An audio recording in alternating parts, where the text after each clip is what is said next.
Chapter 670. Should he head north to Winterfell? Aegon was worried at first, but 2 days later, his wife suddenly announced the good news. "Darling, I am pregnant, you are going to be a father." Sansa held his hand and placed it on her soft belly. Looking at his wife's gentle, loving, and hopeful eyes under the light, Aegon decided to be a good man. When Dany Rise was pregnant and the old woman predicted that she would give birth to a horse that would ride the world, the Horse King decided to be a good man. He would avenge his wife and help her reclaim her home. After Sansa became pregnant, Aegon also decided to be a good man. He would avenge his wife and help her reclaim her lost home. The day after announcing the Queen's pregnancy, Aegon ordered Earl Mage of Bear Island, Earl Gilbert of Deepwood Castle, Earl Great John of Huthfire, and Sir Andor Royce of Valley, the eldest son of Bronze John, to lead 2,000 cavalry out of River Delta City. Because the people of Swamp provided them with supplies, they could travel quickly through the next swamp.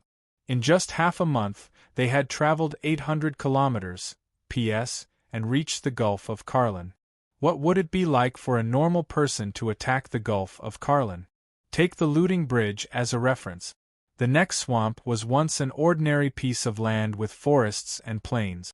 10,000 years ago, in the war between the Children of the Forest and the Ancestors, several Green Prophet joined forces and cast a forbidden spell, causing a tsunami to reach hundreds of kilometers into the land, turning thousands of miles into a swamp. It was a map bomb. Perhaps the forbidden spell changed the rules, but even after the flood receded, the forests and plains did not return. Instead, they became swamps of death that devoured life. The King's Road that ran through the next swamp was like a bridge that connected the two sides. If a person or horse left the bridge and fell into the swamp, if they were unlucky, they would sink into the mud. If there were no companions to save them, they would leave behind a trail of dirty bubbles and disappear from the world. Therefore, crossing the Gulf of Carlin was equivalent to crossing the 400-kilometer-long Looting Bridge. It was hard to say whether the Gulf of Carlin or the Looting Bridge was more dangerous. Lu Dingxiao only needed to defend against attacks from the other side, but the enemy used automatic weapons. The output of machine guns and mortars would definitely be stronger than crossbows and sword. However, there were several towers built in the swamp at Carlin Bay. Apart from the one man holding the pass at the front, there would be a rain of arrows and ballista fire from the left, right, and even behind them. Bolton had arranged for 200 men to guard Carlin Bay. In theory, they should be able to defend against the combined attacks of all the vassals south of the next swamp.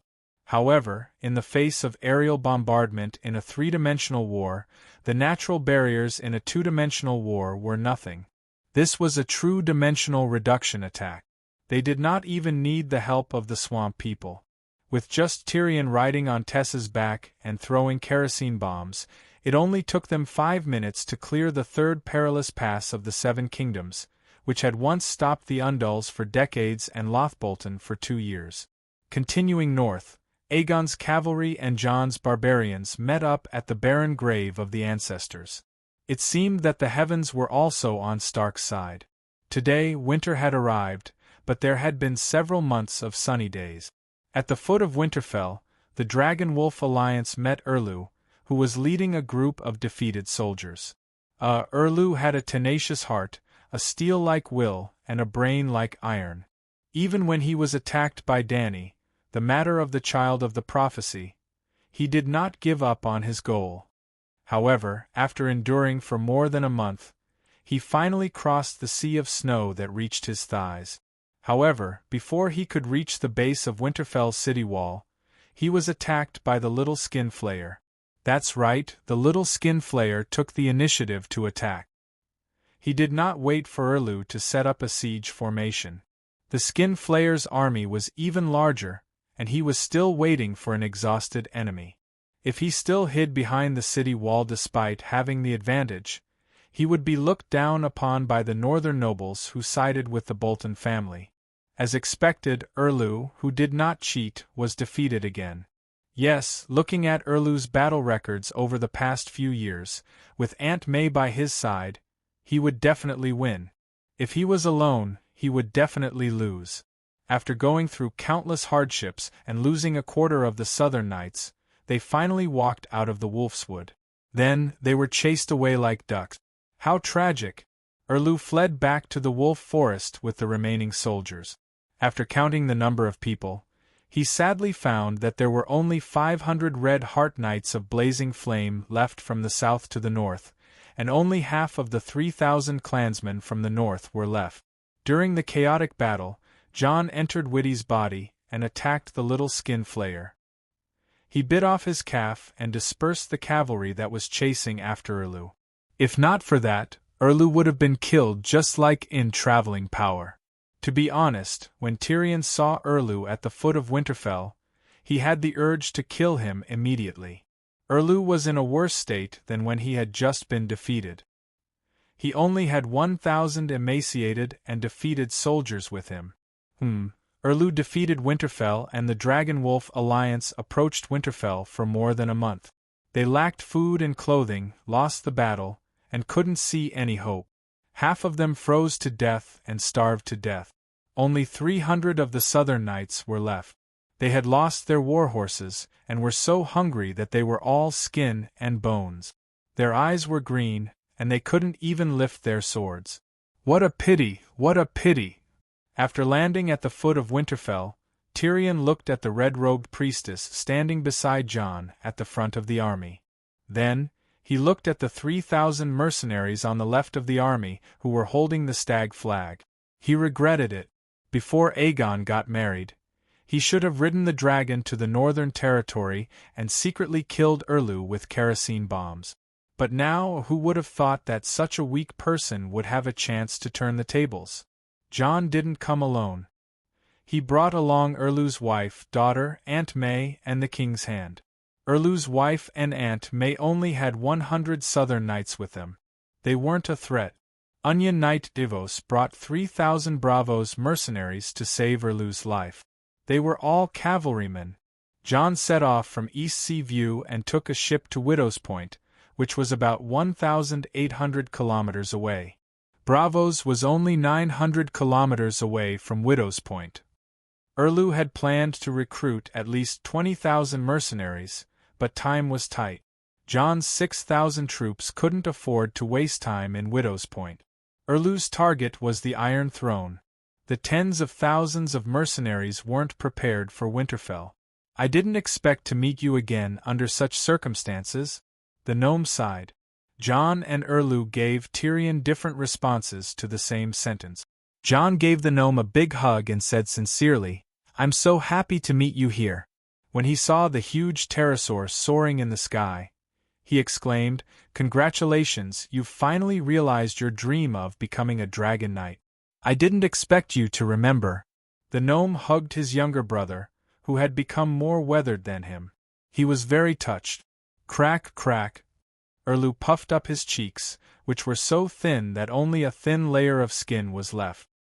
He ground his teeth and swore to himself, "Sooner or later, I'll punish and burn this gnome who committed the crime of kinslaying and treason to death. I know the king you're loyal to Aegon Targaryen, Aegon VI." He stared at the gnome, his masseter muscles bulging. Like Joffrey and Tommen, he's a bastard that Varys found to confuse the Targaryen bloodline. I don't know why the shrewd Dany Rise was deceived, but I won't admit that he's the son of Rhaegar and Ilya. "No one cares about your attitude," Tyrion said in annoyance. A sharp glint flashed in Erlu's sunken eyes. He said coldly, "There are few people with purple eyes and silver hair in Westeros, but there are many of them on the other side of the narrow sea. Crown Prince Aegon might not even be a Westeros. If his identity is unclear, how can he become the king of the Seven Kingdoms? Now that even your nephew Tommen is dead, I'm the only successor left in the Baratheon dynasty. According to the laws of the Seven Kingdoms, all the nobles and citizens of the Seven Kingdoms, including you, should submit to the true king. Actually, I have a question for you." Tyrion tilted his head and looked at Erlu strangely. "Don't you have any self-awareness? Don't you know that you're hated by everyone? Erlu pursed his thin lips and said, The law is the law, it has nothing to do with personal likes and dislikes. It's also because the law is impartial that the country can operate in an orderly manner under the rules of the law. The current chaos in the 7 kingdoms is due to the trampling of the law. If the 7 kingdoms want peace to be restored and the people to live and work in peace, we should uphold the law and rebuild the dignity and sanctity of the law. You're not wrong. If the king and the nobles followed the law, the 7 kingdoms would definitely be at peace now. The dwarf nodded with a complicated expression, then shook his head and sighed. Unfortunately, we've always lacked a powerful law enforcement organization that can judge the king's actions without affecting the king's authority. For example, I believe that you can strictly abide by the law and give absolute justice to anyone. Only to yourself. Do you dare to swear in front of the 7 gods that you've never done anything against the law? I have a clear conscience, Erlu said, lifting his chin. The dwarf shook his head. You can't. There are many kings in this world who can be impartial and treat others strictly, but there's only one who is strict to benefit oneself. Unfortunately, she's not you. Her. A woman's figure appeared in Erlu's mind unconsciously. It seemed like she was laughing, mocking him. Thinking of this, his pupils constricted and he clenched his teeth.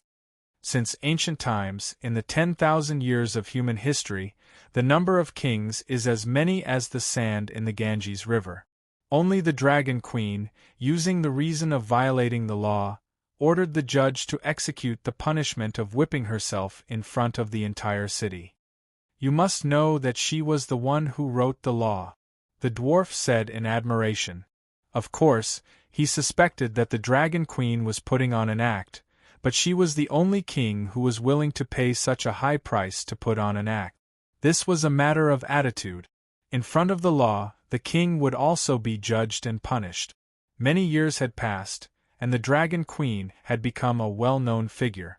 Some of her deeds had also spread out of Slave Bay and were known by the people of the world. Among them was the story of the Dragon Queen whipping herself and correcting the law. Therefore, after hearing the dwarf's words, Erlu was silent, John was deep in thought, and the surrounding nobles and knights were also shocked. After a moment of silence, the thin knight with an onion imprinted on his chest took a step forward and said loudly, As everyone knows, His Majesty Stannis is a man of integrity to the point of rigidity. He would not purposely make a mistake and then whip himself to flaunt his integrity. Onion. The dwarf glanced at the skinny brown-haired knight's chest, and then looked at his left hand, which was wearing a thick leather glove. The Onion Knight Devos? The hand of the king, Devos. The Onion Knight emphasized. Then, he asked with a smile, Knight, I wonder what your identity is now? A glint flashed across the dwarf's eyes, and he asked back, What do you think? I heard that you once swore allegiance to the Dragon Queen, and now you are Aegon VI's advisor? The Dragon Queen swore that she would not start a war between the 7 kingdoms, but you helped her nephew come to the Westeros to fight for the Iron Throne. Davos chuckled, looking like an honest and considerate person. Either you went back on your oath, or your actions went against your oath. What right does a person who went back on her oath have to judge the great King Stannis? If you did not go back on your oath, then your actions now represent the will of the Dragon Queen, and the person who went back on her oath would be her. She used her nephew as her chess piece.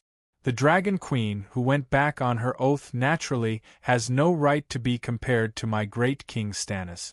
The dwarf actually saw through the evil intentions under the onion's skin. This matter, it is easy for others to understand, but unfortunately, the great King Stannis does not. The imp shook his head and sighed. Chapter 671. Erlu guessed that the dwarf did not have anything nice to say, but he asked coldly, What do I not understand? The dwarf looked at the clouds at a 45-degree angle, and said softly, Logging is tiring. Logging is tiring? Erlu's expression changed. Tyrion let out a long sigh and continued, when the Dragon Queen made her vow, King Aegon was still living in seclusion. The Dragon Queen had built a great foundation at Slave Bay, and King Aegon was the eldest son of the previous king, so he had the priority to inherit the Iron Throne. They were aunt and nephew, but they were also kings. The two kings did not meet, and were destined to belong to different branches. The path of a king was to have an independent will. Of course, King Aegon did not have to abide by his aunt's vow, but he cared about their relationship and chose to leave Slave Bay quietly without saying goodbye. He also gave up the Targaryen ancestral emblem and declared that there were two branches. From then on, his actions only represented himself, and had nothing to do with the queen. The Dragon Queen kept her vow, but she was not a cold-blooded blockhead. She cared about her blood relationship with her nephew and silently gave up her most trusted minister without breaking her vow. He used his thumb to poke his chest. "Sigh, your majesties. How could a cold-blooded person who could kill her own brother for the sake of the Iron Throne understand the love between aunt and nephew? What do you mean?" Erlu gritted his teeth and glared. "Everyone in the world knows how Renly died. Times have changed. In the past, no one knew magic, and only thought that Renly's death was baffling. Now, everyone sees the person beside you." Tyrion glanced at the red-robed woman who was emitting waves of heat. He felt a little guilty, and his voice softened subconsciously. This woman was truly extraordinary. Although the weather was clear today, Winterfell was covered in white snow. The ice and snow did not melt, and the north wind lifted his robes. The cold air was like nails that penetrated his bones. He had wrapped himself into a ball with his fur, but he still felt cold. However, that woman was dressed in a light and elegant red robe. More than half of her fair, swaying chest was exposed. Not only was she not cold, but even the people around her could feel the heat around her. It seemed that even the Dragon Queen could not do it? As expected of a demigod, Erlu was a fool. He didn't bring her along for the Battle of the Blackwater River and the expedition to the south to attack Winterfell. "You are a scoundrel who killed your father, uncle, and nephew. How dare you accuse me of killing my own family?" The sound of Erlu grinding teeth brought the dwarf back to his senses. Seeing the terrifying look on his face, as if he was about to devour someone, the dwarf stole a glance at the red-robed woman. "Don't be so agitated. I'll kill my father too. We're all the same. I'm not looking down on you." Hearing this, Erlu became even more agitated. His body trembled as he growled, "Little devil, are you trying to start a war?" "If it's a one-on-one, sure." Tyrion raised his eyebrows. "With just you?" Erlu grasped the hero's red sword at his waist. Jon looked at the half-exposed red sword in astonishment. The red light and heat on the blade had disappeared. Erlu hadn't replenished his mana for a long time. "It's a duel between knights. You ride a horse and I ride a dragon." The dwarf laughed. Erlu's skinny face that was stuck to his skull suddenly turned purplish red. "Your Majesty, since this knight dares to challenge the child of the prophecy, why don't you fulfill his wish?" The red-robed woman's voice was soft and gentle, like a lover's whisper. The dwarf caught a glimpse of the magic ruby at her throat that reflected the red light, but he shuddered and his back broke out in a hot sweat. "Ha ha ha, don't be so serious. I'm just joking. How can a small dwarf be qualified to challenge the king? It's freezing here. Why don't we help the Duke of the Northern Territory take down Winterfell, and then we can sit by the warm fireplace and enjoy good wine while we reminisce about old times." Jon didn't want to see the two allies fight, so he immediately invited the commanders into his tent to discuss the battle plan. Tyrion looked at the map provided by the dwarf. Not only were the names of the sentry towers and buildings in Winterfell marked in detail, even the Bolton army's defense, the location of the ballistae, the Little Skinner's dormitory, and the command center were all accurate. Obviously, this was another battle with asymmetric information. He sighed and said, "Tonight we can enter the city to soak in the hot springs." Count Meji is familiar with the surrounding terrain and is guarding outside with 1,000 cavalrymen. I'll open the city gates, and the rest of the people will swarm in and kill all the Skinner in the city.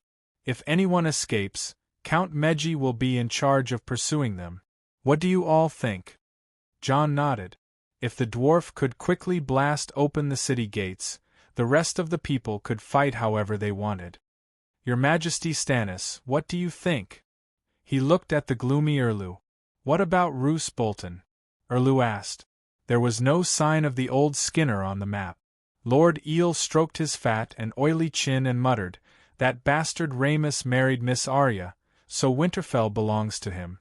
After the bastard defeated you, Lord Leech left Winterfell. He said that he was homesick after leaving the Terror Castle for many years." "That's not my sister. The Iron Throne used Jenny Poole to disguise herself as Arya," John hurriedly said. Erlu's bony fingers tapped twice on the map and said, "I don't care about the rest, but I want Theon Greyjoy and Rhaenys Bolton. They have committed countless crimes and have to be judged by the king." Tyrion sneered and said, "Burn them and offer them to the Red God? Which country's laws apply to such a trial?" "His Majesty Aegon didn't come. King Stannis has the highest rank here," Davos reminded. "Theon?" John looked conflicted. "Theon didn't kill Rickon and Bran, so he doesn't deserve to die. And now he has received the punishment he deserves. Maybe we can let him go." Erlu turned his head and said, "He betrayed us and attacked Winterfell. He was the trigger for the series of events and indirectly destroyed your family. How can we forgive him so easily?" John frowned and didn't say anything. If Theon didn't betray Robb, Winterfell wouldn't have fallen. Little Skinner wouldn't have been able to survive. Little Skinner was arrested and locked up in Winterfell's death row prison. The best outcome would have been to put on a black cloak and Theon would have released him. Carlin Bay wouldn't have fallen into Tymene's hands. Robb wouldn't have been in a hurry to return to the north. The outcome would have been different. This plot was different from the corresponding plot of Game of Thrones. Although Uncle Finger was willing to send cannons, he didn't care about the military strength of Rhaenys and the Skinners. Between the northern region, which had been crippled and was still divided, and the fertile and well-preserved valley, which would you choose? Anyone with a normal brain would choose the valley and take back Winterfell with the army of the valley. Thus, Sansa's marriage with the heir Harry was more valuable to stabilize Uncle Finger's rule over the valley. Of course, Aegon, who controlled the Black Death, was more valuable than Harry. No matter what, Little Skinner couldn't marry Sansa. However, ruling the North required Stark's righteousness. Thus, Tywin used Sansa's maid, Janipal, to replace the missing person Arya's household register. Old Skinner naturally allowed his illegitimate son to marry the fake princess. Before becoming Arya, Janipal went to Uncle Finger's missing women's chain supermarket to further her studies. Little Skinner not only married a maid, but that maid also became a prostitute for half a year. How unlucky! John's raven returned to Winterfell a few times. Knowing the true identity of Arya, he didn't send Mans Red to save his sister. Theon stayed in Winterfell. Tyrion frowned. "You can try Rhaenys and Theon, but you can't set up a private court. According to tradition, at least the nobles and commoners should be invited as witnesses." Of course, he didn't care about Rhaenys and Theon's lives. However, Erlu specifically asked for them, which meant that their blood was powerful. Theon was the son of King Balon, and Rhaenys was the king of the north. That's reasonable. It's reasonable. Even the bitch Queen Dowager will invite witnesses. Lord Eel squinted his small eyes and agreed. Then, the Northern and River Valley Knights followed suit. After reaching a consensus, the battle began immediately. A 300 kilograms water tank-shaped kerosene bomb fell from a height of 400 meters. The city gate was immediately engulfed in a sea of fire. When the city gate collapsed, John took the lead. He rode a long-haired unicorn as tall as a bull and led 500 unicorn riders into Winterfell. Then, Rhaenys Bolton's military strength wasn't weak. There were 3,000 Skinners, 5,000 northern nobles from Lonely Tomb Village, Huthfire, and the northern nobles who sided with Bolton. There were also 2,000 Freys. 10,000 soldiers defending the city was enough to deal with an enemy 10 times their number. In addition, the weather in the northern region was cold, so the defending army had an advantage. Without Tyrion's aerial bombardment, Jon and Skinner, the destined snow pair, would have been evenly matched. The battle would have lasted for a year and a half. With Skinner's treachery and viciousness, Jon might not have won. Even with the pterosaur's aerial support, Tyrion wasn't able to stay in the comfortable stone castle that night. The battle was intense. Skinner's right leg was bitten off by Jon, so he didn't charge. Instead, he stayed in the castle to command the battle. The direwolf and Tyrion's pterosaur couldn't be beheaded. As long as the command system didn't collapse, the battle continued from noon to dusk. Some of the northern nobles who sided with Bolton almost escaped during the night. The Bolton family's scarlet Skinner flag disappeared from Winterfell in the early hours of the second day. At the Winterfell training ground, the once white and flat snowy ground was now stained with black mud from the trampling of horses and horses, as well as dark red blood from the corpses. It was like a brand new white mill wool blanket that had been thrown into a latrine and washed. In the center of the training ground, more than 10 knights in disheveled armor and despair were tied to wooden stakes. Firewood was piled high beside them. Lord Eel's face was filled with the joy of getting its revenge, and its shiny high boots made a carefree squeaking sound in the dirty snow. He walked in front of a bald man with a short chin and moist red eyes and said with a strange smile, "Elise Fry, is my meat pie delicious?" "What?" The man with a short chin opened his moist red eyes in a daze and looked unfocused at the fat man who was as fat as a wine barrel. Gradually, he came back to his senses and cursed, "Traitor! You swore an oath to the Iron Throne and to Duke Bolton. You have betrayed your oath and will suffer retribution.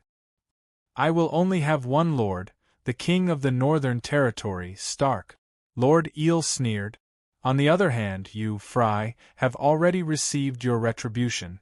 Hurry up, everyone is waiting." Not far away, Sir Gordy Fallon, who was beside Erlu, urged. Yes, Erlu had brought a large group of Red believers to wait for the afternoon prayer. The dozen nobles in the pile of firewood were the sacrifices. Chapter 672. Have you forgotten? When that little bastard Ramus got married, I gave him 3 meat pies. You ate them too, and you cheered loudly. Lord Eel enjoyed this moment very much. He waved his hand at Erlu and turned back, his face full of satisfaction after getting his revenge. I even let a singer sing Rat Chef. Hee, your son Riga, your brothers Simon and Jerry, aren't they all missing? Eris' weasel-like wet red eyes suddenly widened. His pale face turned slightly green, and the bald hair on his short chin trembled a few times, but he could only make hee-hee sounds. Lord Eel laughed and asked cruelly, "How does it feel to eat your son's meat pies while listening to Rat Chef?" Ugh! Eris and the other Freys heard this and felt their stomach acid rise. Snot and tears flowed out of their stomachs together with the filth in their stomach. You will die a horrible death. Stranger will take you to the 7 hells. Eris cursed with a ferocious face. I am practicing the teachings of the gods. The Holy Father will give me a fair trial. You, Lord Eel glanced at the impatient red god believers behind him and said in a low voice, "You can't even go to the 7 hells. The foreign evil gods will torture you in the world of death for 1,000 years, 10,000 years." 4 Freys were burned to death. Wade was originally an adopted son sent to Winterfell by the Freys in the Oath of Covenant at Rouen River City. He was also a hostage. Eris and Hosteen led 2,000 Freys to help Bolton conquer the Northern Territory. At this moment, they had all become Lalo's sacrifices. The night is long and everywhere is dangerous. We mortals live and die alone, at a loss, hesitating in the valley. Fortunately, we have compatriots gathered together. Fortunately, there is a true Lord who overflows me, Melisandre and Erlu stood side by side. Erlu's wife and daughter, and the Red Heart Knights, who were 70% fewer in number than they were at the Great Wall, knelt behind them and recited the Red God prayer together. Dozens of meters away, on a tall tower, the dwarf and Jon stood by the window, watching Fry struggle and wail in the thick red flames. "You're Stark? You actually let a group of Red God believers sacrifice God in your own home? Why don't you burn down the forest of divine trees and change your faith to the Red Deity?" Tyrion said with a displeased expression. "He is my king." Jon sighed. "Was your brain eaten by deviant ghosts?"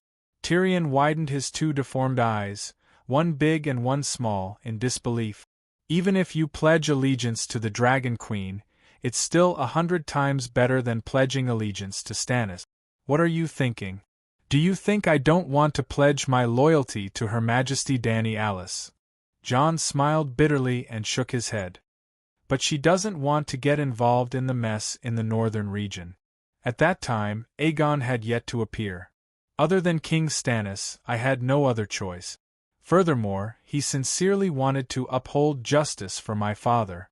I had no reason to refuse. Tyrion looked at his younger brother, whose temperament had changed greatly, and asked, "Your sister married Aegon, which also means that Stark and Targaryen have formed an alliance. His Majesty Aegon also followed the agreement and helped Stark take revenge and take down Winterfell for Stark.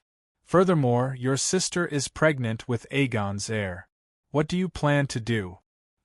Aegon and Stannis will have a fight to the death. Whose side are you on?" Jon's bearded face was almost twisted into a furry black dog's butt. "I don't know. How can you not know?" Tyrion's eyes flashed, and he said in a low voice, "Jon, you are no longer the silly boy who just arrived at the Great Wall.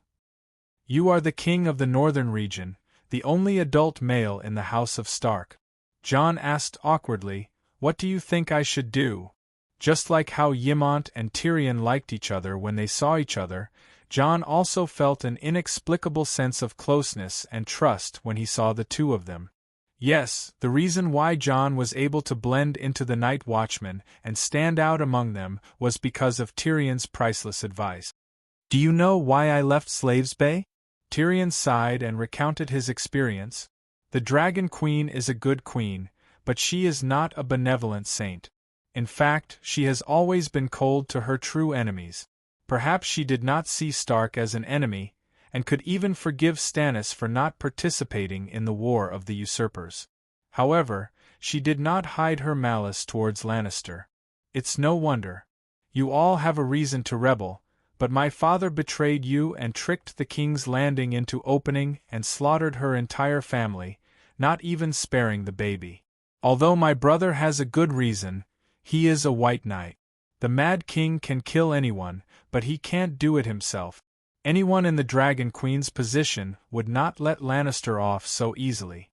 At least, she is still magnanimous.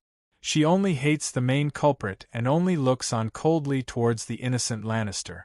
She is happy to see us suffer. Yes, if all the lions are dead, she will clap her hands and drink 3 cups of wine.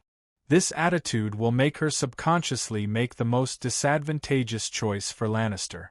For example, provoke my sister and make her bet the entire Lannister family on the table.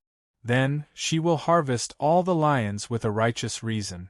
Even if she doesn't do anything, my sister, my uncle, and my family will continue to do it. However, their efforts will only deepen the hatred between the two families.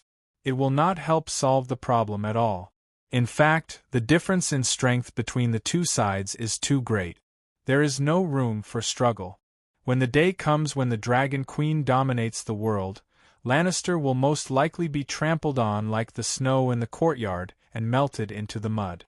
Jon looked at the dirty snow mixed with black mud and blood in the training field and fell into deep thought. "You once swore loyalty to the Dragon Queen?" he asked hoarsely. Of course. Tyrion guessed that helplessness had been convinced. He sighed in relief, but smiled bitterly. "Otherwise, where did my Tessa come from? You broke your oath." Helplessness sighed. "For my family, for my blood, I am willing to fall into the 7 levels of hell. Tyrion's face was melancholy from the bottom of his heart. The Dragon Queen's words are like a mountain. She recognizes Aegon's priority to inherit the throne and will not go back on her words. As long as Aegon ascends the Iron Throne, I will become the Duke of Casterly Rock and lead Lannister to submit to him. This will cause Lannister to submit to Targaryen.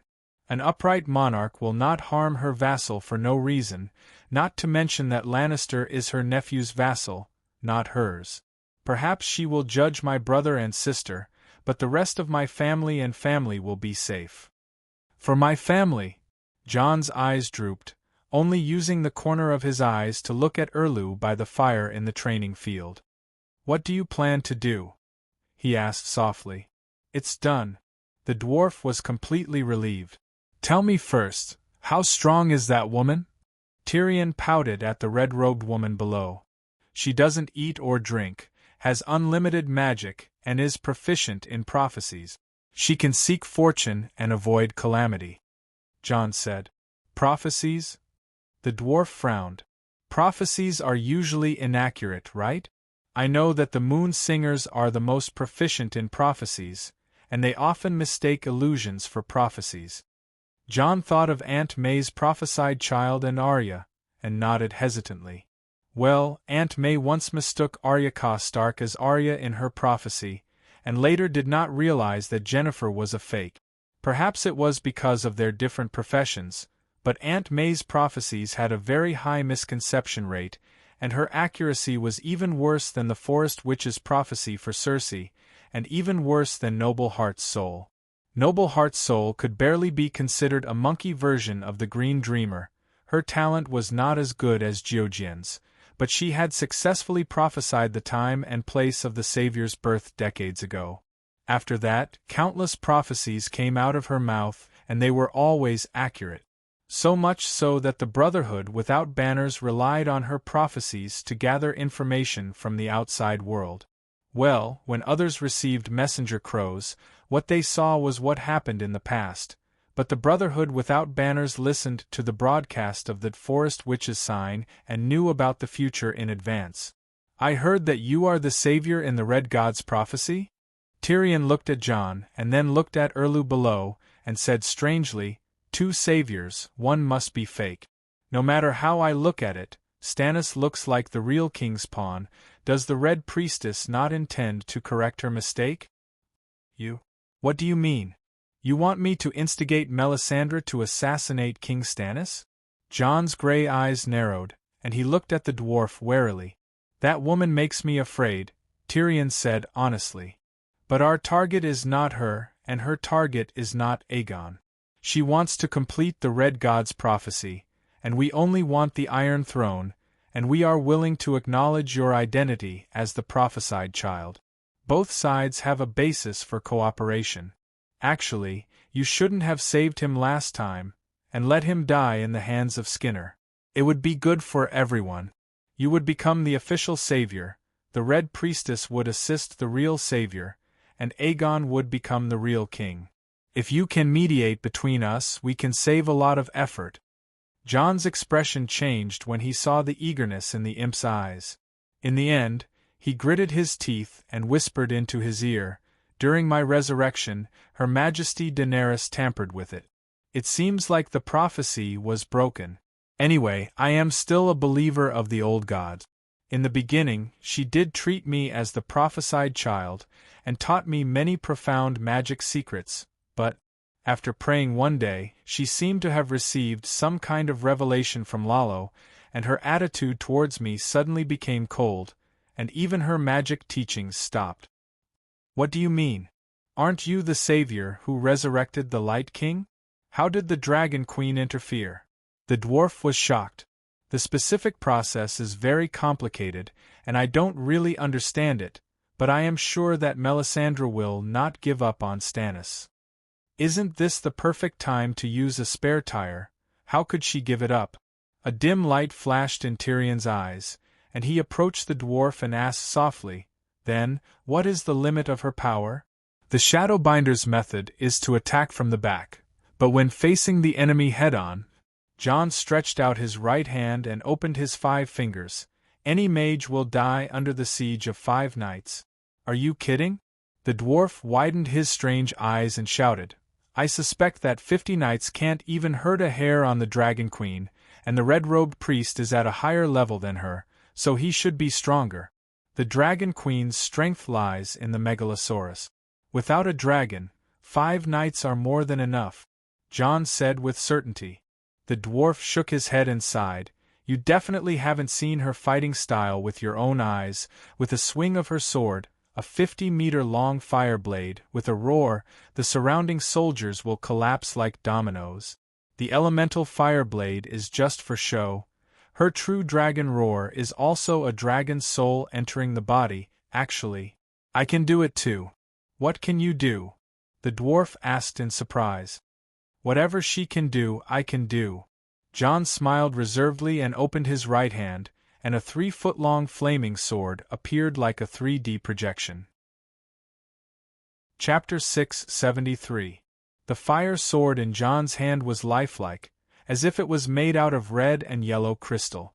If it was a few years ago, the dwarves would have shouted miracle or 7 gods above when they saw it.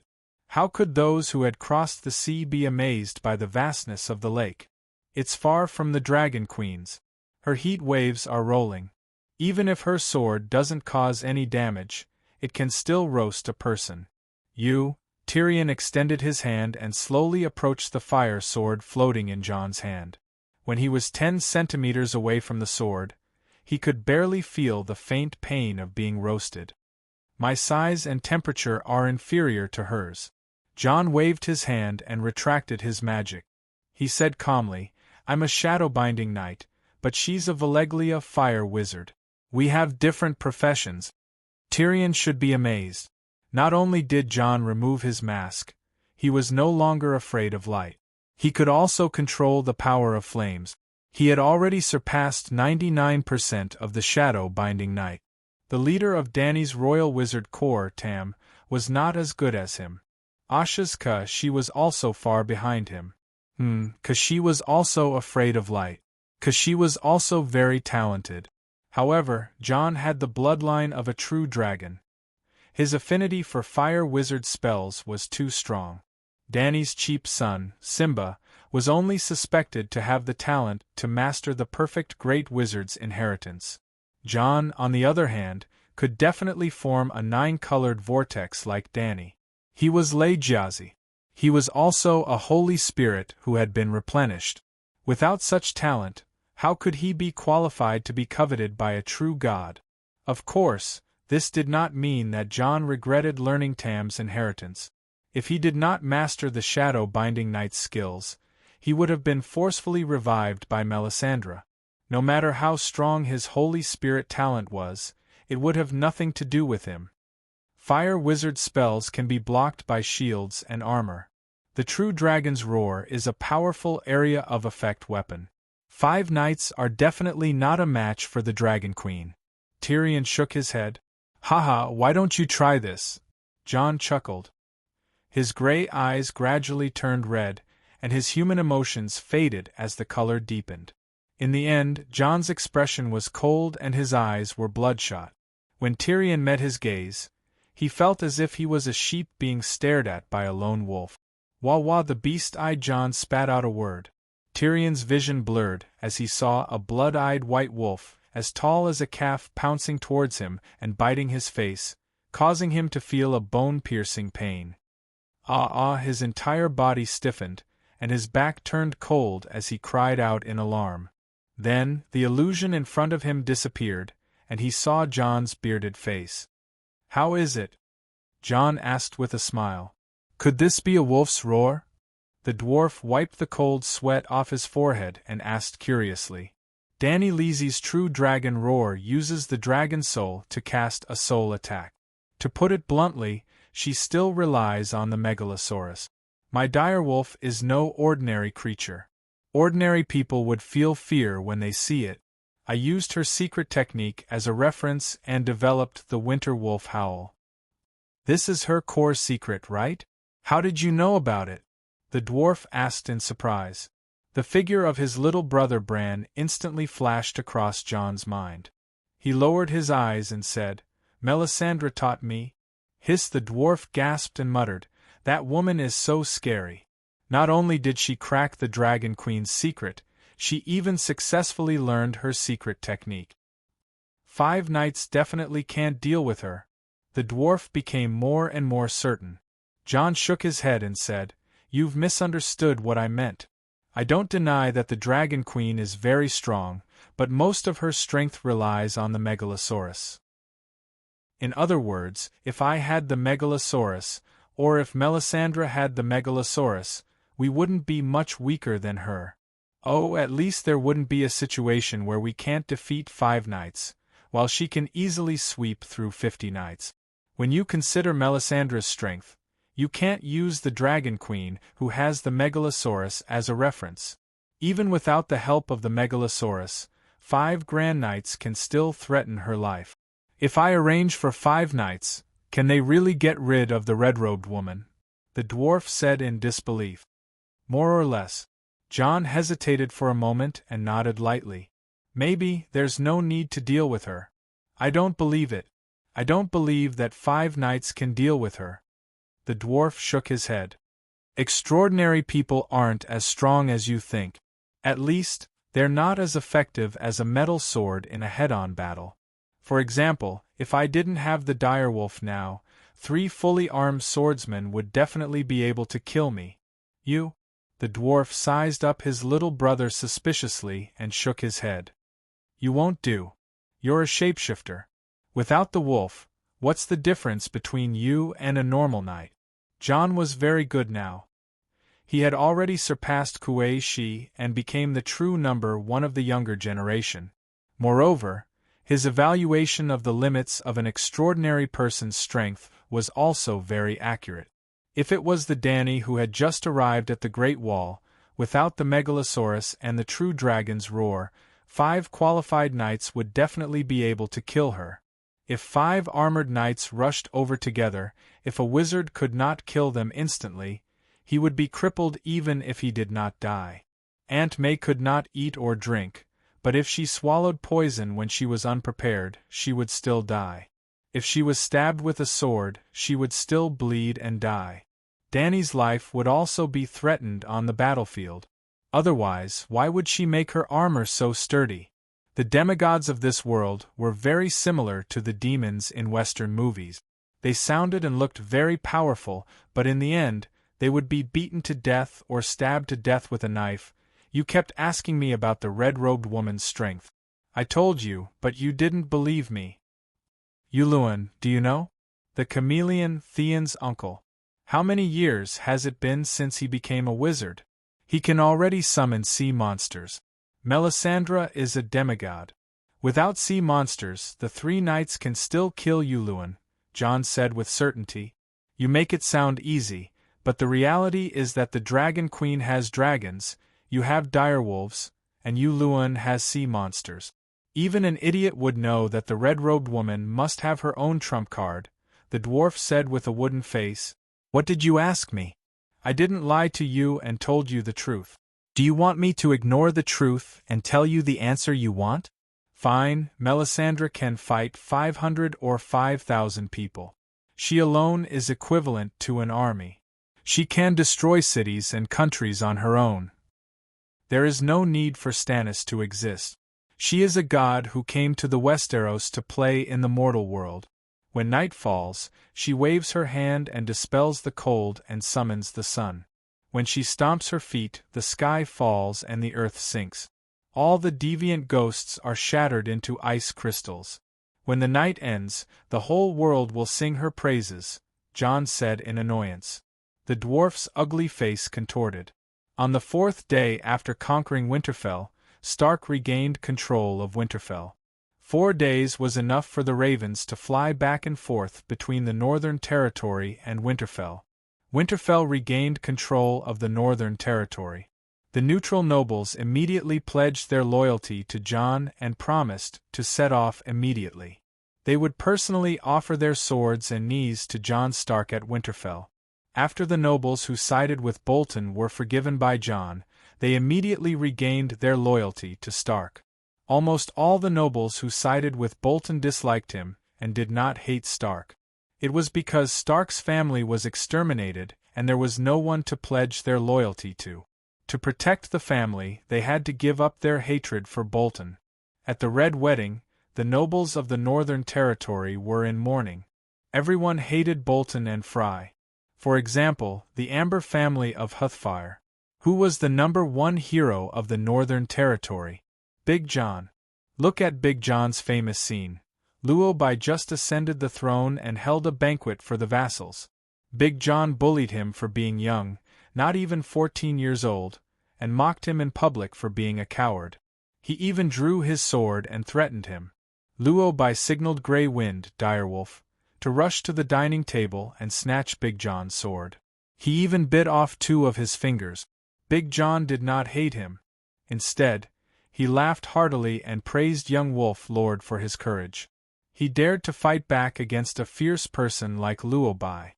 Since then, Big John became Luo Bai's most loyal subordinate. The second famous scene, the Red Wedding.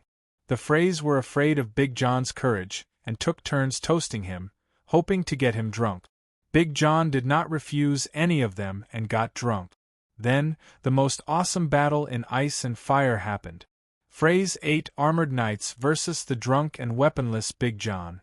Big John was besieged by the knights and ambushed by the archers on the 2nd floor. In the end, he was heavily injured and captured. 1 Fry died on the spot, 2 were heavily injured, and 1 had his ear bitten off. This battle record was exaggerated by Beathor Dane. Back to the main topic. Big John was held hostage in River Delta City. Of his 2 uncles, one sided with Stannis and was determined to avenge Stark, while the other led his family to side with Bolton. It was obvious that Amber's family was betting on both sides. They sided with Bolton to protect their family. There was no loyalty at all. The nobles on Bolton's side were in the same situation as Amber. How could they resist the return of the King John? After Winterfell was stabilized, Queen Sansa sent an invitation to her elder brother. Jon gladly agreed. The next day, he appointed Earl Mage as the temporary Winterfell dungeon lord. He brought his younger brother, Rickon, and rode Tyrion's Tessa to the valley to visit his family. The next morning, the weather was clear. The sun was like a miser, casting a thin warm light on the black mud of the training field. Under the leadership of Erlu's blazing knights, thousands of mercenaries wearing blazing red heart cloaks swung their swords and slashed, shouting and yelling. Brittany Tass pursed her lips, her left hand, which was wearing a lobster glove, gripped the hilt of her sword tightly. The faint warm sun seemed to be unable to drive away the haze in her heart. Her rough round face revealed an obvious heaviness.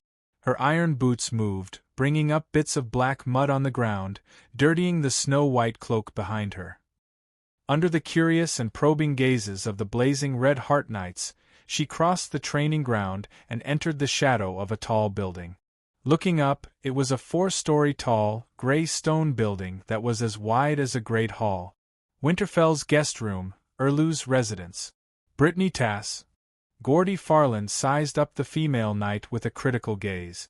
Her familiar ugly face made his lips curl into a mocking smile, and the smoky black armor on her body made his mocking smile even more. When his gaze shifted to the white cloak fluttering in the wind behind the female knight, his sneer turned into an inexplicable jealousy and hatred. But Brittany wasn't baffled. She had seen him a few times before and knew that he was arrogant and conceited. He was greedy for glory and looked down on women, especially famous women who had more glory than him.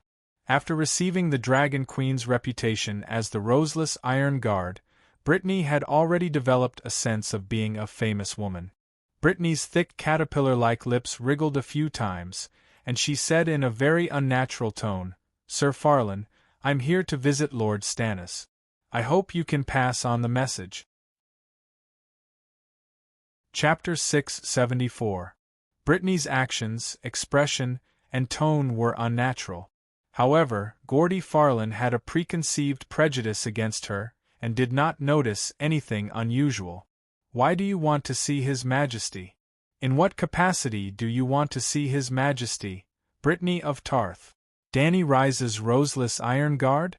Or the White Knight of the false King Aegon? Gordy Farland's smile gradually became vicious. You are the heir of Tarth Island. Your father swore loyalty to Theon Byra, but you have changed your master 3 times. TSK, a shameless person like you is just right to be the false king who tarnishes the bloodline. Clang. Brienne drew her sword angrily and pointed the black-red rippling longsword at the tip of Gaudy's nose. If you dare to insult my lord again, I swear, no one can stop this sword from cutting off your tongue. Gordy Farland heard this and was furious. He wanted to teach this ugly woman that his reputation as the giant killer was not to be trifled with. Stop! A thin knight with a pockmarked face shouted and walked over to stop Gordy. The pockmarked knight looked back and forth between Brittany and Gordy with a sharp gaze and growled, "You are not only representing yourselves. Do you want to start a war in Winterfell?" Brittany's blue eyes were full of determination. She said in a neither servile nor overbearing manner, "I don't want to cause trouble, but a white knight should solve the problem for the Lord." The pockmarked knight raised his eyebrows and felt that the female knight's words were strange. However, when he turned to look at Gordy, he realized that his companion must have said something to insult Aegon. "What are you doing here?" the pockmarked knight asked. "Sir Richard, I wish to see Lord Stannis." The pockmarked knight was Richard Hope, a Stormlands noble. He was skilled in swordsmanship and horsemanship. He had a high chance of becoming Robert's White Knight, but he had an ugly face full of pockmarks and scars. Cersei despised him for being ugly and said a lot of bad things to Robert, ruining his bright future. "What do you want from His Majesty?" Perhaps the freckles on Brittany's rough face made him feel close, but the pockmarked knight's tone was still gentle. Brittany pursed her fat lips and said dryly, "I have a few questions to ask Lord Stannis." Richard did not ask her what she wanted to ask, and directly asked the guards to go upstairs to ask for instructions from His Majesty. With Brittany's identity, status, and reputation, she was qualified to meet anyone in the 7 Kingdoms. Erlu did not reject Tartha's daughter, the Naked Iron Guard, and King Aegon's White Knight. Soon, Richard personally brought Brittany to a spacious living room on the 2nd floor. A huge map of the 7 Kingdoms was spread out on a square table the size of a bed. Erlu was crouching on the table, making marks on the map with a pen. If Brittany was more experienced and not so nervous, she would be shocked to find that the location marked by Erlu was not the north at all, not the Great Wall or Terror Castle, nor the Valley or Storm's End Castle. It was the King's Landing. "What do you want to ask?" Erlu was so focused on his work on the map that he did not even raise his head. At a position 3 steps away from the square table, Brittany stopped because the 4 armored guards on the left and right sides of Erlu looked over with sharp and puzzled eyes. "My lord, did you kill King Renly?" This time, Brittany asked the question in her heart. Her expression, tone, and actions were very natural. But this sentence was like a bolt from the blue without warning, causing the 4 guards and Sir Richard behind her to change their expressions at the same time. Erlu finally raised his head, and 2 cold lights shot out from his deep eye socket. He gritted his teeth and said, "Brittany of Tarth Island, do you know what you are talking about? Even the White Knight of the False King can't talk nonsense in front of me. Lord Stannis, please look into my eyes and answer this question directly." Brittany opened her wide mouth and shouted with her loudest voice, "How dare you?" Because he was so angry, the pockmarks on Sir Richard's face lit up like little stars. He took a step forward and clamped Brittany's right arm with his left hand, the dominant hand for holding the sword. His right hand pressed on the hilt of the sword, and half of the sharp blade came out of the scabbard. "Your Majesty, she slandered you in front of your face." The knight asked the king for instructions. Erlu roared at Brittany, "Get out! I won't leave until you give me an answer." Brittany struggled hard, causing the lean man's body to tilt and almost stumble to the ground. Every pockmark on Richard's face expressed shame and anger. He pulled out his sword and was about to slash. Sir Richard, stop. Fortunately, his king had not completely lost his mind. After the pockmarked knight angrily retreated to the side, Erlu raised his chin slightly and glanced at Brittany's pure blue eyes that were as clear as a lake. He then lowered his eyes without leaving a trace and said, Brittany Tars, I didn't expect you to do this for that false king. Because he pretended to be a Targaryen with a lowly mixed blood and was despised by the people of the Seven Kingdoms, you slandered and ruined my reputation, trying to drag me down to his level? Brittany's thick lips opened slightly, and the stubbornness on her rough round face turned into confusion. After being stunned for a while, she said hesitantly, Lord Stannis, what are you talking about? The people of the Seven Kingdoms do misunderstand His Majesty Aegon, but it's not to the same level as you. Erlu was about to say, of course not on the same level as me, I'm much more noble than him. Then he heard Brittany continue, His Majesty Aegon's experience is too fantastical. Everyone misunderstands and only doubts his identity, but you have morals and beliefs. You murdered Lord Renly, you killed your own family, you burned the statues of the seven gods and the godswood, and you worship foreign evil gods, you blaspheme. Your reputation is far worse than His Majesty Aegon's. Bam! Bam! Bam! Erlu's teeth made a crisp sound like he was chewing on broad beans. Leave here before I change my mind. Sir Richard put his hand on the hilt of his sword again, and stared at the female knight with murderous eyes. My lord, you haven't answered my question yet. Brittany straightened her back and insisted, Before I became His Majesty Aegon's Kingsguard, I was His Majesty Renly's Blue Cloth Guard. I will not give up on avenging His Majesty Renly for the rest of my life. Blue Cloth Guard? The anger on his face gradually disappeared, and Erlu fell into deep thought. In the rebellion of the Four Kings there were actually 5 kings. However, Renly was born too early and did not fight a single battle. That was why he was not counted as one of the kings of rebellion. Cersei had 10 galleys, and one of them was named after Renly. That was to say, the Iron Throne officials did not consider him a king of rebellion.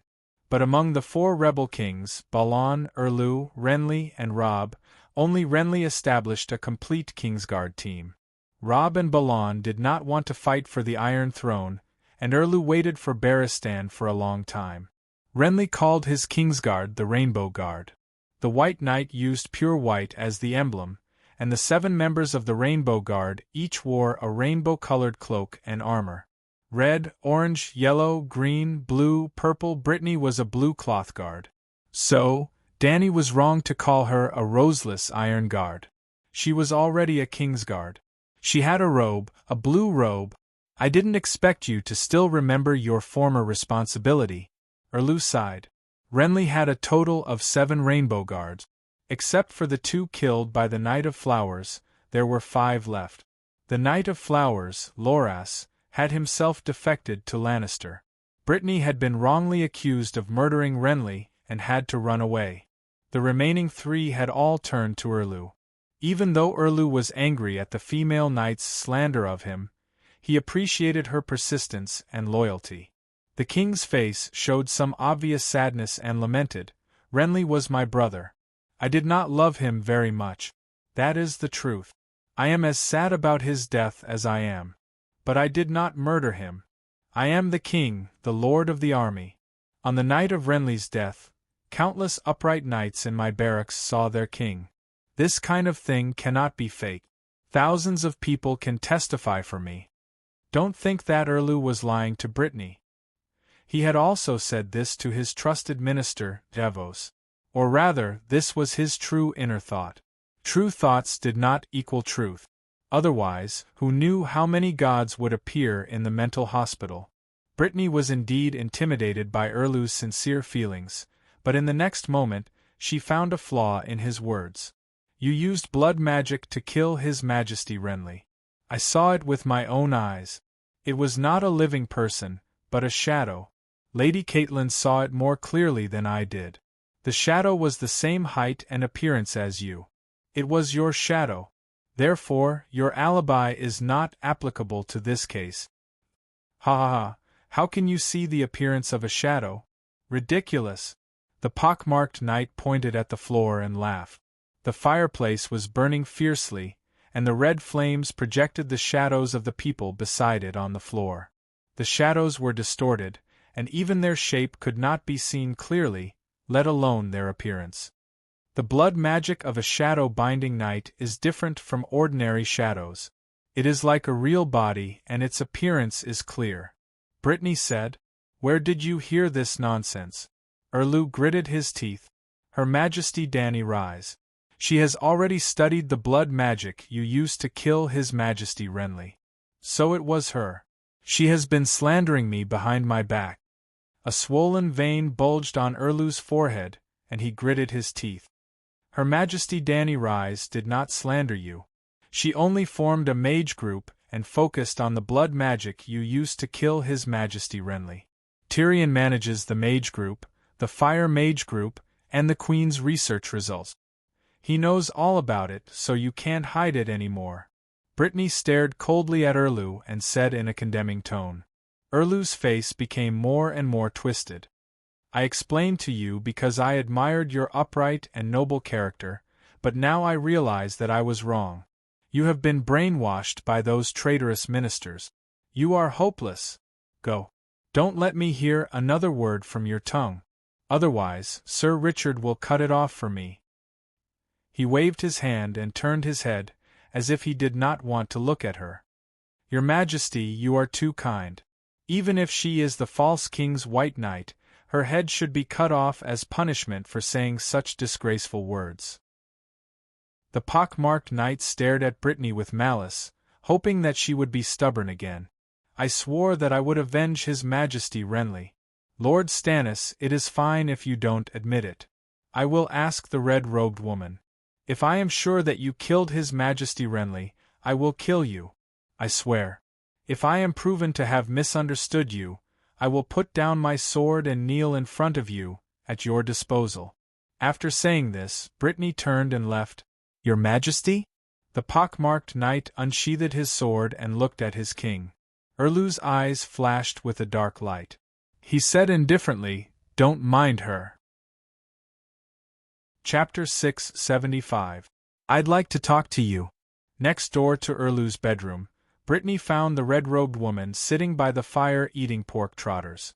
What do you want to talk about? Melisandre glanced up at the female knight and continued to eat the plump pork trotters on her plate. Brittany turned to look at the pockmarked knight standing at the door with a sneer. She hesitated and said, About blood magic? Burp. Melisandre raised her head and swallowed a large piece of chewy pork skin. Her white and tender neck wriggled, and the ruby on her neck reflected an intoxicating red light under the fire. She wiped the grease from the corner of her mouth with the back of her hand, picked up the wine jug, and drank it all in one gulp. Then she panted and said, I'm going to the forest of Godswood. Let's talk while we walk. Brittany pursed her lips nervously and followed Melisandre out of the castle. The red-robed woman was in front, Brittany was one step behind, and the two blazing red heart knights fell 3 steps away. One was gorgeous and charming with a fluttering red dress, the other was tall and majestic, extremely ugly with iron armor and helmet. The two women with distinctive styles attracted many mercenaries, servants, knights, and savages who stopped to watch and point at them. The forest of Godswood in Winterfell was almost as old as the House of Stark. After thousands of years of reproduction, the 120 acres of forest had almost become a primeval forest beyond the Great Wall. The four stepped on the thick and soft rotten leaves under their feet and stopped by the hot spring pool behind the guest room. The blazing red heart knight seemed to have accompanied the red-robed woman here a few times and knew what she was going to do, so he stopped at the corner 7 or 8 meters away. I thought you were going to see the heart tree, Brittany said in surprise. See the human face tree? Haha, I just want to burn it. The only thing in the forest of Godswood that interests me is this hot spring pool. You can try it later. Melisandre smiled gently, squatted down, and waved her hand in the hot spring. What do you want to ask? Brittany straightened her back, and her thick caterpillar-like lips moved like a cow. She said in a low voice, "Can a binder curse people through blood? Your question is as silly as asking someone if they can eat." Brittany unconsciously held the hilt of her sword with her left hand and said with sharp eyes, "The shadow-binding warriors of Volantis used the blood of nobles to summon the souls of nobles to attach to the shadows. Can you do it?" Melisandre smiled faintly. She used a handful of spring water to wash off the oil stains on her sleeve. "I can do anything that a shadow binder can do in this world." Clang! A black-red thunderbolt seemed to flash by the edge of the pool. Plop! The red-robed woman's faint smile froze on her face. She wanted to turn her head, but as soon as she moved, a smear of blood seeped out of her white neck. Then, with a plop sound, her head fell into the pool. Tsk, tsk, tisk! That sword was too fast, that sword was too sharp. His body was still squatting there, and the severed neck was like a loose tap, spraying scarlet blood mist. Brittany's rough round face turned pale for a moment. The next moment, a guard shouted from the forest, "Brittany killed someone, Brittany killed the priest, which man would sit upright and not take a look when Aunt May was bathing in the spring? Even if everyone knew that she was the woman of a self-proclaimed big boss." The two knights of Blazing Red Heart hid behind the forest, but their eyes were wide open. They stood on their tiptoes and stared in the direction of the pool through the gaps in the tree branches. Hearing the knights shout, Brittany seemed to wake up from her trance. She quickly raised her sword again and stabbed the headless corpse a few times. Back, spine, waist. She poked several transparent holes. The knights of Blazing Red Heart had already rushed over. Bang, bang! The two swords hit the back of Brittany's head, but only a string of sparks splashed on the iron helmet, and then she staggered. Brittany ignored it. After the corpse fell into the pool, she swung her sword and slashed the back of Aunt May's head, who was half floating on the water. How sharp was the steel sword? How strong was Brittany? After a few slashes, Aunt May's severed head was split into two, a blur of red and white. "Brittany, how dare you?" The knight of Blazing Red Heart was shocked and angry. He slashed the other party more than a dozen times, but there was not even a dent on the armor. "Hold her down," another knight said. Brittany's bull strength flared up like a scorer holding a football. Regardless of anything, she used her thick oak stump-like shoulders to push left and right, knocking the two knights to the ground, and then ran away. When they rushed out of the Forest of God, they ran in the direction of the main castle. The Forest of God was behind the guest room, which was connected to the main castle, but separated by an arch bridge. Erlu lived in the guest room, and the Valley Knights led by Melji were stationed in the main castle. Brenny murdered Priest Dren. Stop her! High Priest Melisandre was assassinated by Brittany. The knights who were training on the training field looked at each other blankly. When they heard that the howling sound came from Aunt May's guards, and then saw Brittany running away, they were furious, and then they shouted and pounced on the female knight. Ping ping bang bang bang. The daggers that were thrown and the swords that were slashed were all useless. Some people even shot with crossbows, but Brittany was like a paladin who used invincibility to attack the enemy's defense tower. She was unstoppable until bang! A burly warrior of Blazing Red Heart smashed over with a spiked hammer the size of a rice cooker, hitting Brittany's face. In just a moment, the female knight who was running was knocked over backwards. Ouch! Even though she was wearing a faceplate, the female knight still let out a pig-like howl, and blood flowed down her chin. The next moment, a group of soldiers swarmed over, slashing with swords and axes. Brittany was like a tortoise that turned over, unable to get up, and was beaten until she cried out. Fortunately, the training field of the main castle and the training field of the guest room were only separated by an arch bridge, a distance of dozens of meters. Soon, Meiji, Big John, and the other heroes of the northern region led the savages and the Valley Knights to mediate the fight. Valley, Moongate Castle, King Aegon's study. The little devil ran in with his deformed short legs, holding a parchment in his hand, and said excitedly, "It's done! It's done!" Aegon got up from the soft couch by the fireplace, hurried over, took the letter, and read it quickly. "Isn't it too simple?" Aegon frowned. "It's too simple." Tyrion nodded with a frown. "But her head was cut off, and she was split in half. Her flesh was mangled, and her heart was pierced." Aegon held the letter with a conflicted expression. "Her head was cut off, her heart was pierced, and she even used a steel sword." Tyrion nodded again. "She's dead?" Aegon's eyes flickered, expectant and hesitant. "She can't be more dead." The uncertainty on Tyrion's face slowly disappeared, and was replaced by determination.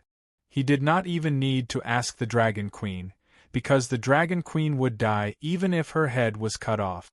After that, the two of them went to the Queen's bedroom to look for Jon. Dead?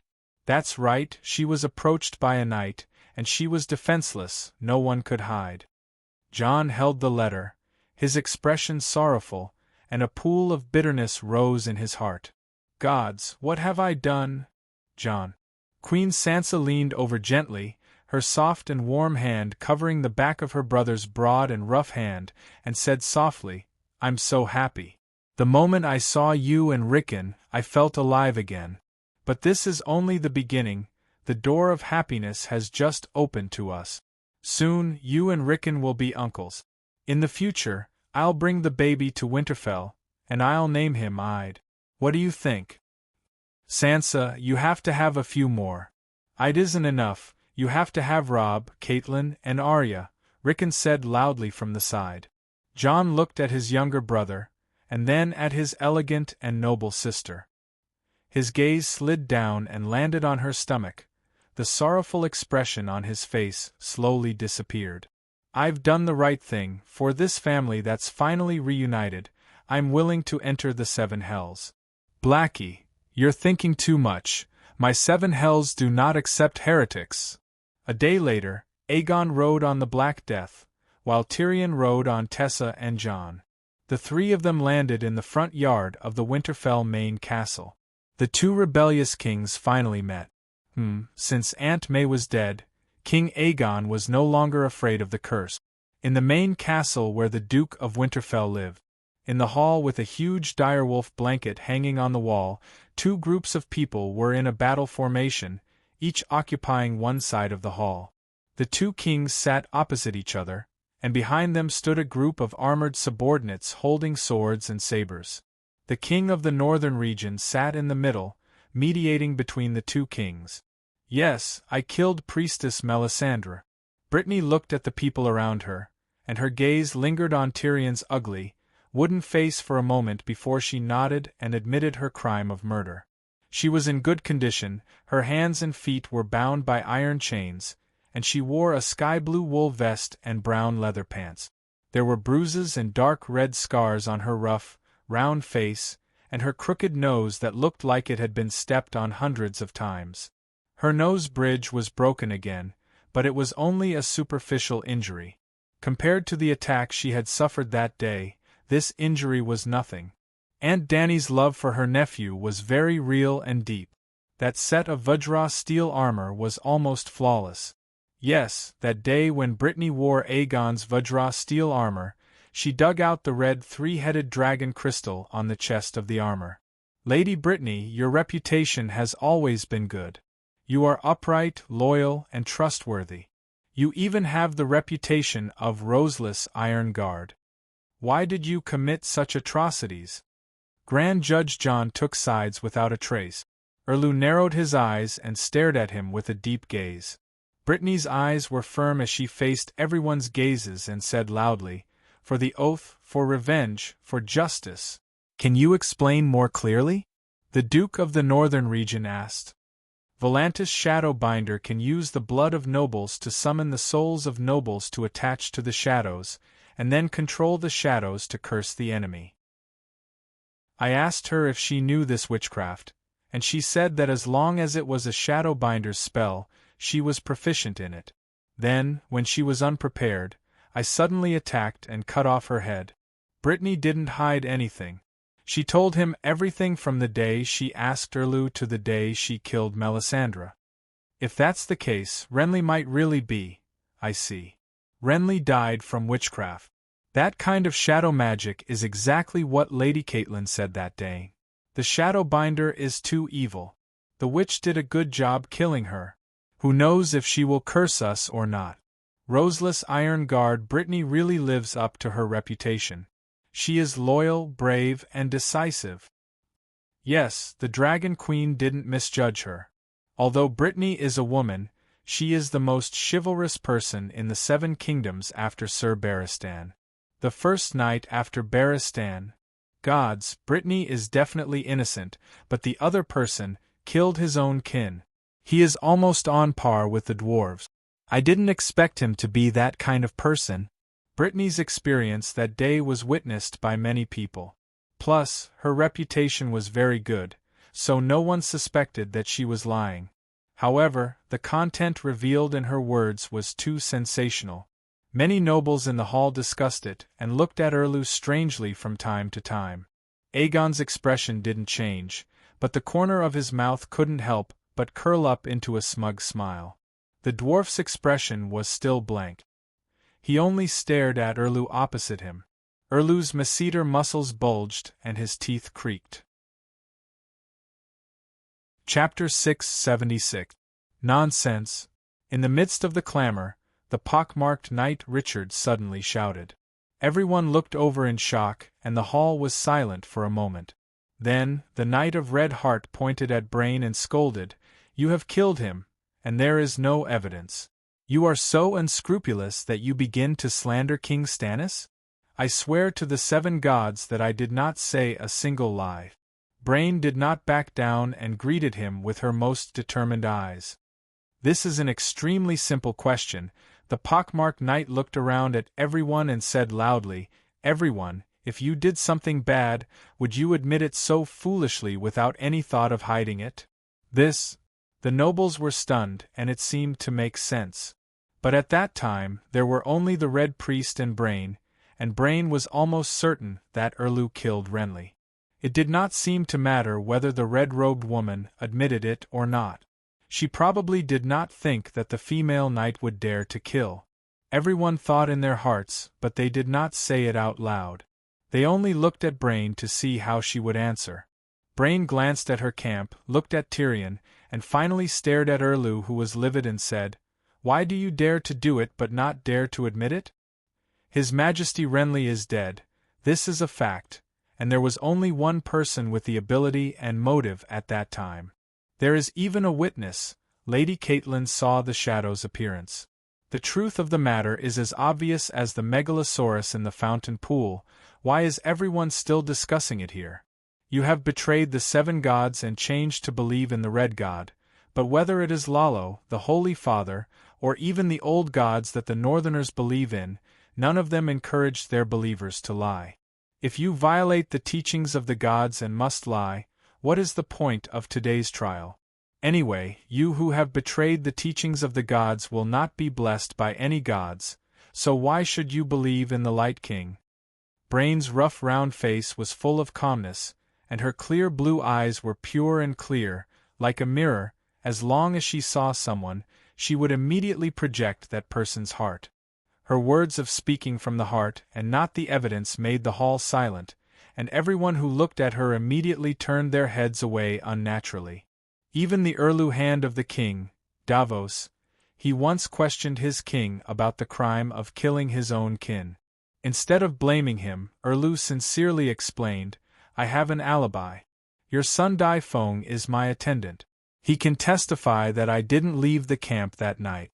The Onion Knight was moved by the king's sincerity and generosity, and believed him. Just like Erlu, it was just self-hypnosis. This was because right after that, Erlu had asked him to send Aunt May through the sewers of Storm's End Fortress in a small boat. He had seen the pregnant Aunt May give birth to the Shadow with Erlu's face and kill the general of Storm's End Fortress, Sir Cortana. Erlu was also in the barracks at that time, so he had an alibi. At this moment, when he heard Brittany's question and saw her clear eyes, his old face turned pale, his expression was absent-minded, and his eyes lost focus. "What's wrong with me? Why am I so loyal to King Stannis? Why do I worship him? Because of his righteousness and justice? No, he is my God. He made me who I am. He used his trust to honor me. This is the reason why I am willing to die for him." Suddenly, Davos was like an electric car with a new battery. He was full of energy again. He looked at Brittany with burning eyes. She had already looked away. "Sigh, isn't it just a witch? Just kill her. In Westeros, you don't need a reason to kill a witch in the forest, right?" Big John mumbled loudly. To be more precise, in Westeros, if a sorcerer or shapeshifter was discovered, they would be smashed with bricks, poked with manure, or handed over to the nobles to be hanged or burned to death in public. It was just like how the church dealt with witches in the Middle Ages. That was why Westeros was a magical desert. That was why the theory of the true world sprouted and grew in the City of Knowledge. It was cultivated by the scholars and finally implemented. However, now that everyone knew that the King of the North was a wolf spirit, Big John skipped over the shapeshifters. "Lady Melisandre is His Majesty's High Priest. She is our spiritual leader. How can you kill her just like that?" Davos stood up and reprimanded sternly. He had always wanted to kill Aunt May. He was even prepared to kill her to get rid of the king's subordinate. Now that he saw Brittany kill Aunt May, he was actually very happy.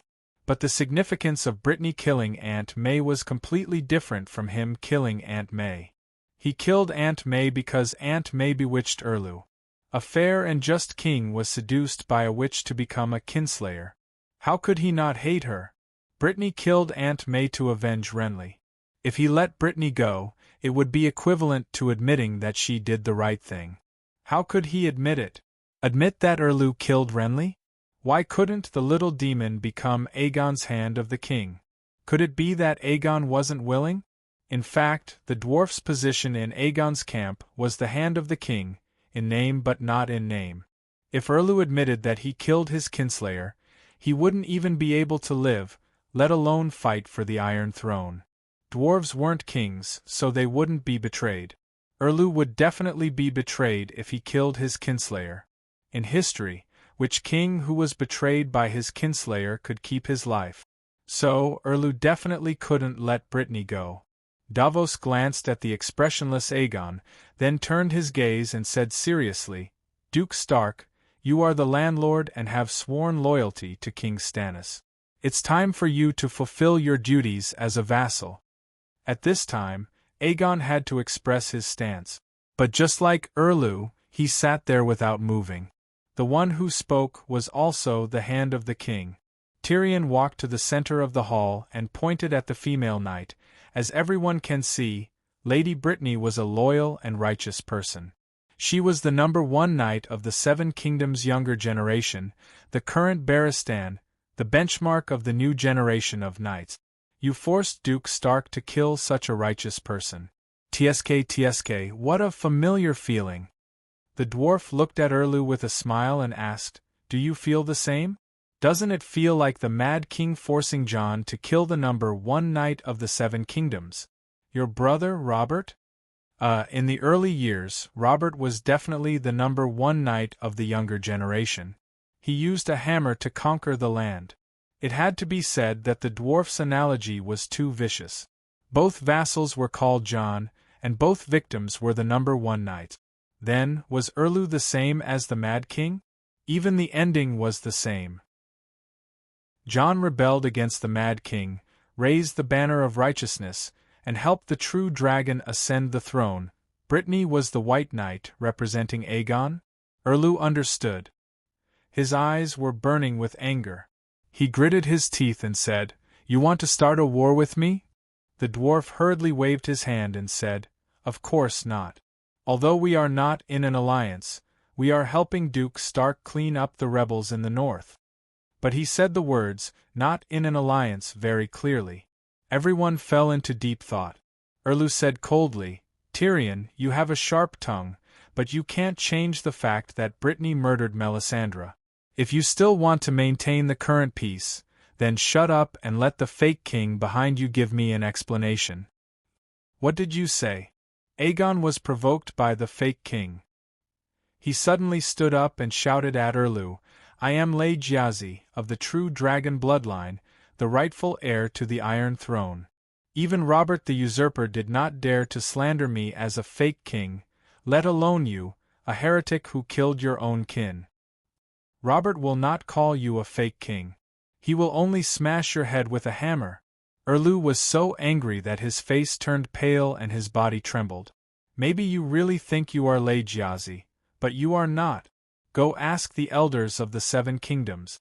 Liga and Varys are like you and me. Do you think I will save your son?" Aegon was so angry that his eyes were dizzy. He looked down anxiously and began to look for his sword. Unfortunately, everyone's weapons had been taken away by the Northerners before they entered the hall. The dwarf was also anxious. Aegon should not have come. Even if Erlu called him a fake king, he should be the one to refute. But now Erlu's words were so sharp that he could not interrupt. However, Aegon suddenly came to his senses after circling around like a headless fly. He raised his head and looked directly at Erlu. "I don't know if you will save my son, but I swear that if there is a chance to save your son, I will save him. You are guilty, but the child is innocent. As the king of the 7 kingdoms, if he does not save an innocent child, then he does not deserve to sit on the Iron Throne." Aegon was confused by his anger. After he came to his senses and thought about Erlu's words in reverse, he realized that this question was easy to answer. He did not even need to think about it. After learning the ways of the King of Kings from Aunt Dany for so long, how could he not know how to treat the enemy's children? No, he knew it all too well. One of Dany's famous scenes being whipped by the Codex, was it not because the rebellious slaves had slaughtered the slave owner's child? Therefore, these words came from the bottom of his heart. He said it happily, smoothly, and with sincerity. There was not a trace of pretense in his expression. Because of this, Erlu looked at him, stunned. Tyrion was also stunned with his mouth wide open. Jon, Davos, and the people in the hall were all shocked. It was as if they were seeing Aegon VI for the first time. Perhaps he really was a qualified king. At this moment, many people thought so. "Ahem, your majesties, my lords." Davos noticed that the atmosphere in the hall was not right. Everyone seemed to be intimidated by King Aegon's king's aura, so he quickly spoke up to break the situation. "The purpose of today's trial is to seek justice for Lady Melisandre, not to discuss the relationship between Varys and Rhaegar. Everyone, please return to the topic at hand. I also ask King Aegon to answer my question directly. What kind of explanation do you intend to give to King Stannis for killing our archbishop-ranked priest? Cersei murdered the archbishop-ranked priest, she was paraded through the streets, and Kate Black was dressed in black. If Brittany was a man, Davos would logically let her wear black. Neither side would lose face, and a large-scale military conflict could be avoided." Unfortunately, however, he did not know that Aegon and Erlu both wanted to take the opportunity to flip out. "Aegon, kill her with your own hands, and this matter will be over." Erlu pointed at Brittany and said coldly. Erlu began to stir up trouble. "Why don't we have a trial by martial arts and let the gods decide whether what Brittany did was the most wrong or the most wrong?" Tyrion squinted and laughed. Hundreds of slashes failed to kill Brittany. Who didn't know that she was wearing tile steel armor? Dueling with a knight wearing Varys steel armor? Even without Varys steel armor, Brittany was still a top-notch general of the 7 kingdoms. Erlu's knight, however, had endured half a year in the deep mountains and forests. Even a noble knight like Gondifalon had lost his shape in hunger and cold. How could they fight? Erlu pointed at Aegon and said, "Let's fight. The winner is king and the loser is out." Chapter 677. The winner is king and the loser is out? Aegon's eyes lit up and was about to agree. Tyrion snapped his fingers and nudged Aegon and the rest with his shoulder, interrupting him. King Stannis is so brave to challenge Dragon Knight Aegon. Erlu glared at the dwarf and gritted his teeth. When did a knight's duel count as a dragon? Tyrion nodded and smiled. If you are dueling for justice, you naturally have to be fair. But as you said, the winner is king. In order to fight for the Iron Throne, we have to use all the advantages. Wouldn't we be fools if we didn't use the dragon? Very good, you finally spoke your mind. For the Iron Throne, you are finally going to attack me. What trial, what Renly, they are all excuses. Erlu sneered. At this point, Tyrion stopped talking and said straightforwardly, Prince Renly is not an excuse. Brittany has her own oath and choice. His Majesty Aegon will pay attention to your feud with her, but he will not participate. Now, let's skip over Brittany and talk about your relationship with His Majesty Aegon. Everyone knew that there was only one Iron Throne and one king. When the two kings met, one of them had to leave. The battle between you and His Majesty Aegon will happen sooner or later. His Majesty Aegon has the support of the Valley Hajien, the Stormlands Dorne, half of the Northern Territory and half of the River Bend. You only have less than 400 troops left. You have no foundation and are wandering around. You have no chance of winning. As for recruiting the Bravos mercenaries, most of the famous mercenary groups in the world have been recruited by the Alliance. They are probably being trampled on by the Dragon Queen. Even if you can find some small mercenary groups with low strength, reputation, and credibility, it will only cause more suffering in the Seven Kingdoms. It will not change the final outcome. But winter has arrived and the deviants are wandering outside the Great Wall. The Seven Kingdoms cannot afford any more turmoil. Why don't you put on the black cloak and go to the Great Wall to be the savior? Your daughter, Princess Serene, will become the successor of the Stormland and can immediately return to Storm Rest Fort. Your wife and subjects will retain their titles and fiefs, and they will be free to choose their future path. They can even continue to believe in the King of Light as long as you don't force them. Aegon's lips wriggled a few times. He really wanted to stop the dwarf from acting on his own. In the end, out of trust, and also out of consideration for the dwarf's reputation, he only used a dissatisfied gaze to vaguely glare at him. The dwarf blinked and quietly replied with a message telling him to be patient. Previously, they had not decided to return Storm's End to Theon. Aegon had even told Sansa to give birth to a few more babies and arrange for the second son to inherit Storm's End. Erlu, however, did not hesitate at all.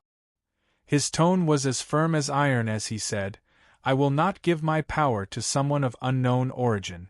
That would be irresponsible to Theon of Bella and the people of the Seven Kingdoms. The silver-haired king's offer is generous enough. Why did you reject it? Big John could not help but ask.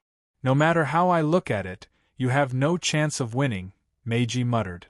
Even the knights on Erlu's side were greatly moved. They looked at their king, wanting to say something but hesitating. Their eyes were filled with anticipation.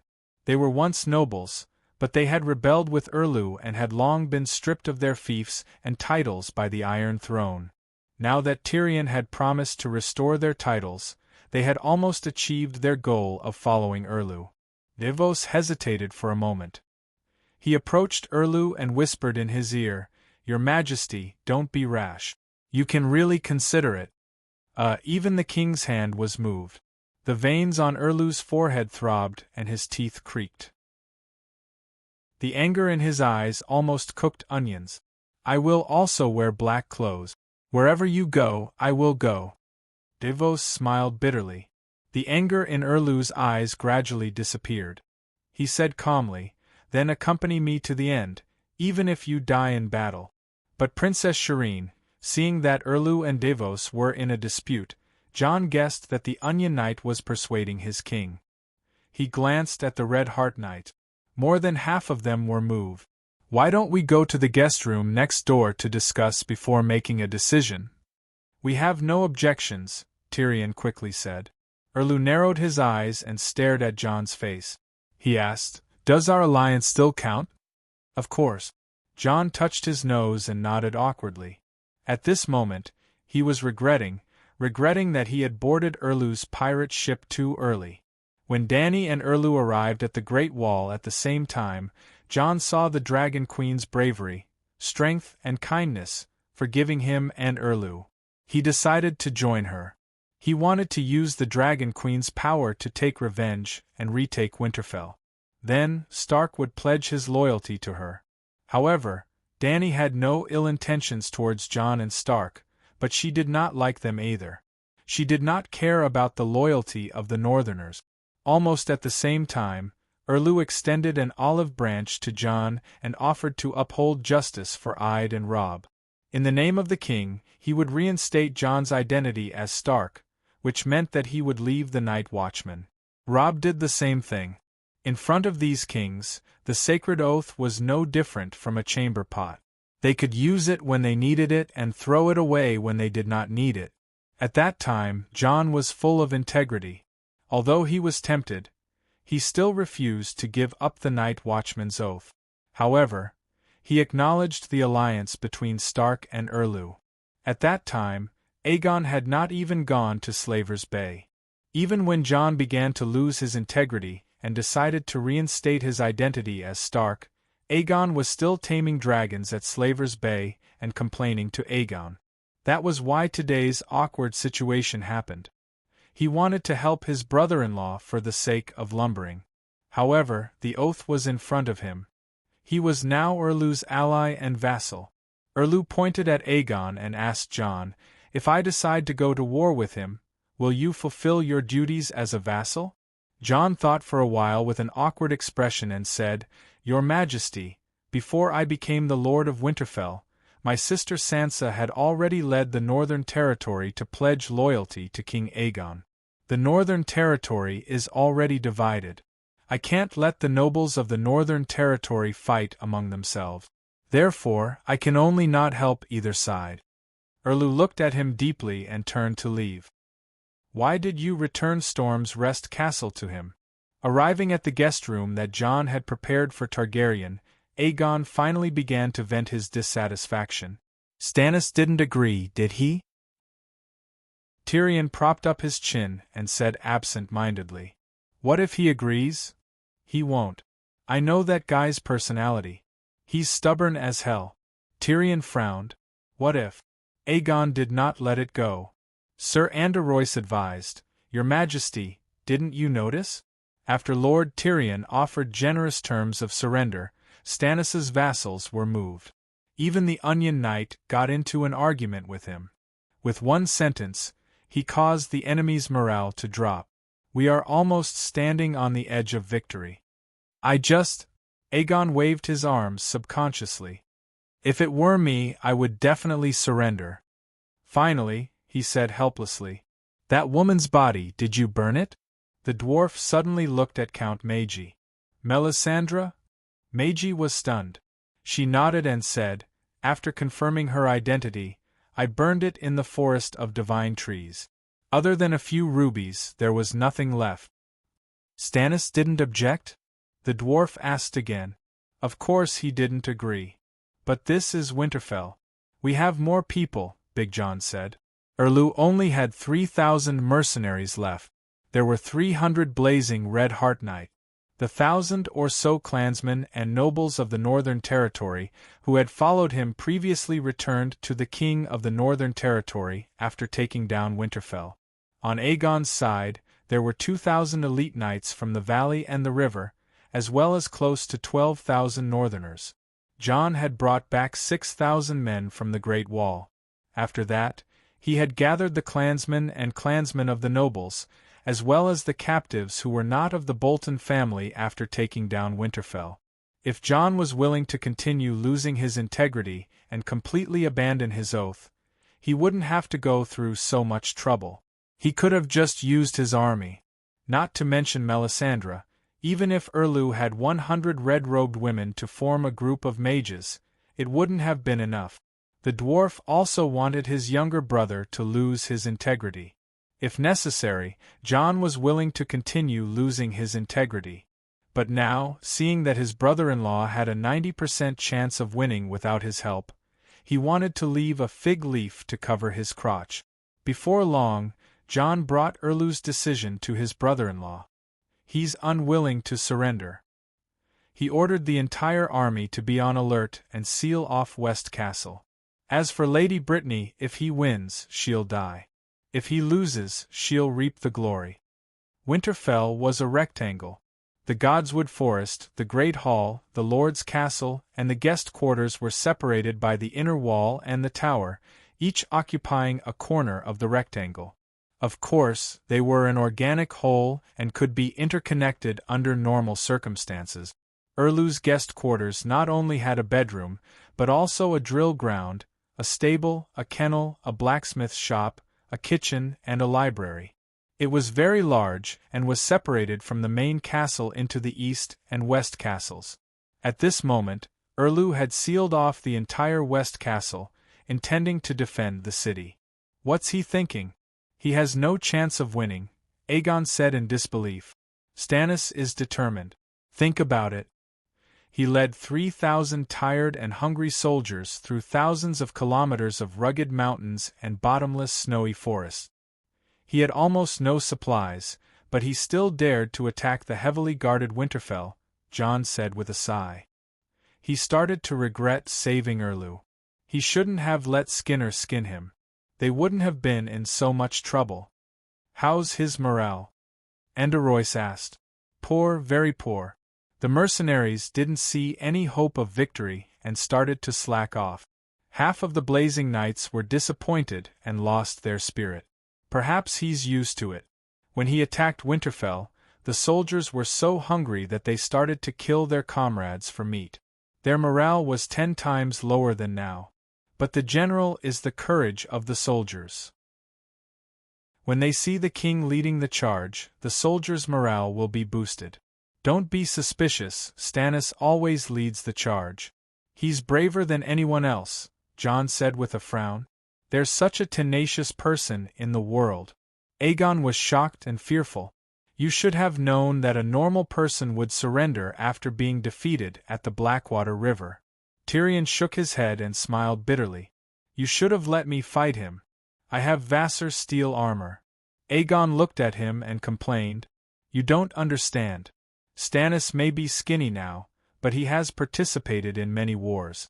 He's a true veteran and has 100 times more battle experience than you. Have you forgotten about the Radiant Messenger? That sword can end the long night. Don't tell me he can't kill you? Even if he can't kill you, he can roast you. Tyrion raised his head and looked at Jon with a burning gaze. Do you want Winterfell to become a battlefield? You want me to help him expel you? Jon asked. Then let's fight. Aegon stood up and looked through the window at the West Castle with determination. Fight. Let's use the wildfire bullets first. Tyrion gritted his teeth. 2 days later, Aunt Dany received bad news that her nephew was gone. Chapter 678. Aunt Dany, please come back. Sansa's eyes were red and swollen. Her face was as white as a sheet as she sobbed and pleaded. What happened? Why did he suddenly disappear? Aunt Dany was also shocked.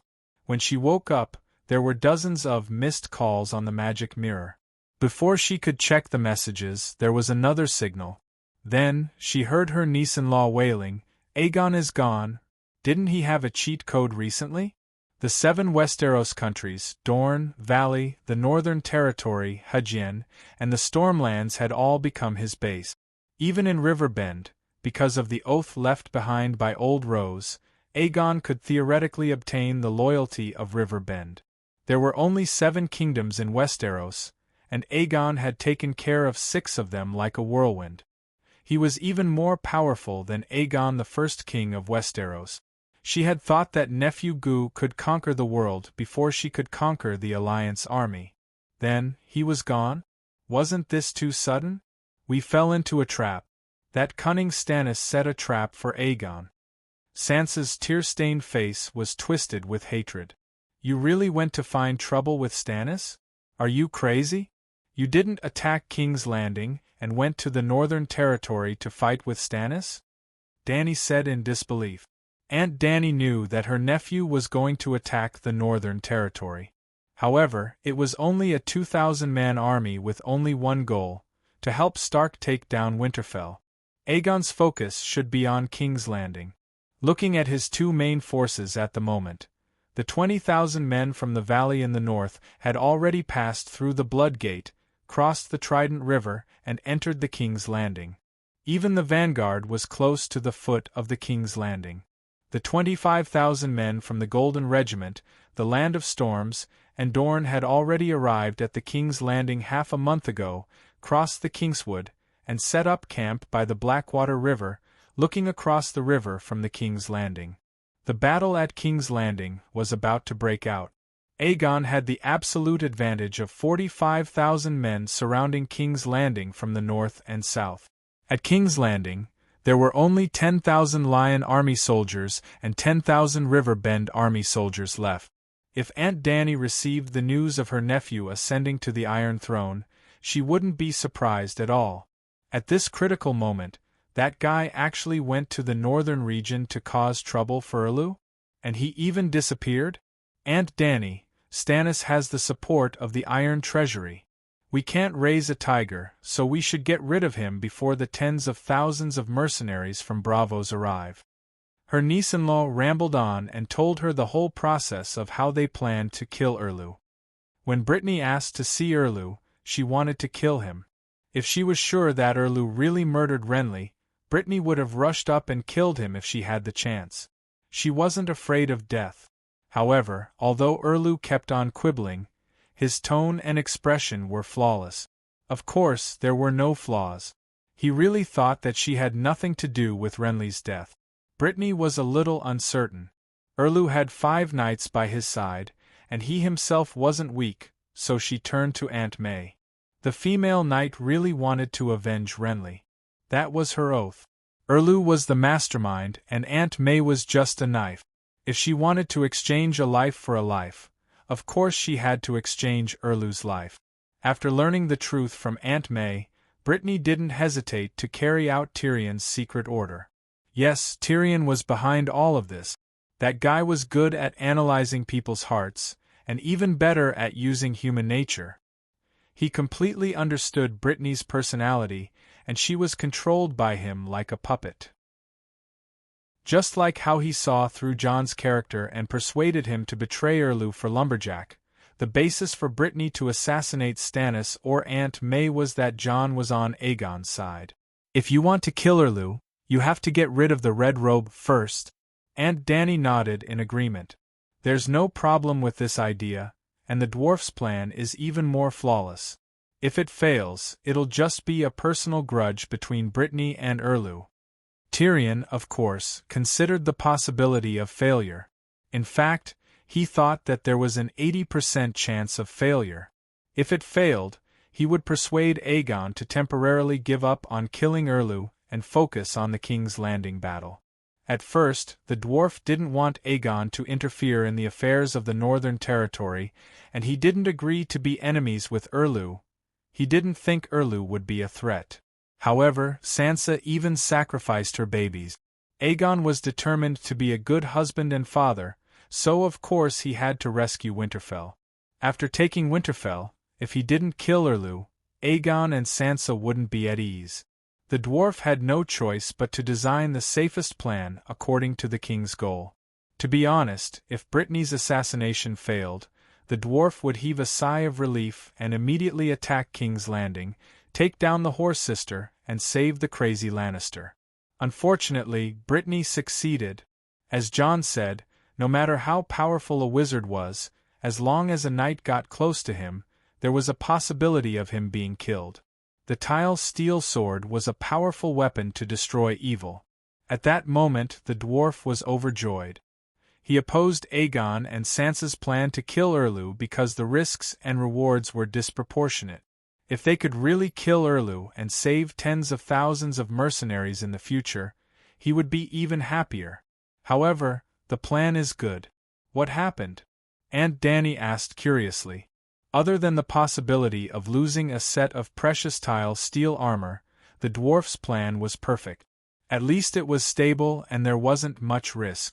King Aegon sat steadily on Mount Tai, quietly watching the situation change. The little devil twirled the chess pieces lightly, using the 7 kingdoms as a chessboard. Brittany killed Melisandre, and we officially declared war with Stannis. But when Aegon and Tyrion were riding on dragons to throw wildfire bombs, Melisandre suddenly appeared. With just one move, she burned Balerian's eyes and burned through his wings. Aegon and Balerion fell from the sky. Sob, sob, sob. Don't cry, let's finish the story first. My aunt is listening intently. Sigh, I told you not to provoke Melisandre, but you didn't listen. Aunt Dany also rubbed her red eyes and choked with sobs. Wah wah wah. The niece-in-law remembered her aunt's warning that day. Sadness came from her heart, and regret came from her brain. She started to cry loudly. Don't cry. When I'm done with the war with the Alliance, I'll go and find Stannis for an explanation. Aunt Dany comforted the widow sadly. Sansa looked up at her tear-stained face and begged, Aunt Dany, please come back. Aegon isn't dead yet. He's waiting for you to save him. Gone not dead? Aunt Dany's sorrowful expression almost collapsed. Aunt was furious and scolded the crying niece-in-law. What are you crying for? Speak clearly. Sansa quickly stopped crying and quickly said, Balerian's eyes were on fire, and his wings were burned through. However, he didn't fall straight to the ground, but glided down. Aegon had the tile steel armor you gave him. Even though Balerion was on top of him, he didn't suffer any fatal injuries. He only twisted his legs. But Balerion landed on the wall guarded by mercenaries, and was captured by Stannis together with Aegon. Ah, that scared me. It's fine as long as he's fine. Aunt Dany heaved a sigh of relief and grinned. Send a letter to Erlu. I want to ransom him. Name the ransom. 100,000, 1,000,000 gold royals will do. Aunt. Sansa was so touched that she was about to cry again. After being touched for a while, Sansa said, Aunt, this is such a big matter. You should come back personally. Oh, she's going overboard again? Dany didn't say anything. She pulled open the curtains and dragged the magic mirror to the window, pointing it in the direction outside Meereen. The Great Pyramid of Meereen was 240 meters tall. Standing at the top of the pyramid, one could see the plains, rivers, and oceans dozens of kilometers around Meereen. At this time, Sansa could see the camp through the mirror. The flags were fluttering and the soldiers were like ants. The pressure of 100,000 soldiers made her feel cold even from thousands of miles away. She seemed to smell leather and horse dung. She seemed to hear war drums and the neighing of horses. See? I don't know where the 5,000 elephant soldiers went. I'm looking for them, but it's obvious that there will be a big battle here soon. Sansa said helplessly, Why don't we send a megalosaurus? A smaller megalosaurus will do. Against Melisandre, a pterosaur won't be able to do anything. Won't be able to do anything? Fire witchcraft must have a distance limit. Even I can't hurt a sheep 100 meters away, let alone a pterosaur. But Aegon was at least 300 meters away from the ground at that time. Isn't that too exaggerated? Dany was horrified. How did that woman do it? I don't know. Sansa shook her head vigorously. I don't even know how she came back to life. Her head was chopped off by Brittany and her body was burned by Count Melisandre. How did she come back to life? If you don't know, let someone who knows tell me. Where's Tyrion? Tyrion is unconscious. I don't know if he can survive. Dany's mouth twitched a few times. This was good news. She wanted to laugh, but she held it back and asked, Did he also fall into the dragon? No. At that time, he and Aegon were throwing bombs in the air. Tyrion's eyes suddenly spewed out a string of dark red flames, but Tyrion's Tessa was unharmed. When Aegon fell, Tyrion even ordered Tessa to land on the city wall, intending to save him. It was also then that we knew that Melisandre was not dead. She swaggered to the training ground and pointed at Tyrion. Then, as if a pot of wildfire had been poured on Tyrion, he burned fiercely. Fortunately, Tessa understood human nature and sensed the danger. She brought the charred Tyrion back to Count Murgy's camp. That's not right. Dany was suspicious. If Melisandre could burn Aegon's pterosaur, there's no reason why she couldn't hurt Tessa. How far away were they at that time? Tyrion and Melisandre? About 20 meters. Being able to burn Tyrion from 20 meters away without burning him to death, this was the effect of a normal fire spell. Burning a pterosaur from 300 meters away was simply a fantasy. A pterosaur's eyes were as big as millstones, and its wings were harder than the oldest cowhide. The elemental flames condensed by a fire spell could at most blacken the wings and sting the eyes, and it had to be at close range. Did Stannis hold a sacrificial ceremony that day? Dany asked seriously. I don't know. Was Melisandre revived, or was she not dead at all? Dany asked again. I don't know. How come you don't know anything? Dany's aunt was dissatisfied. Her niece-in-law was also dissatisfied. What's the use of knowing this? Quickly saving Aegon is the right thing to do. Dany's face turned serious and she angrily rebuked, Idiot, you don't even know the other party's background, and you want me to go see Melisandre and send Dragonfly back? You have to understand, that's the enemy. No matter how the enemy schemed against you, it wouldn't be too much. But I don't know. Sansa felt wronged. Then get someone who knows about it to tell me. Chapter 679. What did Dany Rise say? As soon as Sansa ended the call and left the bedroom, Illyrio and the others, who had been anxiously pacing around the living room, surrounded her. She said that Melisandre shouldn't be able to hurt Balerion. She wants us to investigate what happened in Stannis' camp that day, Sansa said softly. Sigh, what's the point of investigating this at a time like this? When will she come? Illyrio stomped his foot. She doesn't have time. Illyrio shouted before the queen could finish. How can she not have time? At a time like this, even if the sky falls, she should hurry back to the north and save His Majesty the King. Is there anything more important in the world than this? Sansa frowned. She was very unhappy with the fatty who was yelling. You're just a marquis without a title. What right do you have to yell in front of the queen? Also, there are many vassals of the valleys, the riverlands, and the stormlands here. Putting aside the etiquette between ruler and vassal, if you keep yelling like your son has died, won't these vassals, who are barely united, lose their morale? So much so that he even had thoughts of treason? On the surface, the true Dragon Alliance was under Aegon alone, but its foundation was the Dragon Queen, who dominated the world.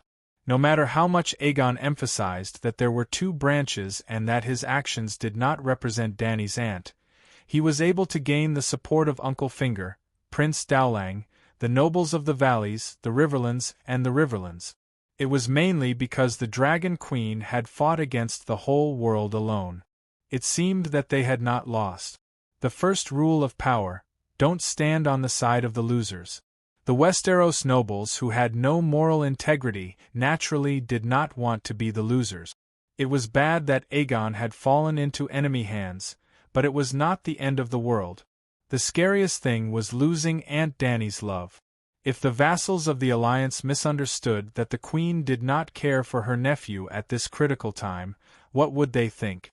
Thinking of this, a cold light flashed in Sansa's eyes, and she said calmly, You lost your composure, Marquis Illyrio. Fatty's mind was in a mess before, but when he saw the expressions of the queen and the other vassals, he immediately regained his usual cleverness. Tears seeped out of the corners of his eyes, and he said sorrowfully, Your Majesty, this old servant is guilty. I'm just too worried about Your Majesty's safety. Seeing his natural, sincere, and loyal expression, Sansa's heart softened. She sighed and said, I'm also worried and anxious, but it's useless to be anxious. Aunt Dani is indeed unable to free herself.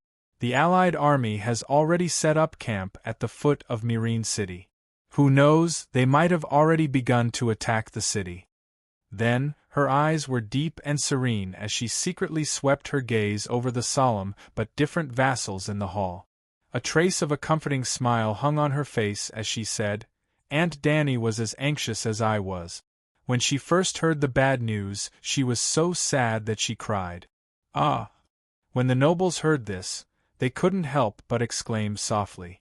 Ever since the Dragon Queen led the centaurs through the Red Purgatory, she gave off the image of a strong, determined, and sharp-edged Iron Lady. But she actually cried for Nephew Gu, this, loyalty plus 50. Cohesion plus 50. The same notification box seemed to flash above the heads of the nobles from the riverlands, valleys, and stormlands. Sansa saw everything and felt the sudden change in the atmosphere in the hall. A trace of smugness flashed in her big blue eyes as she continued. Even though the situation at Slave Bay is critical, she still asked me to send a message to Stannis immediately. She is willing to pay a ransom to redeem His Majesty according to the tradition of the Seven Kingdoms. She will pay the ransom. 10,000, 100,000, 1,000,000 gold royals, it doesn't matter. But if she dares to harm even a hair on His Majesty's head, there will only be an inch of land left for Stannis to stand on. Sir Bruce looked down at his large feet and asked curiously, "How can I stand on an inch of land?" This Bruce is not the same person as the Batman at Slave Bay. He is the cousin of Count Buckler from Bronzegate City in the Stormlands. Bronzegate City was on the road from Storm's End Fortress to the King's Landing. It was also very close to Storm's End Fortress, so his family had surrendered to King Aegon long ago. At this moment, Sir Bruce was accompanying the king, trying to get a position in the Kingsguard. Sansa was a little disdainful of him because in the battle with Brittany, Bruce didn't even last 10 rounds. She glanced at him and said calmly, "He was burned to ashes by the dragon flame and then stored in an inch-large box." Hiss! Everyone sucked in a breath of cold air, and it seemed that the increase of loyalty appeared above their heads again. The limit of loyalty was actually only 100, which showed how low their loyalty was before. The old crab looked at the calm queen and the obedient ministers around him. He was shocked. How old was she? She had just experienced the tragedy of her husband being captured, and now she was like this. The old crab didn't appear here for Aegon. After the 20,000-strong army of the valley entered the king's domain, they started to loot the civilians. Dragonstone Island received several letters of complaint from the nobles of the king's domain. The old crab came to remind Aegon to restrain his soldiers. The Westeros nobles didn't seem to worry about food when they went to war. Dany went to new guys next door and transported food to old guys a few months in advance. When Robb led the Northerners south, they didn't bring any food. They ate along the way. Where would they get food? They got food from the ground. They either provided supplies to the nobles along the way, went hunting in the forest, or were accompanied by caravans. But one of the main ways to get supplies was to rob the civilians and the local nobles. This was also why the Brotherhood of No Flag didn't differentiate between lions and wolves when they killed. As long as they encountered soldiers who entered the village, they would kill without mercy. At this moment, Aegon's army was repeating what their ancestors had done countless times. The old crab came to the valley to admonish King Aegon, not to persuade him to love the people. In the Westeros, the cost of loving the people was too high. Even if the king wanted to, he couldn't afford to. But the king had to love the nobles. The old crab advised King Aegon, "It's fine if you rob the civilians, but why do you have to harass the nobles' castles?" King Aegon was helpless. It's said that soldiers are like combs. A few years ago, the land from the Trident River to the king's domain was cleaned up by lions and direwolves. The civilians ran to the king's landing to be sparrows. If I can't get any more out of them, I can only target the nobles. The old crab muttered, Your Highness, Dragon Queen is proficient in Valeglia's fire witchcraft. She must have her reasons for needing information about Stannis's camp. You should immediately contact Duke John. He's the Winterfell Lord and is most suitable to investigate this matter. At the same time, send a letter to Stannis and convey the Queen's intentions to him so that King Aegon won't be mistreated. Sansa looked approvingly at the old crab. This was an experienced strategist. Count Sedega is right. I'll personally make a trip to Winterfell. No, Winterfell's situation isn't clear. Your Highness, you can't get involved. A Valley noble advised. My king is in Winterfell. How can I not make sure of his safety? Moreover, Winterfell is Stark's home. Losing a Stark's son-in-law in the House of Stark is a great humiliation. I believe that the entire Northern Territory doesn't want Stark's eldest daughter to be humiliated in Winterfell. At the end of her speech, Sansa gritted her teeth slightly, and her expression and tone unconsciously carried a trace of resentment. She was indeed blaming Jon. Aegon was her husband. He could fail anywhere, but he couldn't be defeated in Winterfell. If she was the queen of the Northern Territory, this wouldn't have happened.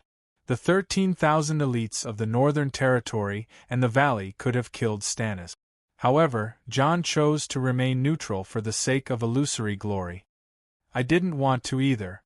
It was supposed to be foolproof. Jon looked exhausted. There were dark circles under his eyes. He pulled his hair and didn't dare to look at his sister's reproachful eyes. Everything that happened that day was illogical.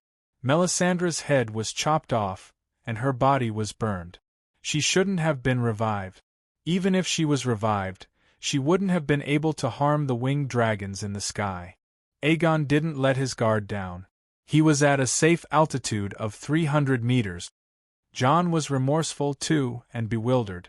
Like Sansa, he felt that the death of Stark's son-in-law in Winterfell was the greatest humiliation in the history of the House of Stark. But what could he do? How could a vassal kill the king? Wasn't that what Wade Fry did to Robb at the Red Wedding? He couldn't learn from Wade Fry. Remaining neutral was his bottom line. Sansa looked at Jon calmly.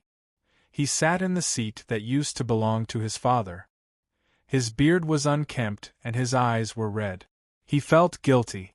She didn't comfort him. She still needed someone to comfort her. Dany Rise wants to investigate whether there was a sacrifice at West Castle that day, she asked. Rhaenys Bolton is dead. Sansa's expression changed. She exclaimed, Dany Rise guessed it? Jon nodded and sighed. I had my suspicions too. After asking the servants, I found out that there were burn marks on the floor of the guest room's west hall. What about Theon? Is he dead? Sansa asked worriedly. No, Rhaenys alone is enough. He was the king of the north for a while. He has the king's blood in him. Don't doubt, the little Skinner really has the king's blood. The rules of this world were strange. If you weren't a king, there was almost no value in a blood sacrifice. But once you were crowned king, even if it was only for a day, you and your descendants would have the king's blood in their veins. Therefore, Dany suspected that the king's blood was related to fate and the fate of the nation. The reason why the little Skinner and Theon were valued by Erlu was because of the king's blood.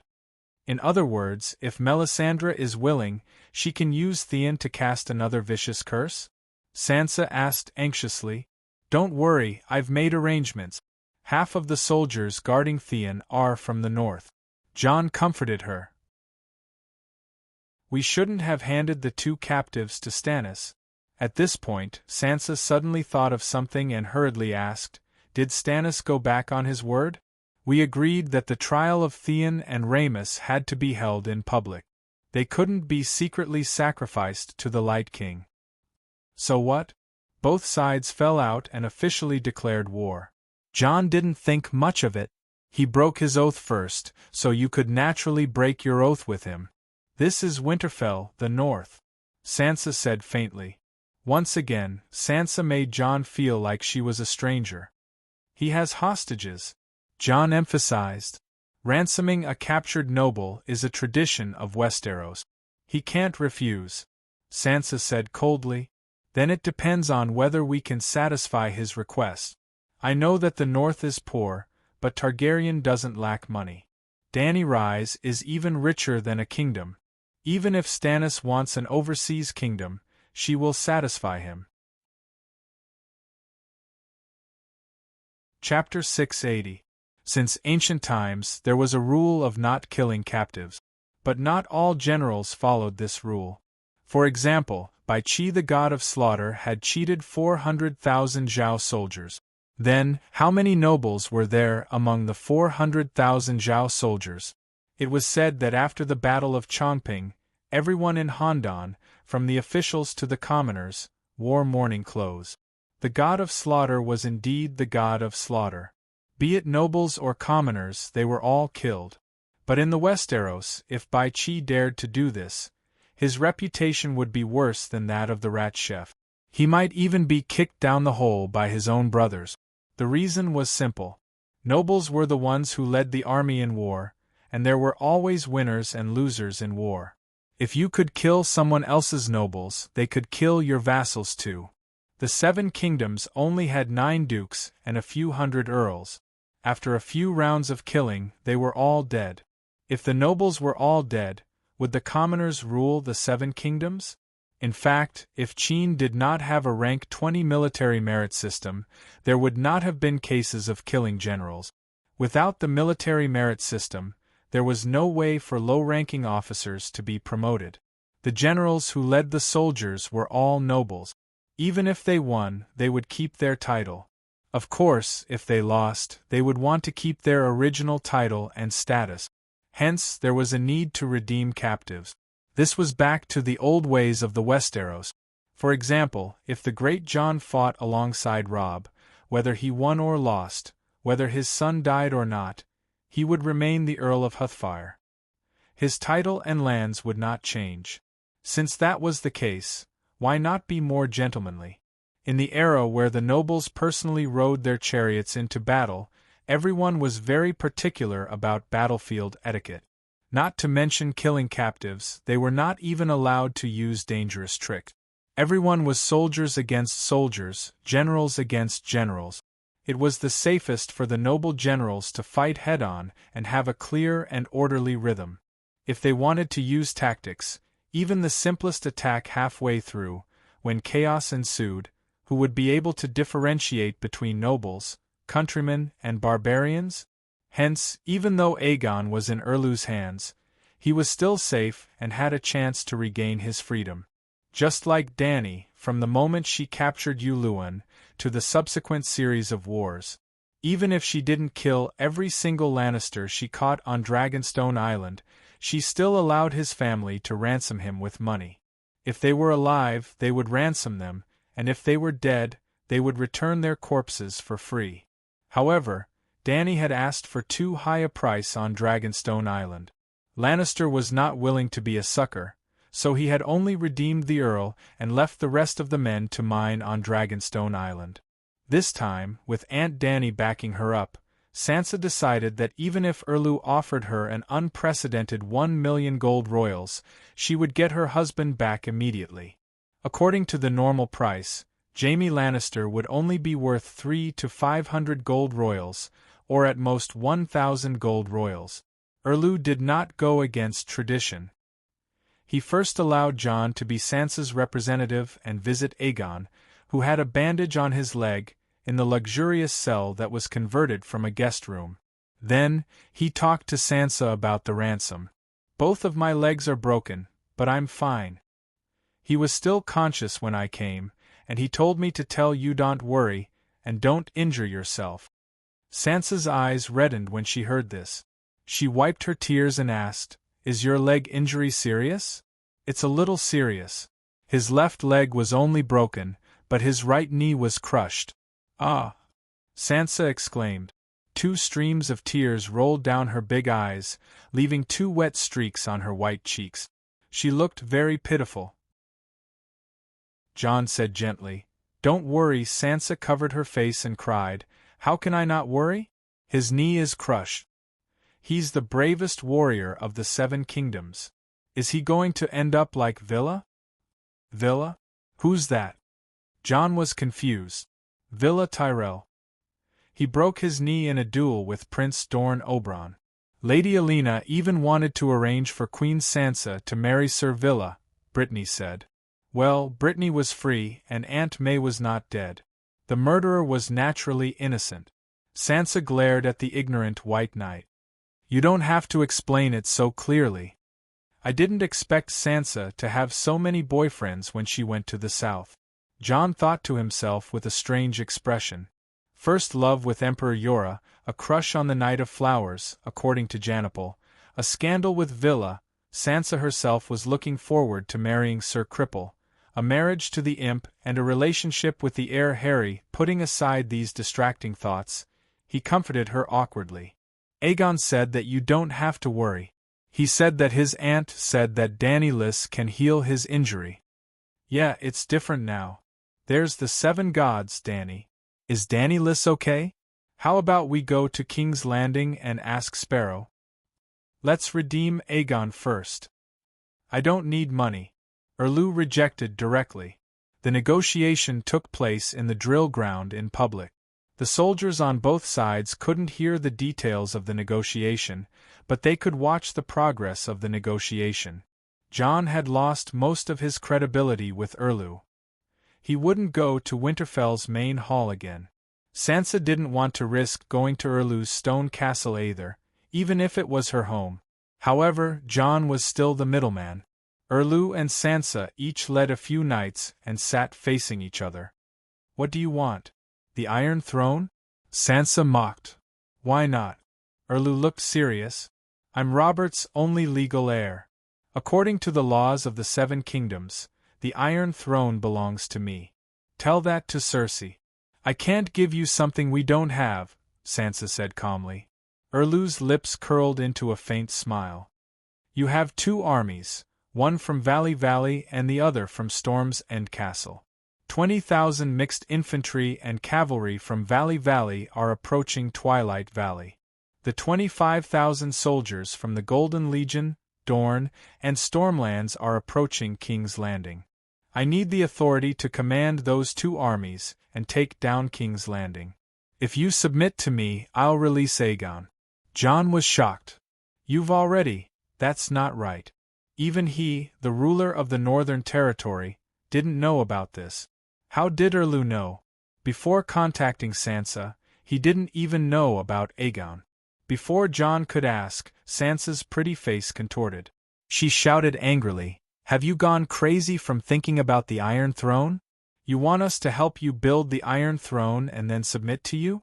How can there be such a good deal? Your false king was captured by me, and this is my condition, Erlu said calmly. Royce pointed at Erlu and said angrily, He even knows about our army's latest movements. He must have planned this beforehand. Or perhaps, the conflict that day was his scheme. We fell into his trap. Erlu's gaze turned cold. He said mockingly, When you were plotting against me, you should have known that you would end up like this. Sansa's pupils contracted. He already knew about their plot against him? And he beat them at their own game, captured Aegon, and then took advantage of him? Who leaked the information? Sansa had a strong urge to look at her trusted aides and even Jon suspiciously, but she knew she couldn't do that.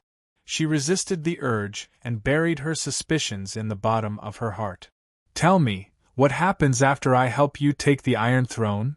She asked softly with a hint of mockery on her lips. Erlu seemed to have a plan. Without any hesitation, he said calmly, Aegon's bloodline is mixed up. There is no place for him in the 7 kingdoms. He must swear to leave the Westeros forever. Stannis, you've gone too far. Countess Medj clenched her fists and shouted angrily.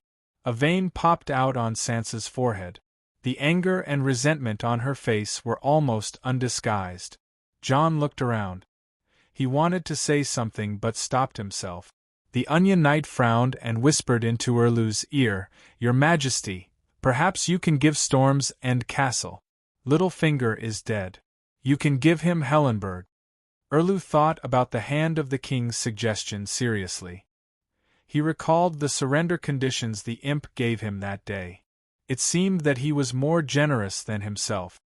I will give Aegon the title of Duke of Hellenberg, but he must be exiled. His eldest son can return to the Seven Kingdoms and inherit the title and land.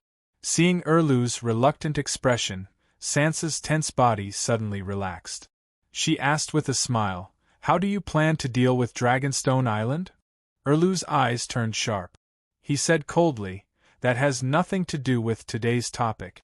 Dragonstone Island was occupied by Dany, but in the Baratheon dynasty, Erlu was the rightful Duke of Dragonstone Island." Sansa's smile became more sincere. She asked again, "What plans do you have for Dorne, the Valley Hajin and the Stormlands? This has nothing to do with me. If you don't make it clear, will the vassals of the True Dragon Alliance work for you?" Erlu's jaw muscles bulged. He said in a deep voice, "I will exercise the authority of the king according to the law. Their rights and obligations will be protected by the law." "All right, I agree." Sansa nodded. Everyone around, including Erlu himself, was shocked. Sansa nodded again and confirmed, "That's right. I agree to your conditions. I promise on behalf of my husband that we will hand over the military command of the True Dragon Alliance to Stannis. After Aegon regains his freedom, both of us will be exiled to a foreign land." "Your Highness!" Mormont, Gebert, Royce, and the others were shocked. They couldn't believe it. "Sansa, you..." Jon's eyes were filled with worry. "You can go back and rest for a day. Negotiations can't be completed in a day."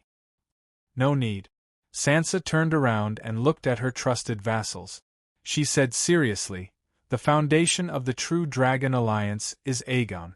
If we don't agree to his conditions, he won't be free and the alliance will collapse. So, I'm sorry to disappoint you, but we don't have a choice." "This doesn't make sense. No one has ever held a king captive as ransom." Sir Royce's face was red as he shouted at Erlu. Davos looked at his lord worriedly. His lips moved. "Your Highness..." He spat out a word, but couldn't continue. What could he say? "Exchanging a king for a kingdom is ridiculous. The people won't accept it, and the people are angry." "Stop dreaming. How could he say that? Does Aegon have a kingdom?" Erlu looked at the knights and asked with gritted teeth, "Isn't Storm's End Castle Theon's? Or is he sitting on the Iron Throne now? He only has an alliance with a loose foundation. How can he be a king? From the moment I captured him, the so-called True Dragon Alliance was destined to be eliminated. As for the vassals of the alliance, you have already raised the banner of justice against Lannister. Now you only have two choices. Retreat and wait for the Iron Throne to deal with you one by one. Or join me and continue the unfinished crusade. No matter how weak His Highness Aegon's foundation is, with our support, he's 100 times stronger than you. Lannister is detestable, but if we only have two choices left, you and Cersei, we'd rather choose Cersei." Sir Royce couldn't help but say, "Crack, crack." Chapter 681. In the Rebellion of the Four Kings, Renly had the support of Highgarden and Stormlands. He also had Taoist Lang watching from the back. He had 20,000 cavalrymen and a total force of 60,000. His strength was the best among the feudal lords. As the Duke of Dragonstone Island, Erlu's fief was the same as Targaryen's before Aegon conquered the Seven Kingdoms. He had Cithaga and Valerian as the main force and the small nobles on the nearby islands and peninsulas as support. He was the weakest among the 5 kings. Then, he invited Renly to eat a peach and plucked Renly's peach. He gained the support of almost all the nobles in Stormlands. Florin also led a group of nobles in Riverbend. Today, the rebellion of the Four Kings seemed to be taking shape. Dragon Queen, Queen Cersei, Erlu, King Aegon, and the new young Wolf Master, who wanted to be king but did not fight for the Iron Throne. Dragon Queen looked on coldly. Her gaze towards the Westeros was full of disdain. However, she was too big, and the people of Westeros didn't think that she didn't love the Iron Throne. Even though she wasn't in the Jianghu, the people of the Jianghu still spread her name in reverence. However, no matter how famous she was, she insisted on being a bystander. She could barely be compared to King Balan. The second young wolf master was the same as the first young wolf master. He had the power to influence the situation, but because he did not have a clear goal, he was very timid. Cersei was an old player. Back then, she had the help of the little devil and Tywin. This time, she had the help of her dear husband.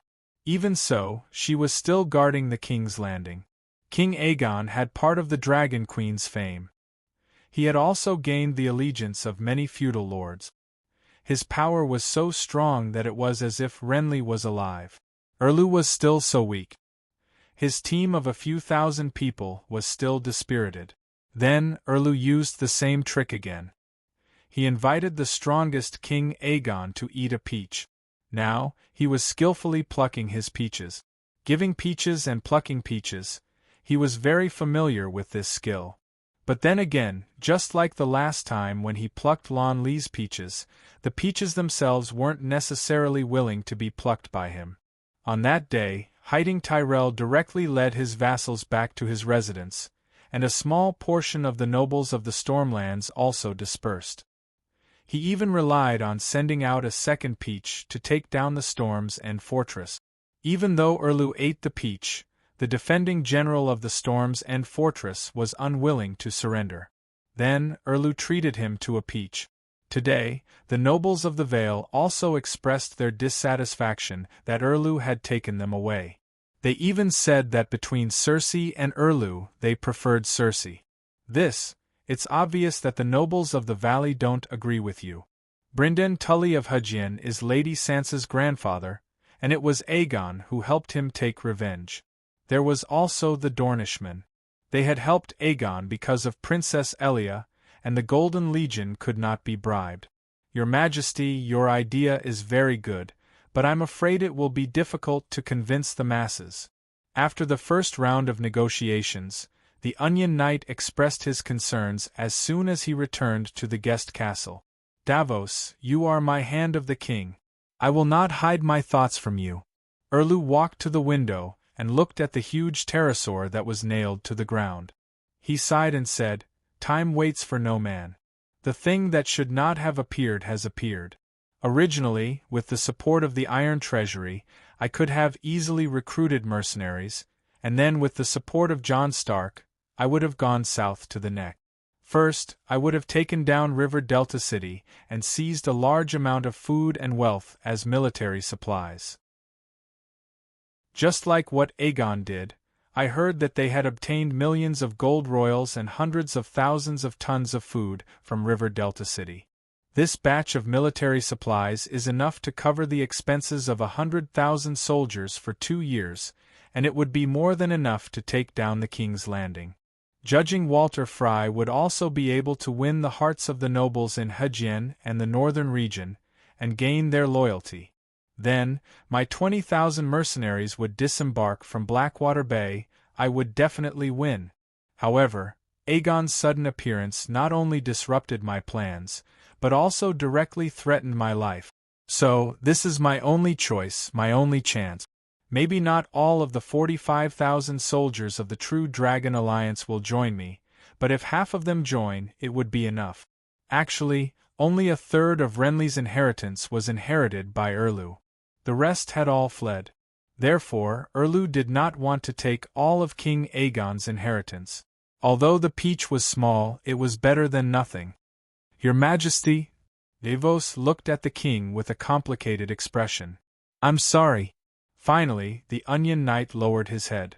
I'm not a qualified hand of the king, I've always hated the red-robed woman and wanted to get rid of your subordinates because she would only lead you into the abyss.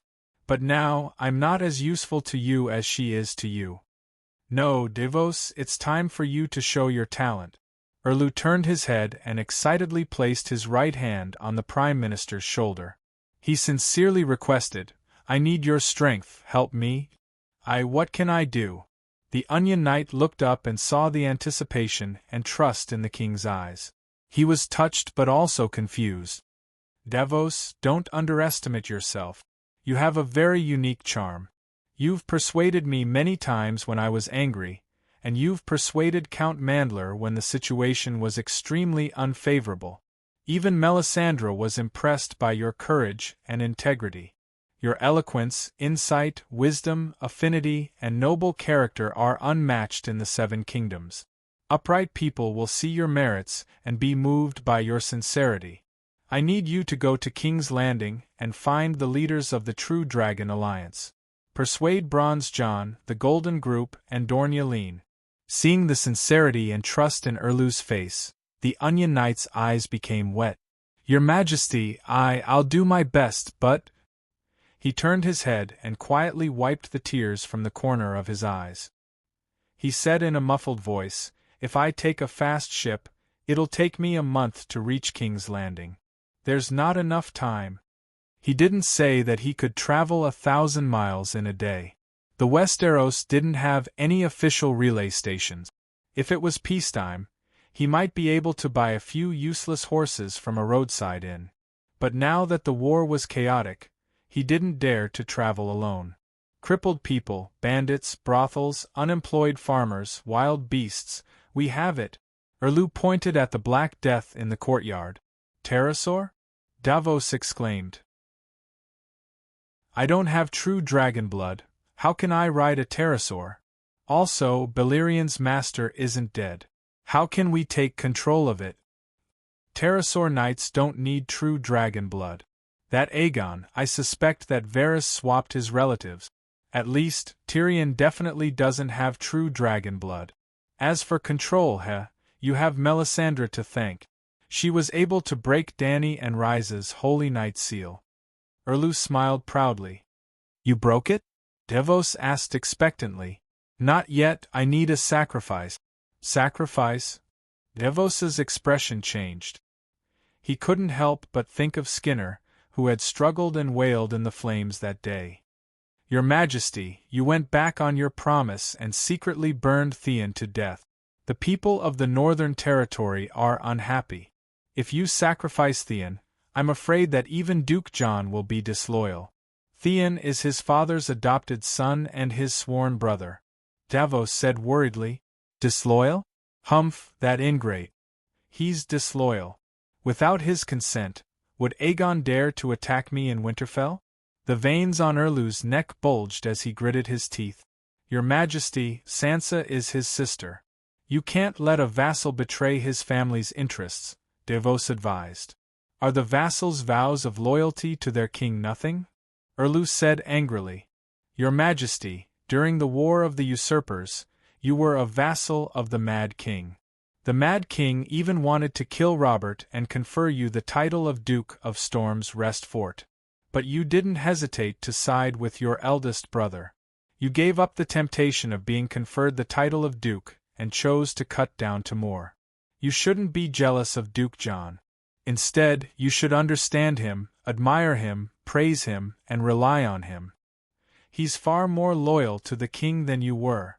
If you were in Duke John's position and Sansa was replaced by Robert, he would have led the Northern Territory army to attack us. Even if we hid 100 Melisandre, it wouldn't be enough. Erlu widened his eyes and glared murderously at his prime minister. Davos was calm and didn't avert his gaze. Crunch, crunch. Erlu's square jaw trembled as he ground his teeth. After a long while, Erlu turned his head and smiled bitterly. Only you would dare to say that. But you're right. I can't ask my vassal to do something that I can't do. If we don't sacrifice Theon, we can use his sister, Asha. Onion Knight's expression changed again. Your Majesty, Asha is the Duke's daughter. She even used a precious steel dagger to redeem herself. You can't kill her. Then what do you think we should do? Davos's face suddenly turned pale. Can we replace quality with quantity? He asked weakly. Sansa's side was also very lively. As soon as she returned to the main hall of the castle, a group of nobles loyal to Aegon immediately surrounded her and tried to persuade her. Queen Sansa, there's no precedent for this in the Westeros, Countess Meji said. It wasn't easy to form the true dragon alliance. The Iron Throne is right in front of us. We can't let a villain get it so easily. Sir Andorois was almost wailing. His father, Bronze John, had led an army of 20,000 in the valley for thousands of miles and finally got close to King's Landing. The fruit was about to ripen. He really didn't want anyone to take the peach. Your Majesty, you should go directly to King's Landing. Wait for us to take the Iron Throne, wait for you to give birth to a prince, wait for the Dragon Queen to end the war at Slaver's Bay. Stannis will have no choice but to release King Aegon. Count Gabe gave a wise suggestion. Sansa shook her head firmly and said, if it was someone else who captured Aegon, I might be able to negotiate slowly, but Stannis, that heretic, is almost crazy. Lunatics can't be judged by common sense. Although he's a little difficult to get along with, he's not, Jon mumbled. Actually, I always thought he was crazy, Tormund, the Giant's Bane, mumbled. Are you really going to give up the Iron Throne and exile yourself? Meji frowned. To be honest, the Northerners didn't like Aegon that much. However, Aegon's queen was Stark, so they naturally favored him. In other words, Erlu's charisma was too low, so no one liked him. In the current 7 kingdoms, Erlu, Cersei, and Aegon were fighting for supremacy. Aegon wasn't doing well, but Erlu and Cersei were two weirdos who could turn a dog-tail flower into a crimson pearl immortal herb. Sansa glanced at the nobles in the hall and said firmly, Aegon is not only my king, but also my husband and the father of my children. For him, I can agree to any excessive request from Stannis. The nobles were filled with respect. Besides, Aunt Dany is about to end the war at Slaver's Bay. I don't believe that she won't seek justice for us. Jon and the others' faces twisted. Chapter 682. Roar. The shrill cries of the beasts reverberated throughout Winterfell. Sansa and the others looked at each other in shock. The glass windows rattled, as if the thick brick walls of the main castle were shaking slightly. Pterosaur, it's the roar of a pterosaur. Sansa suddenly stood up and ran to the window. Balerion, it's the Black Death Balerion. What did Stannis do to it? Roar. The pterosaur's angry roar was like the sound of a truck horn. It was deafening, and the people in the main castle hundreds of meters away couldn't help but cover their ears. Following that, a large number of humans began to wail and cry for help. Rumble, caw, the building collapsed, followed by the sound of falling bricks. When Jon and the others reached the entrance of the West City Castle, they had no choice but to stop. The 50-meter-long pterosaur took up almost half of the backyard. Its huge body was like a city wall. No, not a city wall, but a huge stone roller. The pterosaur was covered in blood. No one knew whether it was its own blood or the soldiers who had been crushed to death. Its wings were tattered, and it could not fly. It could only go crazy and roll around the yard like a stone roller. Its wings, which were full of holes, beat the ground and everything around it. The mercenaries that Erlu had placed in the courtyard were like grains on a threshing field, being crushed mercilessly by a huge stone roller. They used swords, spears, and crossbows to attack it, but they were unable to cause any fatal injuries. If the pterosaur touched them, they would either be flattened like mosquitoes that had their fill of blood in the summer, or like dragonflies with broken wings that were thrown into the air by children in the autumn. The blazing red heart cloak was mixed with red minced meat, greenish-brown intestines, and white bone stubble. It was spread out and printed in the black wet mud. The surrounding buildings were also affected. The stables, warehouses, and other low buildings near the courtyard were like lumps of dirt in front of the stone roller. Even after being jolted by the stone roller, they were still crushed. The huge stone castle was still quite stable. It only shook a few times, causing the glass and tiles to shatter. Cracks appeared on the walls, but it did not collapse.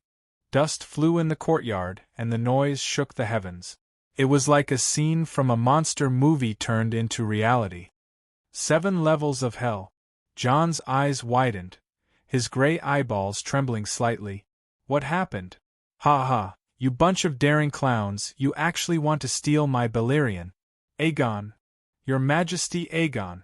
Sansa and the other nobles exclaimed. On the balcony of the 3rd floor of the guest room castle, the crippled Aegon was being held down by several knights of Red Heart of Blazing Flames. He was facing the pterosaur. No one knew what he was doing. Aegon. Tears welled up in Sansa's eyes. Ignoring the danger in the courtyard, she ran to the balcony and shouted at Aegon. Sansa? Aegon lowered his head and saw his wife. He was happy at first, but then he hurriedly shouted, Sansa, leave this place quickly. Balerion has been driven mad by the red-robed woman. I can't control him either. Leave quickly. Sansa. Be careful. Jon, Tormund, Meiji and the others rushed over with a giant shield, protecting Sansa in the center. Then, they quickly rushed into the guest room castle. The giant shield could not block the pterosaur's roller, but it could block the falling bricks, tiles, broken wood, intestines, organs, and a head that had died with its eyes wide open. Make the pterosaur stop, or we'll kill you. The pockmarked knight was furious. He grabbed Aegon's clothes and roared. Jon, Sansa and the others rushed to the 2nd floor. Before they could enter Aegon's bedroom, they were blocked by a group of knights of Red Heart of Blazing Flames. Separated by a bedroom that was 40 to 50 square meters, they saw Sir Richard grabbing Aegon's collar and shouting rudely on the balcony opposite. Bastard, even if he's a regular knight after being captured, he should be respected as a noble. His Majesty Aegon is the king, and you treat him like this? Big John roared. Like an angry lion, he raised his shield and rushed in. Before he charged at the Knights of Red Heart of Blazing Flames, he secretly gave Meiji, Gilbert and the others a look. Meiji and the others were really naive, unlike him, who was picky and did not understand the meaning of the look. On the other hand, Jon and Sansa almost had the same thought as Big John, take advantage of the chaos to rescue King Aegon. Jon, on the other hand, saw Big John's strange look, and saw him shrink his tall body behind the shield and charge with all his might, instead of being angry and beating people randomly. Only then did Jon roughly guess Big John's intention.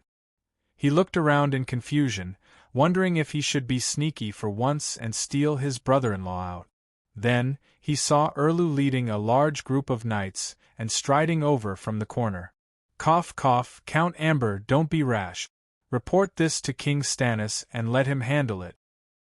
He quickly went forward and pulled back Big John, who had charged into the bedroom like a bull. Well, John Amber was a big man who was more than 1 meters tall. His body was covered with thick muscles, and he looked like a giant bear that was intimidating. He was ferocious and terrifying. He had single-handedly pierced through a team of 20 Knights of Red Heart of Blazing Flames. If Erlu had come a few minutes later, he might have been able to rescue Aegon. It was not against tradition for captives to escape from prison or be rescued by their own people. But if they were caught, they would lose the treatment of nobles. If it was light, they would be beaten up. If it was heavy, their limbs would be chopped off or even killed. After Erlu brought his men to stabilize the chaotic situation in the room, Aegon had a smug smile on his face. He said calmly, "It's useless even if you kill me. It's useless for anyone but my aunt to come." "Even if I don't kill you, can I kill it?" Erlu said coldly. Aegon's expression changed several times. He said dejectedly, "Send me down and get closer. At least let the Black Death God leave Winterfell." "Your Majesty, the pterosaur has gone mad. It's too dangerous." "Don't go," Sansa said in shock. Aegon tapped his forehead and said proudly and bitterly, "Don't worry, the Paladin's seal in my mind hasn't shattered. Aunt Dany was right. Other than her, no deity can take away the mounts from us dragon knights." After Aegon left under the protection of hundreds of knights, Sansa shouted angrily at Erlu, Do you still have the honor of a noble? Nobles have the right to redeem their swords and mounts. We were talking about the ransom, and I agreed to your request. How can you steal my husband's pterosaur? This was also the truth. Just like when Dany participated in the tournament and defeated a knight, she could choose one of the spoils of war from the other party's armor, weapon, or horse. However, as long as the other party paid the ransom, she had to hand over the spoils of war. This was because most of the time, knights wore ancestral armor that had been passed down for generations in battle. To you, it was the value of the armor itself. To a defeated knight, it had a very special meaning, even representing the family's honor. For example, Stark's ice and bronze Jon's bronze armor. Old Jon was a traditional knight who loved to participate in tournaments and was brave enough to participate in real wars. It was impossible for him to never lose in his life, but his ancestral bronze armor had been passed down for nearly 10,000 years. After Eid's death, Tyrion had thought of returning ice to Winterfell after the war ended. But when the rebellion of the Four Kings subsided, Robb died, and Stark had no descendants. Thus, Tywin took over ice. Because it was against the rules and he was afraid that others would gossip, the Elder Lion secretly found Master Torb Mott to reforge the sword. At this time, not many people knew that the Oathkeeper's sword and Widow's Howl came from ice. At least, Sansa, who had been staying in the Red Keep, did not know. She kept asking Tyrion, "Where is my father's sword? Your Majesty Stannis, you really shouldn't have done this." Jon's expression was ugly. Erlu glared at him, his expression even uglier. A savage wearing a sealskin coat said with disdain, "When we saw the power of your red sword in Dark Castle, we all asked the Dragon Queen why she returned the sword to you and why she didn't steal it for herself. But she said, 'There are many things in the world that I love. Do you want to steal them all?' A person should abide by the most basic moral principles." At that time, I secretly laughed at her for being stupid. After comparing my actions with yours today, I realized that there is such a big difference between kings. He was called Davion, nicknamed the Seal Skinner. The 2,000 savages who surrendered were led by 2 Kiliarchs, who were his and the giant's nemesis, Tormund. When the Dragon Queen activated the Red Sword, Tormund was still playing hide-and-seek outside the Great Wall, while Davion entered the Great Wall and became a Chiliarch. "How dare you? Is this the attitude you should have towards a king?" Erlu was speechless. His king's hand, Davos, immediately stood up to defend the king's dignity. "Bah, I am a savage from the Great Wall. The king outside the Great Wall is Mance, and the king inside the Great Wall is Dany Rise. That's what we discussed back then." Davion spat and sneered. The Onion Knight ignored the barbarian and turned to the nobles. "Let me ask you, when you are on the march to war and need to kill horses to fill your stomachs, will you pedantically keep the war horses that you captured? How is that the same?" Meiji said unhappily. "Eating is a must, but will we die if we don't ride dragons?" "Yes, we will die," Davos said seriously. "The news of His Majesty Aegon's capture has not spread yet, but the 2 armies of the True Dragon Alliance are about to attack the King's Landing. If His Majesty Aegon does not arrive, the Alliance's morale will definitely drop. There may even be a risk of disbanding. That is why I must rush to the King's Landing immediately. Becoming a winged dragon knight is the best and most urgent choice. What does that have to do with us? Don't dream of the Iron Throne if you don't have the ability," Sansa said sarcastically. Davos sighed bitterly in his mind, but said seriously, "Don't forget that His Majesty Aegon's ransom is the right to command the 2 armies and your loyalty to him after he ascends the Iron Throne. If I can't complete my mission, your ransom will not be fulfilled and His Majesty Aegon will not be released. What do you take us for? Clay dolls that you can knead as you please?" Sansa's blue eyes flashed with murderous intent. Davos turned his head away, ashamed. His soul felt like it was being boiled in a pot of oil, but his face was as cold as ice. Stannis is my king, my god. I am willing to give up everything for him. This is his only chance. I will help him grasp it, even if it means losing my honor. Your Majesty, the foundation of the ransom is profit. If you only have the right to command in name but can't command a single soldier, then the right to command is worth less than a copper coin. Even Jon couldn't help but frown. You're making things difficult for him, making trouble for no reason. The ransom is only to hand over the right to command. Whether the commanders listen or not and whether they can take the King's Landing has nothing to do with Sansa and His Majesty Aegon. Because if they hand over the right to command and announce their self-exile, they will no longer be the king and queen of the commanders. How will they command their vassals? Chapter 683. Like I said, the God King is crazy. He wants the Iron Chair to be placed under his butt. If he did that, the freedman would have become the king of the Northern Territory. In the past few thousand years, many Starks were captured and beheaded by our ancestors. Tormund grumbled loudly, causing Erlu and the surrounding knights of Red Heart to glare at him. Jon and the nobles of the Northern Territory were also enraged. Duke Stark, Queen Sansa, you've misunderstood King Stannis. Davos sighed and said sincerely, Winterfell is thousands of kilometers away from the King's Landing. By the time I obtain King Aegon's signed declaration and find the frontline commanders, they would have returned to Winterfell in a few months. Hence, we need the winged dragons to fly.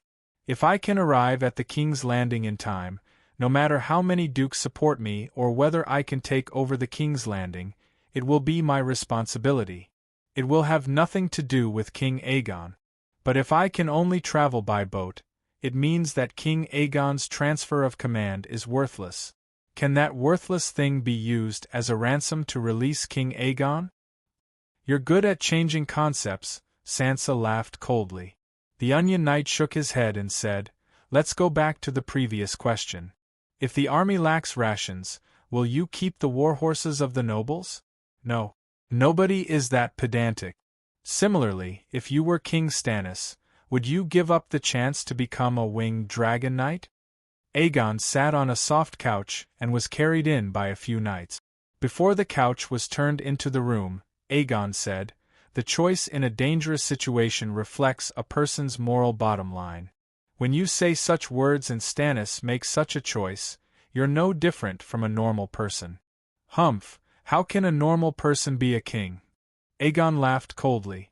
Melisandre glanced at him and smiled.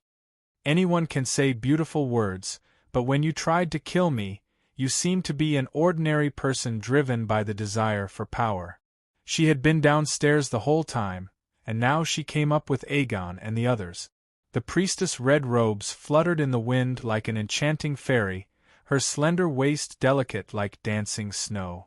However, when she glanced at him and scolded him, Aegon's face turned pale. He didn't even dare to look at her again. Aegon was not the only one who was a little scared. When Aunt May spoke and entered the hall, Sansa and the others were all on guard and their limbs stiffened. This was a monster that could resurrect even if its head was cut off and turned into ashes. The people who had been arguing fiercely all quieted down in an instant. How is it? Can you control the pterosaur? Erlu asked expectantly. Melisandre's beautiful face had a hint of bewilderment. She shook her head and said, Dany Lilith's Holy Night Seal is very powerful. I underestimated it and thought that I could easily destroy it. Indeed, after the sacrifice, with the help of the Great Light King, I destroyed the contract seal in the pterosaur's mind with one blow. However, when I used the Light King's divine power to form a new control rune, the broken seal actually recovered perfectly. Not only did it recover, but it also.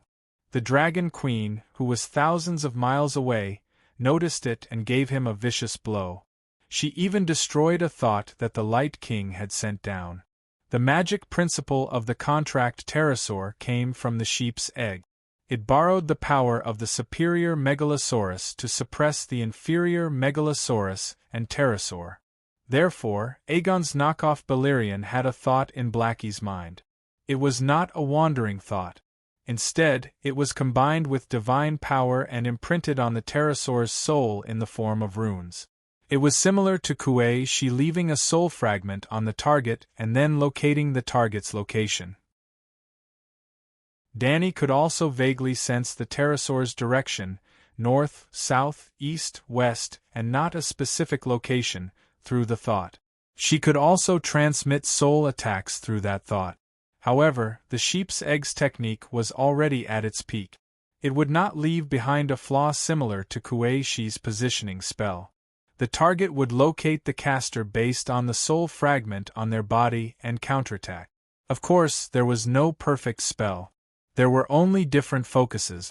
Kuei-shi's positioning spell was precise and could project a soul clone.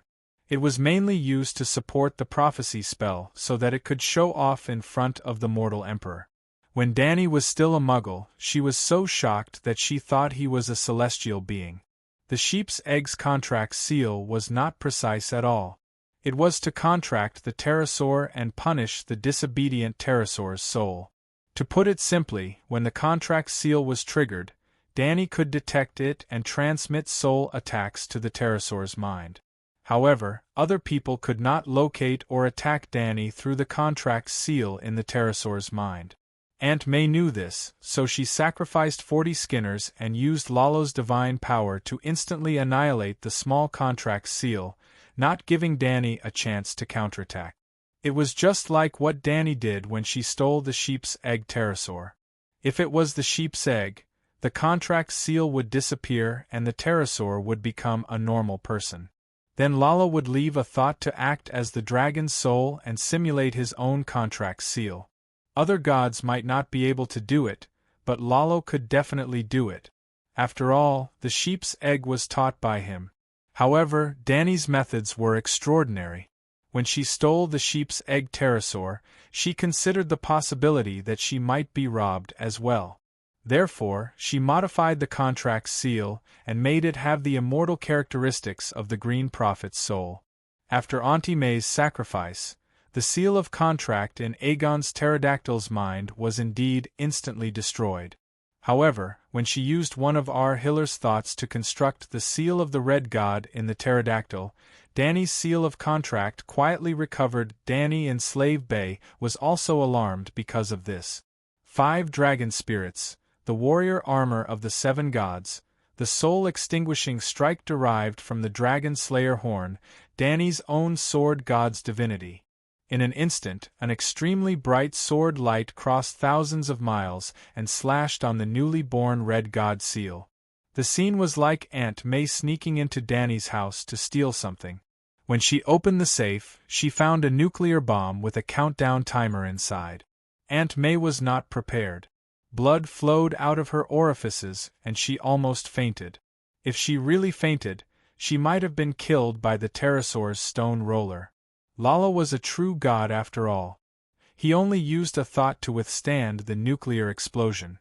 Then, the second sword light, the third, the battlefield was in the pterosaur's mind.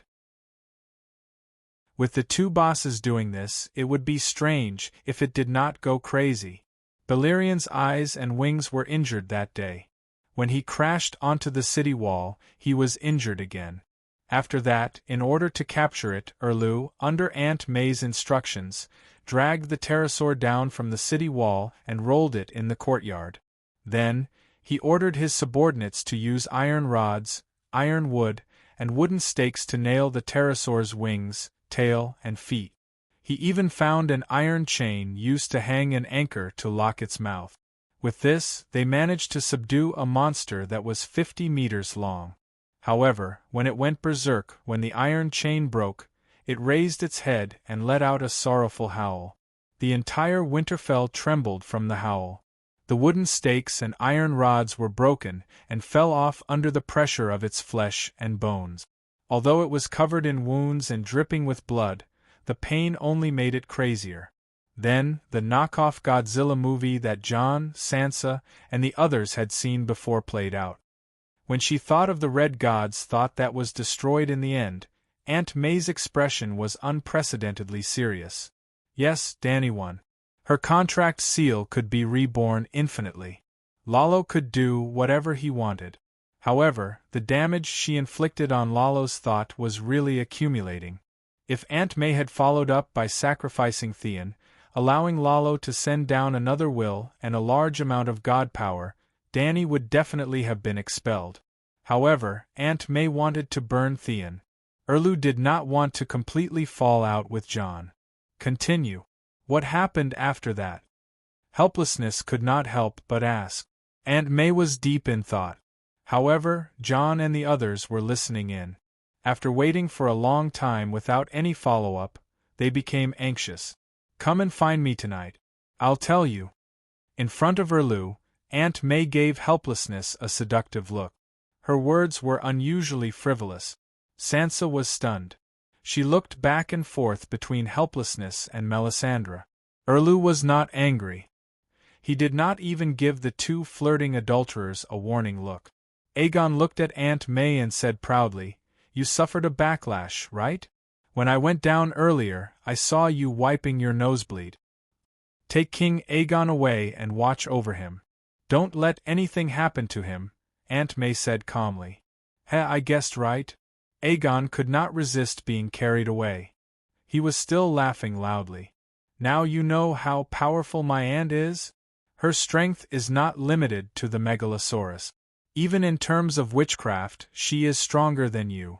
So, if you make any risky decisions in the future, you better think twice. Remember, the war at Slaver's Bay will not last forever." Aegon was not a madman who would go around telling people that his aunt was Dany.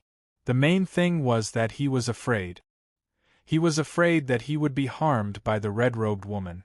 When he went down to Con Balerion, he heard Aunt May say to the flaming red Heart Knight, the 40 sacrifices that were burned were of poor quality. They were not as effective as the king's blood. If Aegon could not control the pterosaur, he would bring Theon Greyjoy to the Light King no matter what. When he heard that, he trembled. If he did not manage to calm Balerion, Theon would have eaten the peach. Aegon did not care whether Theon died or not. He trembled because of Melisandre's attitude of casually killing a king's blood. Theon was the Duke's only son. What a heartless person. He had to bring up his Aunt Dany to make her fear him. Actually, Aegon was overthinking. He did not need to remind him. The nobles and gods of the 7 kingdoms, including but not limited to the 7 gods and Inami, were all firewood that could ignite Lalo's glory in Melisandre's eyes. She had no scruples. She would not hesitate to burn anyone or anything. Only the Dragon Queen's nephew, Aunt May, did not dare to touch him. Back then, even Ymont on the Great Wall, Aunt May was itching to burn him to see if he could hatch a dragon egg. However, she gave up because she was afraid of Dany. Now, Dany was dozens of times stronger than when she first came to the Great Wall. The Dragon Queen's love for her nephew was hundreds of times stronger than old Ymont.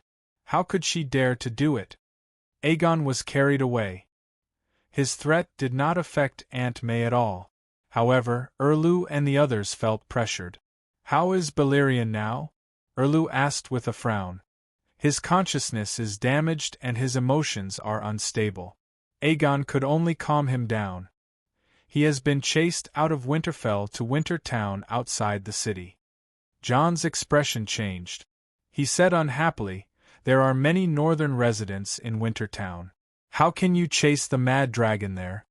A fat man with a red face said, "Instead of worrying about the townspeople, why don't you send people to prepare straw and large canvas tents? The pterosaur is not a megalosaurus. In his weakened state, he can't resist the cold of the north." Chapter 684. Without a doubt, the capital of the Northern Territory was Winterfell, but Winterfell was only 300 meters wide and 500 meters long.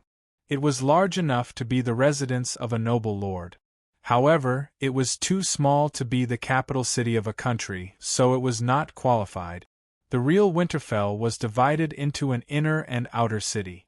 The inner city was the castle, and the outer city was the town. Outside Winterfell, there were neat rows of houses made of logs and rock.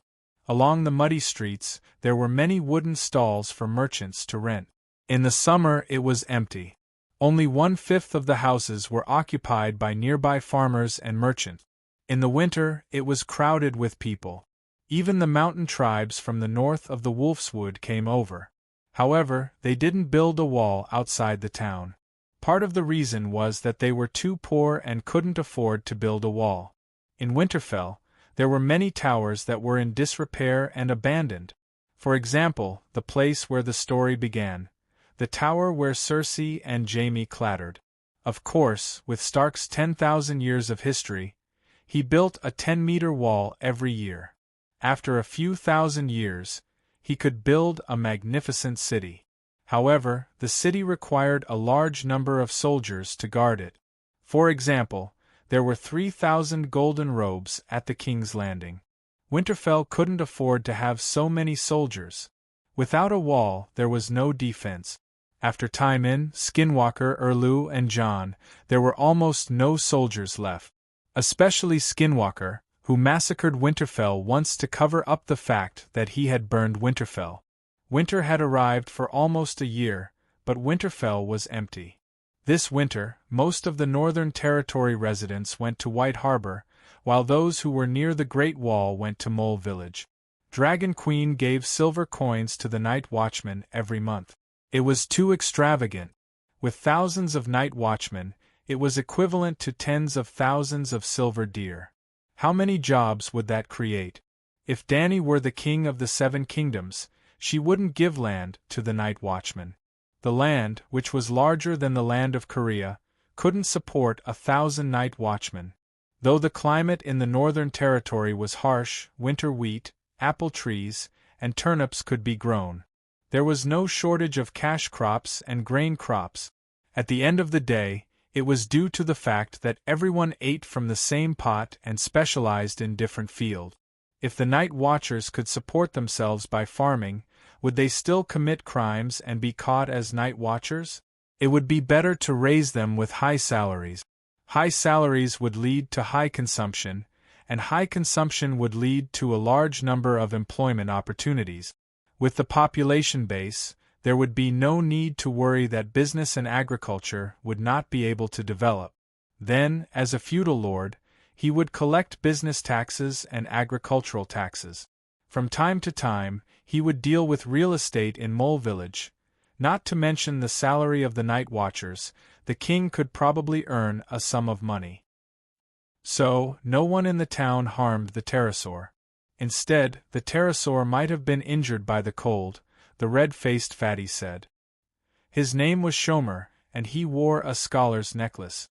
He came from White Harbor, and he had thin lips, a red face, and curly blonde hair. He was a fat man just like Lord Eel. After House of Stark scholar Luwin was killed by Skinner, Winterfell didn't have a new scholar. There was even a long period of time when Winterfell was burned down by Skinner, and it was in a state of desolation. White Harbor was the richest fief in the north, and its trade was prosperous. It had frequent exchanges with the outside world, so Scholar Shomer had many apprentices under him. In fact, the communication between Bravos and the north used White Harbor as a transit point. After the Dragon Queen exposed the evil side of the City of Knowledge, the people of the world knew that scholars were not good people, and so did Jon. But like all the nobles, he couldn't do without scholars. Hence, he had long asked Lord Eel for help to arrange for a capable apprentice to be a temporary worker in Winterfell. When Scholar Shomer heard about this, he immediately volunteered. Lord Eel was very unhappy, but he couldn't object. There was only one scholar in Winterfell, but there were two masters. Hence, Shomer often appeared in Erlu's guest castle.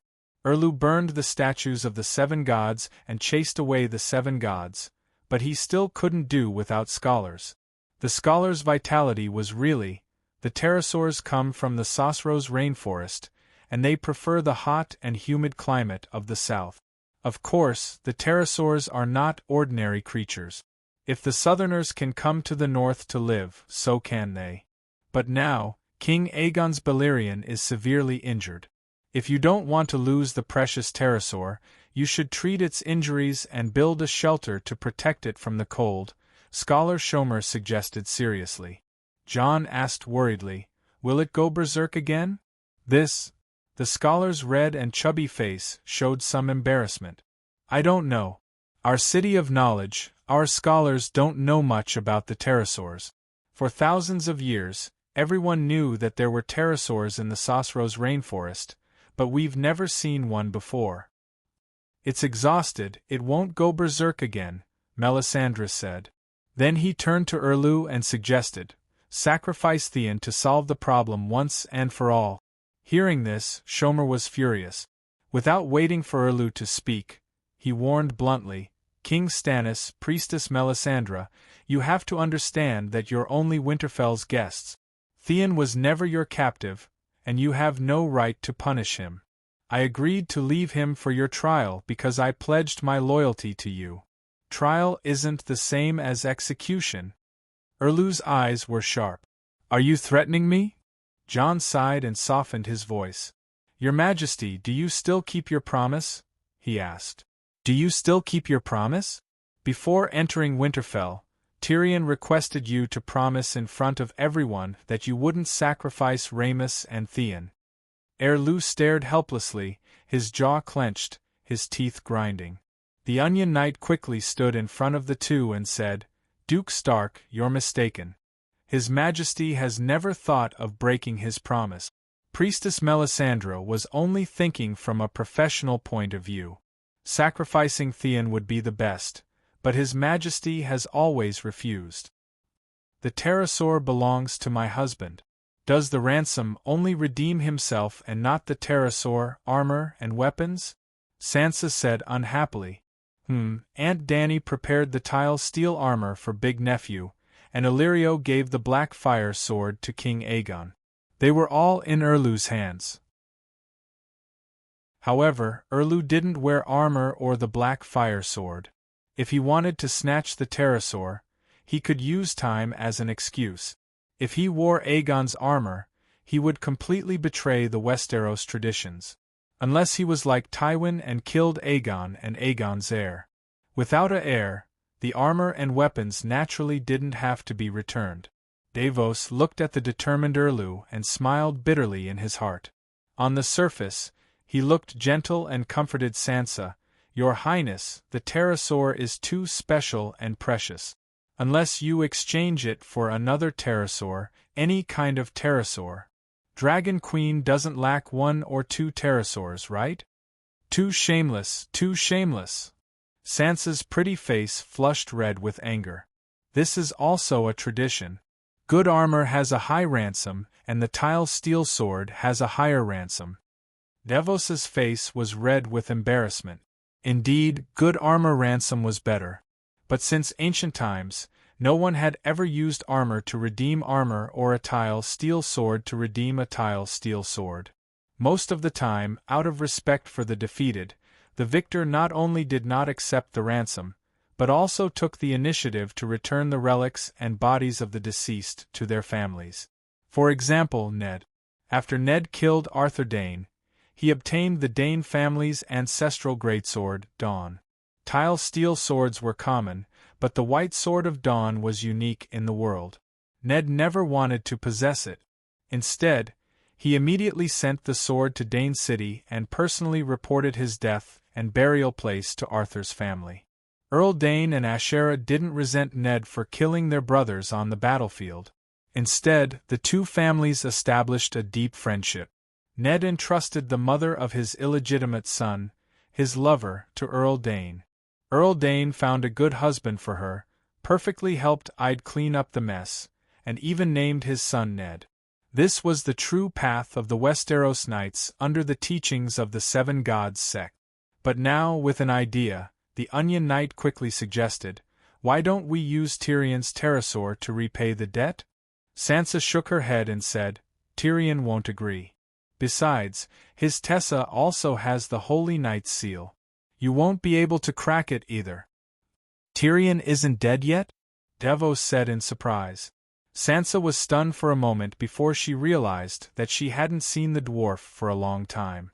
Is he dead? She looked at Awkward with a searching gaze. Tyrion.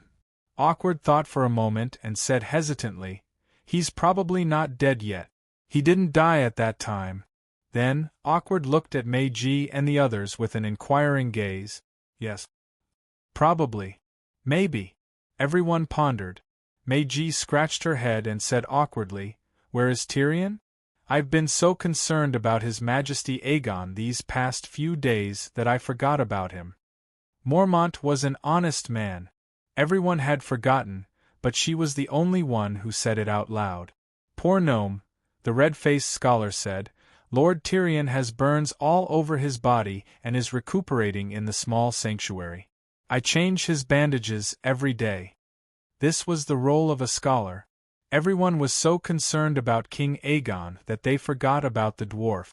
However, it was the scholar's responsibility to treat the patient. Without the Lord's orders, they would do it automatically. So he's in the small sanctuary, no wonder. Jon smiled awkwardly. How's he? Stark believed in the old gods. A few thousand years ago, Winterfell didn't have a sanctuary. However, Catelyn believed in the 7 gods. I'd built a small sanctuary for his wife in a secluded corner behind the main hall of the castle. Catelyn was the only one in Winterfell who believed in the 7 gods. At most, little Sansa came with her mother a few times. The location was very secluded. It was no wonder Jon and Meiji had neglected the dwarf. Well, if they really cared about him, even the ends of the earth wouldn't be a distance. Scholar Thomer glanced at the red-robed woman warily. His red fat face trembled as he said, Lord Tyrion has fire-repelling ointment. It's a holy medicine for burns, but his injuries, the flames spread from the inside out. His organs are almost charred. That bad? Sansa's face turned pale as she exclaimed. Meiji quickly glanced at Aunt May and said fearfully, Tyrion's body was on fire. When he howled, red flames and black smoke came out of his mouth. I thought he was dead. Melisandre frowned and said doubtfully, He should have died long ago. How did he survive until now? Could it be that his body? The red-robed woman was never a kind person. Not to mention, Tyrion had countless reasons to die. He was a winged dragon knight, Aegon's strongest subordinate. He was very smart and was heavily relied on by Aegon. He was hostile to Erlu. He destroyed all of Erlu's efforts at the Blackwater River. He was ugly and frustrated, but he often tiptoed and peeked at her big white rabbit with a wretched look. More importantly, he dared to kill her. Chapter 685. There were usually 7 statues in the Temple of 7 Gods, representing the 7 gods of the 7 Gods Church. But Catelyn's small temple was too small to fit all 7 statues. She was a married woman, so like many women in Westeros, she chose to worship the Holy Mother. In the 7-pointed star pavilion, there was a statue of the Virgin Mary that was as tall as a real person. It was the old version of the Holy Mother. Well, the new version of the Holy Mother was either riding a dragon, standing on a dragon's back, or being protected by a megalosaurus. And Tyrion's corpse was placed on the small altar in front of the Holy Mother's statue. Oh, the dwarf wasn't completely dead, so it wasn't a corpse. But when he and Sansa entered the temple and saw the dwarf, they subconsciously thought that the charred body with blood seeping out of it was a corpse. Tragic. Really tragic. Too tragic. The stench of festering skin and the pungent smell of herbs made Sansa cover her nose with her handkerchief. She couldn't help but feel some genuine pity for him. The temple was about 15 square meters. There wasn't much space left for a statue, a feather bed, and 2 living people to enter. Tyrion, Jon poked the dwarf's cheeks, which were charred and revealing dark red muscles. It was wet and hot to the touch. It was like throwing a live pig into a fire and rolling it a few times. The inside was half-cooked, the skin was charred and cracked, and then blood seeped out of the cracks. He looked at his fingers, which were stained with dark red and smelly blood. But Tyrion's body was still warm, even hot, which meant that he was definitely not dead. Jon, as expected, he wasn't dead. Tyrion's eyes without eyebrows and eyelashes slowly opened, revealing a pair of dim eyes of different sizes and colors.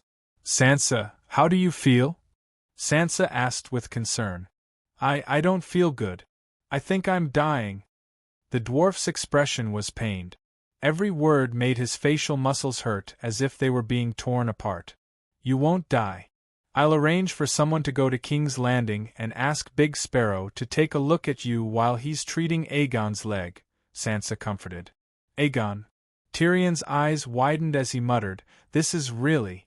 I was so careful, but I still fell to supernatural power. Looks like the scholar's true world is really necessary. This world is filled with demigods. It's too unfriendly to mortals like us who rely on our intelligence to survive." The corner of Jon's mouth twitched as he said, "You're confused. How can there be demigods everywhere? You don't understand. Dragon Queen is about to slaughter a dozen demigods. Previously, I thought that she was just bragging. Now that I met Melisandre, I realized that there really was a semi-god active in the human world. You Luwin might be a demigod as well, and you, the 7 levels of hell. Westeros are too scary." The dwarf was too agitated. As he spoke, a black liquid mixed with blood and herbal soup seeped out from the corner of his mouth. Jon really thought that the dwarf's brain had gone muddled from the fever. He comforted him, "Don't be too agitated. You're still running a fever and not very clear-headed. Once your burns are healed, we'll consider Melisandre and you Luwin." "I'm very clear-headed." Tyrion suddenly reached out with his right hand that was burnt and grabbed Jon's arm. He said anxiously, "I can't hold on for much longer. There's no need to ask Big Sparrow. He won't come. Quick, send me to Slaver's Bay. Only Dragon Queen can save me. You're so badly injured. You can't just move around," Scholar Sialmo said anxiously at the door. Tyrion tilted his head and glanced at the red-faced fatty through the gap between Sansa and Aegon.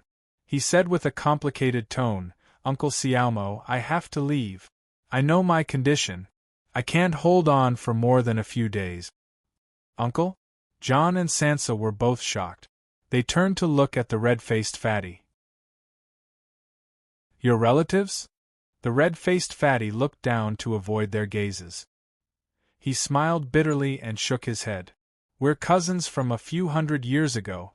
I'm not even sure if Duke Tywin still remembers me.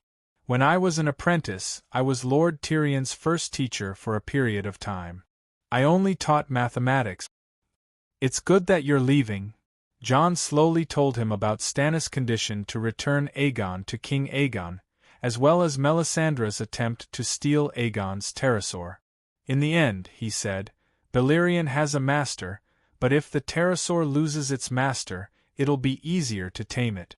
Stannis has his eyes on you, Tessa. I'm afraid that Melisandre will harm you." "Stannis?" Tyrion's eyes were bloodshot. "Tessa is my life. I'll take the life of anyone who touches her. Where is Tessa now?" "If she can fly, send Tyrion to Slaver's Bay as soon as possible," Sansa asked. "She's resting at the base of the wall near the Forest of God's Wood. Last time, she was shot by dozens of ballistae. Fortunately, it wasn't a dragon-slaying crossbow. She can probably still fly," Jon said uncertainly. "Jon." Tyrion's right hand that was holding Jon's hand tightened. The wound on the back of his hand split open and dark red blood seeped out. He stared into Awkward's gray eyes. "At a time like this, you have to make a choice. A real choice. Be a mature man. Don't be shackled by false glory. The most important thing now is to redeem Aegon. We'll talk about the future later." Awkward frowned and declined. "You have 10,000 people. At least you can decide the final victor of Winterfell." Tyrion stared at him with wide eyes and insisted. Jon turned his head and said helplessly, "Tell me, how can 10,000 people defeat Melisandre? You said that 5 powerful knights can defeat any magician. Tyrion's bloody hand suddenly became as hard as pliers. Jon struggled but couldn't break free. He was afraid of hurting Tyrion and didn't dare to use force. Jon, the true dragon alliance didn't come easy. Aegon and I might only have this one chance, a chance to change our fate. No, Sansa said anxiously. Aegon is still in Stannis's hands. I won't allow you to take the risk. The red-robed woman can't be killed. We can wait for Dany and rise in peace. No, Sansa. Queen, listen to me. Cough, cough. Tyrion coughed up a few mouthfuls of blood. He looked like he was in pain, but he insisted. Melisandre is very powerful, but she can be killed. I'm sure she's much weaker than I thought. You're really confused. Sansa shook her head. Jon was shocked. What did you find out? Melisandre can be assassinated. It's a pity that Brittany killed a substitute. How do you know? Hey, let me ask you. Are we in a trap? Tyrion asked with a bitter smile. Of course. They even prepared Rhaenys as a sacrifice. This means they've been waiting for you and Aegon. At this point, Jon also gradually showed a look of realization. The assassination of Melisandre and the subsequent plans were all made by you. There were even many decisions made on the spot. Even His Majesty Aegon doesn't know the details. So there's no spy and there's no time, but Melisandre knows everything. If it's not a spy, it can only be a prophecy. Yes, she must have predicted the life and death crisis, and then, Tyrion sighed again. He looked at the ceiling with unfocused eyes and murmured, that woman either used an illusion to make Brittany think of another person as her. Oh, many people saw her at that time. It can't be just for Brittany alone. It could be that she used a spell similar to the Faceless One to change the face of another person into her. It's also possible that she knows a doppelganger spell. The one who followed Brittany to the Forest of God's Wood was just a mental projection, just like Dragon Queen's glass candle. Considering that Count Melisandre found her body in the pool. The biggest possibility is that she used witchcraft to make another person look exactly like her. This is 10 times scarier than a faceless one changing face. Even if his head was burnt by fire, Tyrion's mind was still sharp and accurate. It was true that Melisandre was a demigod, but she was still weak. She would die if her vitals were cut. She would die if she was fed poison. She would faint if she was hit with a stick. She would still be picked up if she was drunk. Because of her experience as a holy prostitute when she was young, she always had a sense of insecurity. Just like the Holy Grace Temple in Slave Bay, the Red God also had a female clergy. Aunt May's original name was Meryl. She was a poor little girl. She was born a slave and was bought by the Red God Temple to be raised as a skinny little horse. After she grew up, she seemed to have experienced something that left her with a psychological trauma. Perhaps Meryl wanted to control her own fate since she was young. Perhaps it was a habit of a mage taught by her teacher. Perhaps she simply wanted to survive in the dangerous Far East. In short, after becoming an official Shadowbinder, Aunt May would prophesize her good and bad luck for the day at the beginning of every day. For hundreds of years, her prophecies were accurate, but she had never failed to predict her own dangers. The first time she predicted that she would die, she panicked. Her way of dealing with the crisis might be very crude and clumsy. The second time, the third time, she slowly got used to it. After the umpteenth time, she had already turned it into an art, the art of showing off. For example, Scholar Clarson, who regarded the Erlew brothers as his own son, drank poisoned wine with Aunt May. Aunt May took the antidote in advance. Then, under the desperate and fearful gaze of the old scholar, she elegantly drank the wine in her cup. Aunt May's motto was to act cool in the most relaxed and mysterious way to make others fearful. This wasn't bullshit, she really said it. This time was no exception. Aunt May predicted that Brittany would come looking for her with the intent to kill, so she arranged for a stand-in for her to kill. Then, she made a stunning appearance during the Winterfell internal strife. It was so stunning that Aegon and the dwarf peed their pants. No, they would rather pee their pants. The reality was a million times worse than that. Tyrion also accurately guessed Aunt May's stand-in technique. Illusion. In the original plot, although Mans Red was arrested by Erlu, he wasn't burned to death. Aunt May secretly used another savage, Ding Dang Shirt, to disguise herself as Mans Red, and then disguised Mans Red as Ding Dang Shirt. P.S.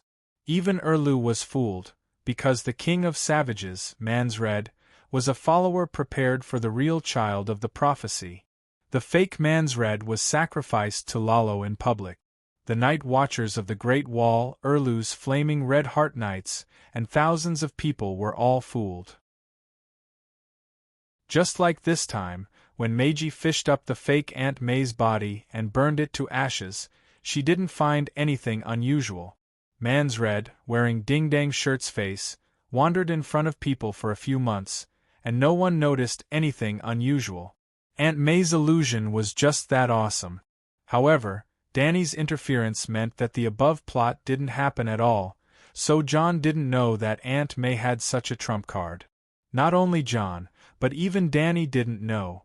They couldn't even imagine that such a bug-like witchcraft existed in this fantasy world of low-level martial arts and low magic. Fortunately, Nephew Gu had taken this fatal blow in advance. In terms of the number one sorcerer in the Song of Ice and Fire, Aunt May was the only one.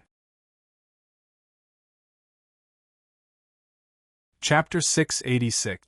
Even if the little devil's speculation was reasonable, Sansa still did not believe it. Why are you so sure it's an illusion and not a resurrection? It's easy to deceive a person with an illusion, but thousands of people saw the red-robed lady. Also, the substitute died, and Countess Meiji collected the corpse. She checked the body. Resurrection is more reasonable. If she can resurrect Jon, why can't she resurrect herself? After she resurrects, she guessed that we would attack Stannis and set a trap for you and Aegon. An illusion that can deceive thousands of people is incredible, but a person who has been burned to ashes cannot be resurrected, Tyrion said. How do you know? Dragon Queen said so. I also asked Great Wizard Tam. A bitter smile tugged at the corner of Tyrion's mouth. I once asked her if she could bring my father back to life. My father was not burned to ashes, but rotted into a pile of bones. He can't be resurrected. Sansa looked at the dwarf strangely. She wanted to ask, after Tywin is resurrected, do you want me to shoot him with a crossbow again, or do you want me to slash him to vent my anger, or do you want the Dragon Queen to spit dragon flames at him, or do you want Aegon to avenge his sister and mother? Tywin had enemies all over the world. Even if he was resurrected 100 times, it would not be enough to kill him. Jon nodded in agreement. I can confirm that the Red God cannot resurrect a person without a corpse. Tyrion continued, there's one more thing. Balerion fell on the city wall. If he fell outside the city, our people can save him.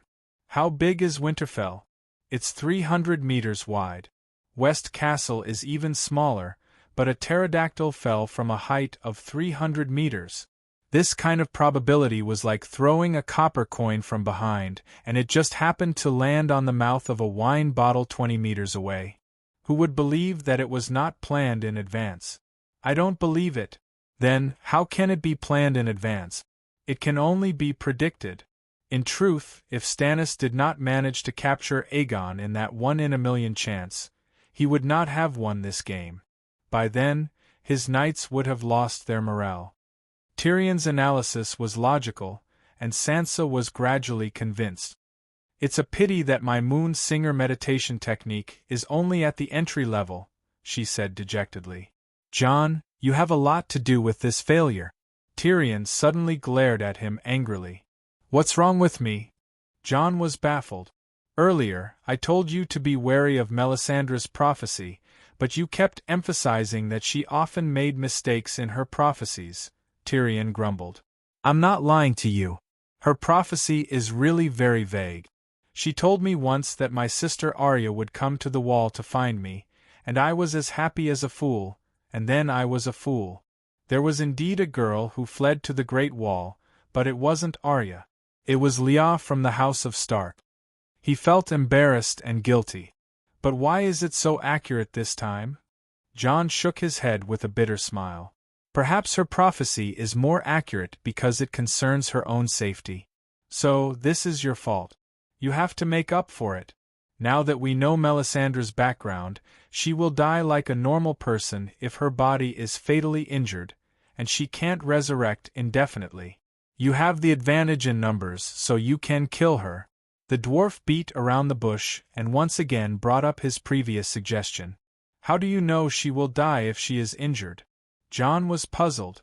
She must be afraid of being hurt, so she can predict the harm others will do to her. What kind of reason is that? The dwarf closed his eyes and sighed. Dragon Queen is afraid that swords have no eyes on the battlefield, so after she got the tile steel, she immediately made armor for herself. Megalosaurus is afraid of dragon slayer crossbows, so the first batch of tile steel was used to make armor for Blackie's belly. I've seen through these top-level extraordinaires. Their strongest defense must be their weakness. No, Aegon is in their hands. We can't take the risk, Sansa said sternly. If we don't take the risk, the Iron Throne will no longer belong to Aegon.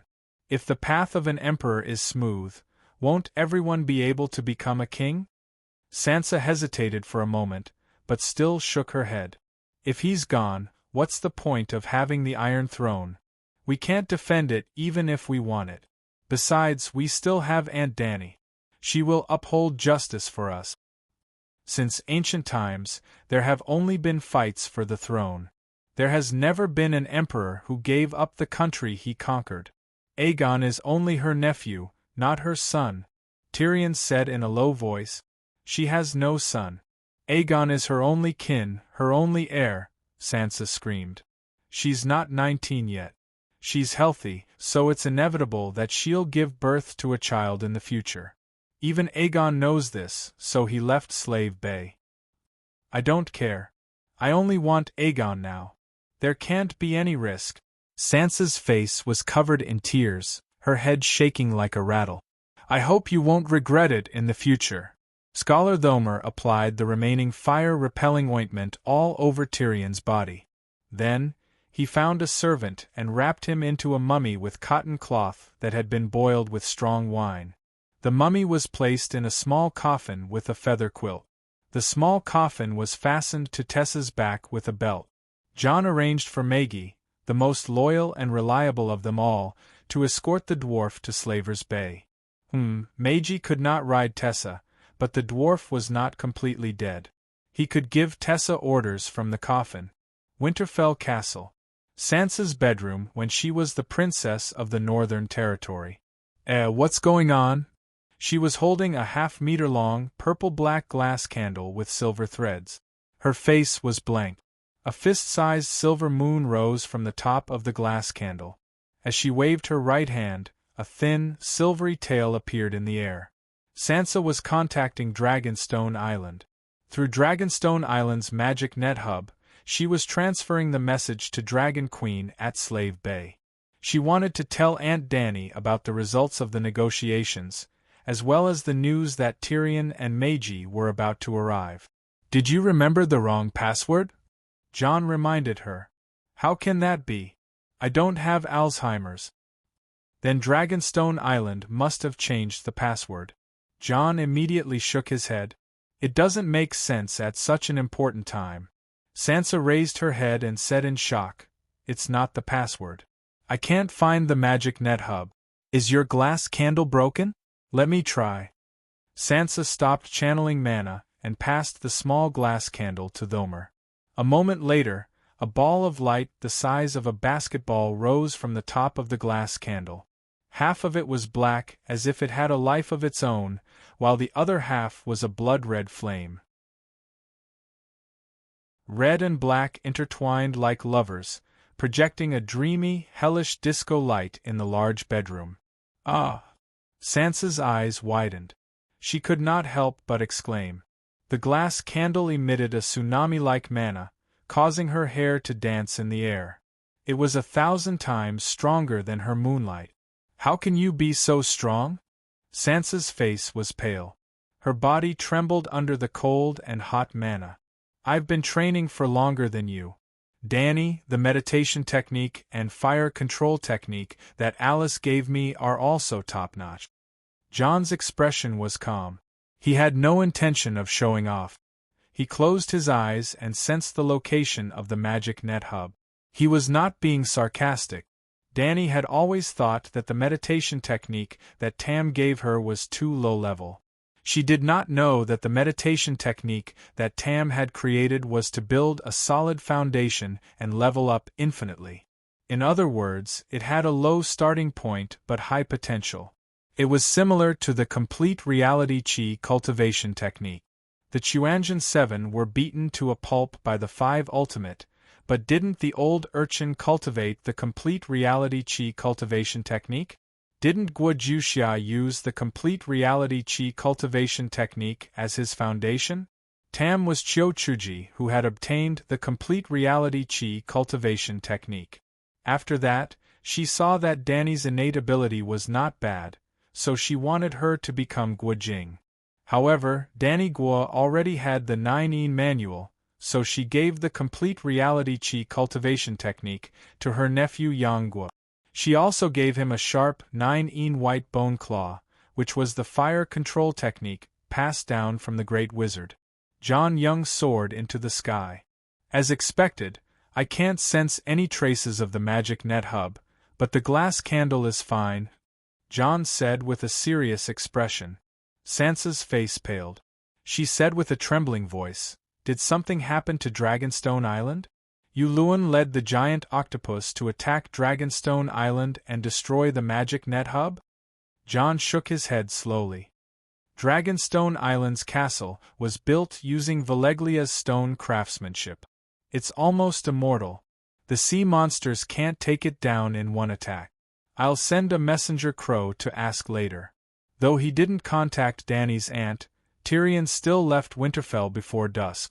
Standing on the tower's balcony, Sansa watched Tessa's figure disappear into the dark clouds. She suddenly turned to Jon and asked, "What's your relationship with Melisandre? She's seducing you. You can find a barbarian spearwoman as a lover, but you can't be seduced by a red-robed woman." "It's not what you think." Jon blushed and shook his head with a bitter smile. "Sansa, she's a shadow-binding knight." "You're a shadow-binding knight too?" Jon looked around and dismissed his servants and knights. He said to Sansa solemnly, "I've seen Bran before. In the Weirwood, he became the Green Prophet."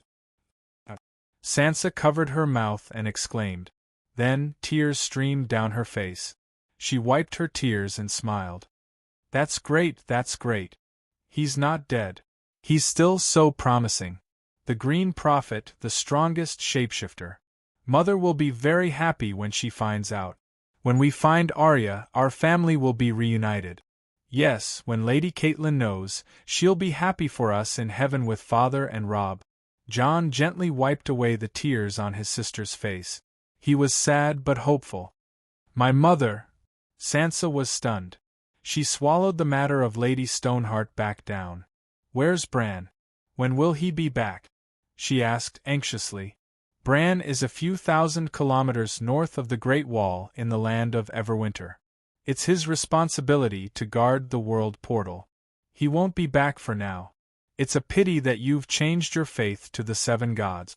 You can't communicate with him in the Heart Tree." "There's nothing to regret. I wasn't loyal to the old gods before." Sansa knew herself well. She asked again, "What does guarding the world portal mean?" "I don't know. It might be related to Deviant Ghost. Can you see him every day in the Heart Tree?" "He can only look for me. I can't contact him on my own accord. He can observe all Westeros through the trees. He can communicate with us no matter where we are." Wow, as expected of the Green Prophet feared by all supernatural beings. "He's so powerful," Sansa said excitedly. She learned the Moon Singer meditation technique and knew some common knowledge about supernatural beings. That was why she sighed with emotion. However, if she could understand the difference between a three-eyed crow and an ordinary green prophet, Sansa would realize that her current follower was just a little follower. Jon said with a solemn expression, "Bran warned me that Melisandre wanted to steal something from me through intercourse. Even though she revived me, she harbors ill intentions toward me now." Chapter 687.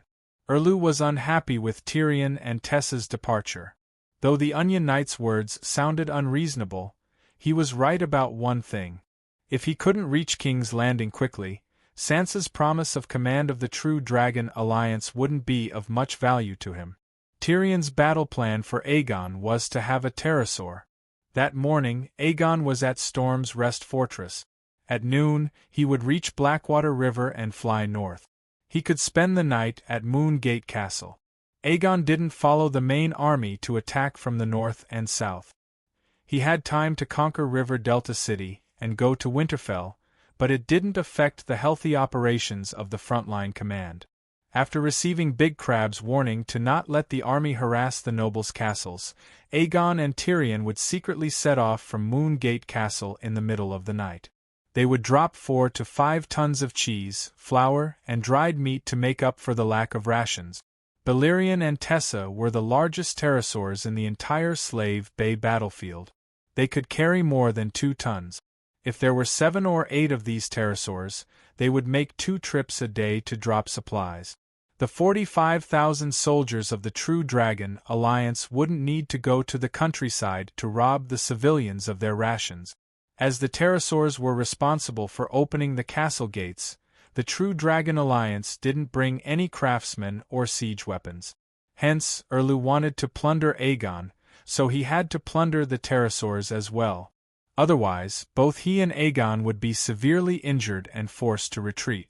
Only Cersei at King's Landing would benefit. "Do you intend to murder Tyrion in order to plunder his pterosaur?" Jon's expression became uglier, and his attitude became more irritable as Erlu questioned him. Erlu gritted his teeth and said, "I won't murder anyone, but his organs are burnt and he's dead. Nobody can save him. Let him die in Winterfell and use his pterosaur to redeem Aegon's dragon. It's good for everyone." "Who says he's dead? I was still chatting with him earlier," Jon said unhappily. "That's what I said." Aunt May's clothes fluttered like a red butterfly. "Dany Alice may be able to save him, but the price is too high and it will take too long. She may not be willing." Erlu pursed his thin lips and glared at Jon. Tyrion's relationship with her was thin to begin with, and they even had a family feud. And his action of bringing Aegon out of Slave Bay was a betrayal. "If it were me, I would definitely ignore him." Sansa smiled coldly and pointed at Gordy Farland beside Erlu. "If I had my eye on his sword, he would have a chance to live even though he's heavily injured. Will you fulfill my wish and not treat him but let him die and then say, 'He's going to die anyway, so it's better for everyone'? Tyrion's wealth is a crime, but my sword is worthless," the giant killer mumbled. Erlu stared at Sansa, his nostrils flaring. After a long while, he gritted his teeth and said, "If that's the case, I can't give up Aegon's pterosaur. I won't give Theon to you." Jon said irritably, "Count Meiji went to Slave Bay to find the Dragon Queen to exchange for the pterosaur. Can't you wait for a few days?" Davos looked embarrassed and suggested, "Queen Sansa is also a dragon knight. Why don't you want my lady?" Sansa's blue eyes widened as she said in disbelief, "No, no, no." Davos blushed and waved his hand. "How would I dare to make such a rude request? I want to ask, can you use your lady to send me to the front lines and wait for Count Meiji to bring the pterosaur back from Slave Bay? Asking me to be the coachman, isn't this a rude request?" Sansa's eyes were spitting fire. She really wanted to call her lady over and bite this old man to death. Davos looked down to avoid the queen's death stare and said, "I'll sit in the front as the coachman, and you'll sit in the back to control the pterosaur?" Sansa's face contorted. Davos persuaded with a sincere expression, if we can take down King's Landing as soon as possible, we can go to the great cathedral of Baelor and ask the Great Sparrow to heal His Majesty Aegon's injuries. This sentence did not move Sansa, but it reminded her that her husband was still in their hands. I'll only send you to Twilight Valley, and then you can ride on your horse to find General Royce and the others. Sansa's lips curled into a helpless smile. If I sell them to you, how can I face the generals again? You want me to personally persuade the generals to surrender to you? No way. Davos did have such a plan, but the Queen was so pitiful that he could not force it. Thank you. Davos bowed sincerely and then made a promise. Your Majesty, you have paid His Majesty Aegon's ransom. After that, he looked at his monarch with hopeful eyes. Erlu frowned and thought for a while. The Valley army was near Rosby City, 30 kilometers away from King's Landing. It was only half a day's ride from Twilight Valley. He nodded and acknowledged the Onion Knight's promise. As long as Davos can reach the front line and see General Royce and the other generals, and then Meiji can bring the pterosaur back, I will agree to let Jon participate in supervising Aegon, just like Theon now. When we take down King's Landing, or when I fail at King's Landing, Aegon will be completely free. Of course, he will have to go into self-exile, to Slaver's Bay, to the Free Cities, anywhere, but he must leave the Westeros. Only his descendants can come back and inherit Harrenburg. Let the other ghosts live in Harrenburg. We will go to Slaver's Bay to find Aunt Dany. Just you wait. Sansa made a decision in her heart and began to summon her striped pterosaur, the second-generation lady. Before going to Twilight Valley, Erlu dictated, Sansa wrote, and Aegon reluctantly signed and stamped. They wrote 3 copies of the surrender letter. King Aegon was captured and has now surrendered to Theon Stannis Bara. All the vassals of the 7 kingdoms who had pledged loyalty to Aegon Targaryen should submit to Theon Stannis Bara. Stannis Prime Minister, Onion Knight Davos, will represent his master and receive vassals who are willing to pledge their loyalty to the front lines. Those who are unwilling can leave with their vassals, but please ensure Sir Davos' safety. Do not make an enemy out of Stannis Bara Theon. Erlu was very realistic. He did not expect to take down Aegon, so all the power of the True Dragon Alliance was under his control. That was impossible. He was not crazy. He would not have such immature delusions. However, Erlu also felt that he was the only legitimate successor to Theon Bara's dynasty. After all, Tommen was dead and Cersei was married again. If the vassals of the 7 kingdoms had a little conscience, a little respect for the law, and a little traditional chivalry, they would support Stannis to ascend the Iron Throne. This idea sounded arrogant, but it was very much in line with the traditions of the Westeros. If Dany gathered the nobles of the 7 kingdoms to participate in the Great Council, Erlu could announce his right to inherit the Iron Throne. In theory, there would be no need to fight or capture Aegon. He could be elected as the legitimate king by all the nobles. Similar Great Council had been held many times during the Targaryen dynasty.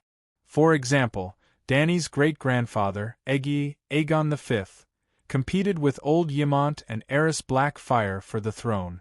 Aegon became the legitimate king through election. According to the traditions of the Targaryen dynasty's Great Council, Erlu would definitely become the king because he had no competitors. He was Theon Bara's only remaining heir. Illegitimate children did not have the right to inherit the throne. Therefore, Erlu's action of capturing Aegon might seem ridiculous, but it actually had a very high theoretical basis. There was only one question. Did the nobles of the 7 kingdoms have a conscience, respect for the law, and a glorious chivalry like they did in the past? Erlu felt that his king's hand could awaken the remaining conscience and sense of honor in those bastards. If not, this world would really be hopeless. Dragonstone Island, the Wyvern Tower where the Megalosaurus and Pterosaurs landed. As soon as the green and white striped dragon landed, Dr. Marwyn went over and said anxiously, 7 gods above, Queen Sansa, why are you here? Didn't you receive the messenger crow? Sansa was wearing a white lion fur coat as pure as snow. She took off her windshield, revealing her red face. Her rose petal-like lips opened slightly as she exhaled a few breaths of white air. She was puzzled. I just came from Winterfell. What's wrong with Dragonstone Island's mana network? I can't sense it anymore. Brittany was wearing white glazed armor as she helped the queen down from the dragon's back. Without waiting for the two of them to stabilize themselves, Marwyn grabbed Sansa's arm and rushed towards the entrance of the tower. His footsteps were hurried, and he looked around from time to time as if he was on guard against something. Seeing this, Sansa knew that the situation had changed.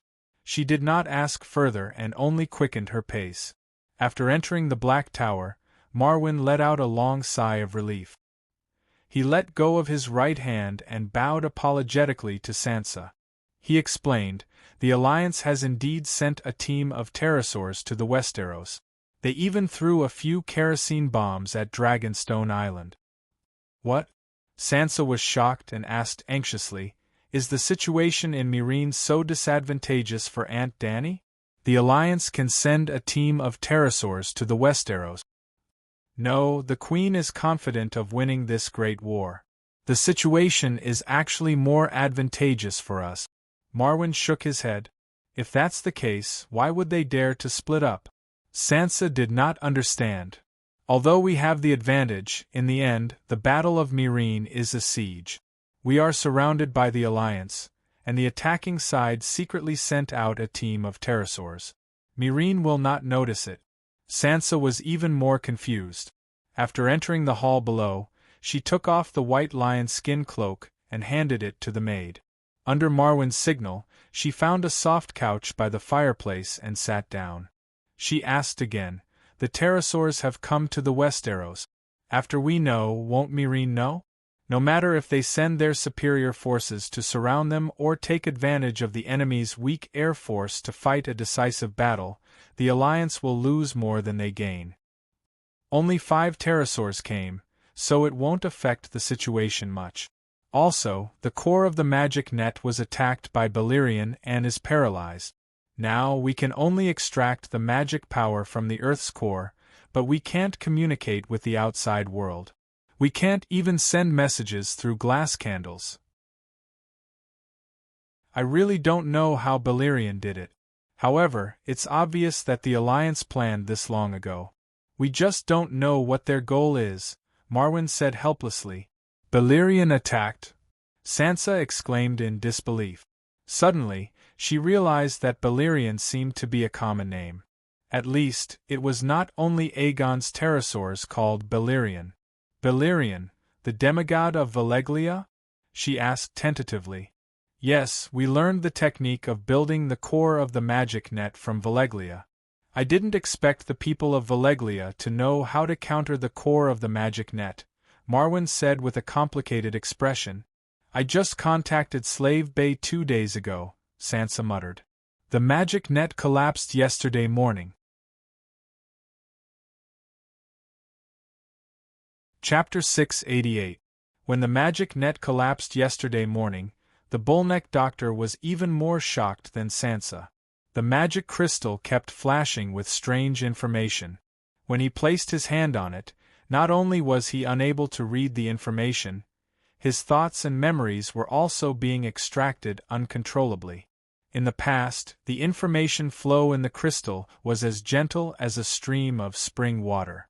Now, it had turned into a blue black hole, crazily devouring all the information it came into contact with. It even took the initiative to steal the memories and thoughts of the person who touched the crystal ball. If not for Scholar Pylus, who saw the Bullneck Doctor's eyes rolling white and his body twitching like he had been electrocuted, he might have become an idiot. In fact, he felt that he had lost part of his memories, but he could not remember what he was missing. "I guess Balerion wants to find the Queen's secret through my memories. Sigh, I don't know how much he sees and how much damage he will cause to the Queen. As expected of the existence that created Valeglia's super magic civilization, Balerion's methods are too terrifying. Marvin said with a lingering fear. Sansa was shocked and afraid. When I contacted Aunt Dany yesterday, I realized that I had lost the connection to the magic net's core. That's why I came to Dragonstone Island to find out the reason. I didn't expect, at this moment, she also understood how much risk she had taken by riding a dragon alone to Dragonstone Island. The Alliance's pterosaur team started attacking Dragonstone Island the moment the magic net collapsed. Then, I sent messenger crows to Wind's End Castle, Sun Halberd City and Moongate Castle to remind you of the pterosaurs. I'm not sure if those places were attacked, but since yesterday, Dragonstone Island has been attacked sporadically. Occasionally, a pterosaur would fly over and throw a kerosene bomb.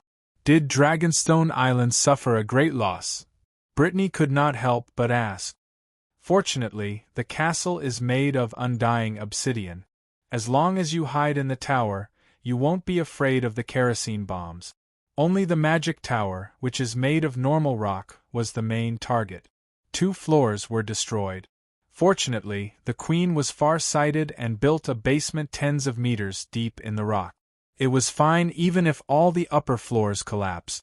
Sigh, I don't know if the messenger crows of Dragonstone Island can fly to Slaves Bay. We have to inform Aunt Dany and let her arrange for pterosaurs to support us. Sansa was worried. Although she was not a pterosaur expert, she knew that there were 3 mainstream pterosaurs: the striped pterosaur, the swamp dragon, and the shadow dragon. Her lady was the striped pterosaur, which had the highest cost-performance ratio and the weakest attack power. If she encountered any pterosaur, there was a high chance that she would be captured. A king had already been captured. If even the queen fell into the enemy's hands, then the short-lived dynasty of Aegon VI would be too miserable. Don't worry, the queen's reinforcements will be here soon, Marwyn comforted. Dany was the first to notice the collapse of the Weave's core. Then, she contacted the Dark Star, Giraudain. Do you still remember the White Knight who led 80 giant ships rented from Bravos to the East Sea to pick up the barbarians? He had already completed his mission and transferred about 75,000 savages to Queen's Point on the Stone Steps archipelago. Although the task of transferring the barbarians was completed, the rental period of the giant ship was not up yet. With the idea of not wasting resources, and also considering the unknown duration of the long night, Dany also began to have sex in Queen's Corner. It wasn't just farming. It was too wasteful to rely on the sea but not eat it. Thus, the Dragon Queen Ocean Fishing Company was officially established. She also specially ordered the Old Crab to arrange for people to go to the other side of the narrow sea to hire a few hundred ibans. Not only were the long-haired ibans the best in the world when it came to whaling, but they were also very good at processing whale oil and storing whale meat. Iban Island was north of Ursos, located in the Trembling Sea. It was a higher latitude and was greatly affected by winter. Like the Westeros, they were used to storing food for winter. However, Iban Island's resources were far inferior to Ursos, so their fishing industry was very developed. Among the barbarians, there were also tribes that relied on fishing for a living. They split up and joined the whaling ships, starting to travel between the Trembling Sea and the Summer Sea. Giraudain was in charge of Dragonstone Island, commanding the fishing ships in the Narrow Sea and the Trembling Sea. Barristan led 70,000 barbarians to plant sweet potatoes and potatoes all over the mountains and plains. At the same time, he was also in charge of the fishing business in the Summer Sea. Smoke rose from Slaver's Bay, but the barbarians in Queen's Corner began to prosper and live happily. Because White Knight had the Dragon Lady's external soul coordinates, Dany was able to immediately understand the situation on Dragonstone Island through her mental projection after the Weave's central hub collapsed. This was when the advantage of Kashi's soul marking spell was demonstrated. She could directly leave a soul fragment in the target's body. Even Balerian's global radio interference tower could not block the wired signal. Yep, Jenny had built a magic tower similar to the one on Dragonstone Island in Orlos.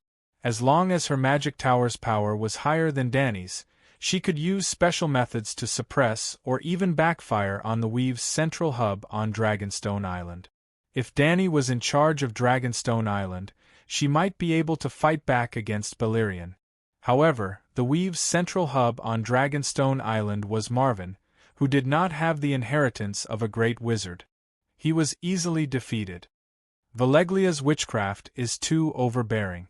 She actually interfered with the transmission of glass candles all over the world. It was as if Sansa had opened the door to a whole new world. For the first time, she had a better understanding of the limits of an individual's power. Melisandre's witchcraft was hard to defend against, but it was only effective in individual battles. The people of Valeglia were using magic to change the world. Marvin sighed. Even a small magic tower like Dragonstone Island can cause waves in the sea of magic. You can imagine how developed Valeglia's magic civilization was back then. They had 14 giant volcanoes. What's their goal? Sansa suddenly asked. When Marvin heard this, his expression turned awkward for a moment. His bull-like neck wriggled as he swallowed a mouthful of saliva. He carefully said, I'm not sure about the effect on Slave Bay, but in the Westeros they might have two goals. First, to destroy Dragonstone Island's magic tower, and second, to capture the hostages. Capture the hostages? Who? Sansa asked blankly. The next moment, her red face turned as white as paper. She trembled as she said, Could it be Aegon? Perhaps you too. Marvin nodded. Sansa's pale face suddenly turned red. She shouted agitatedly, Why? We didn't do anything. Her shouting stopped abruptly. The bright flames of anger in her eyes dimmed. She muttered, Because of Aunt Dany, the final battle of Meereen is about to begin. The Alliance is not confident, so they want to capture us to threaten her? This is just a guess. It might not be accurate. Perhaps they were invited by Cersei. The true Dragon Alliance attacked the King's Landing from the north and south. There's no way the Iron Throne did not react at all. Marvin's words were not comforting at all. Even if they were invited by Cersei, the Pterosaur squad's goal was still the two of them. Suddenly, Sansa thought of an extremely terrifying thing and hurriedly asked, In that case, the vassals of the Valley in Rosby City, the Golden Regiment on the southern shore of Blackwater, the Dornshima Cavalry Regiment, and the vassals of the Stormland might all be attacked by the Pterosaurs? Marvin nodded and said helplessly, I've sent a letter to the nobles. They will send someone to inform the commanders. Which noble? Is he reliable? Will they make it in time?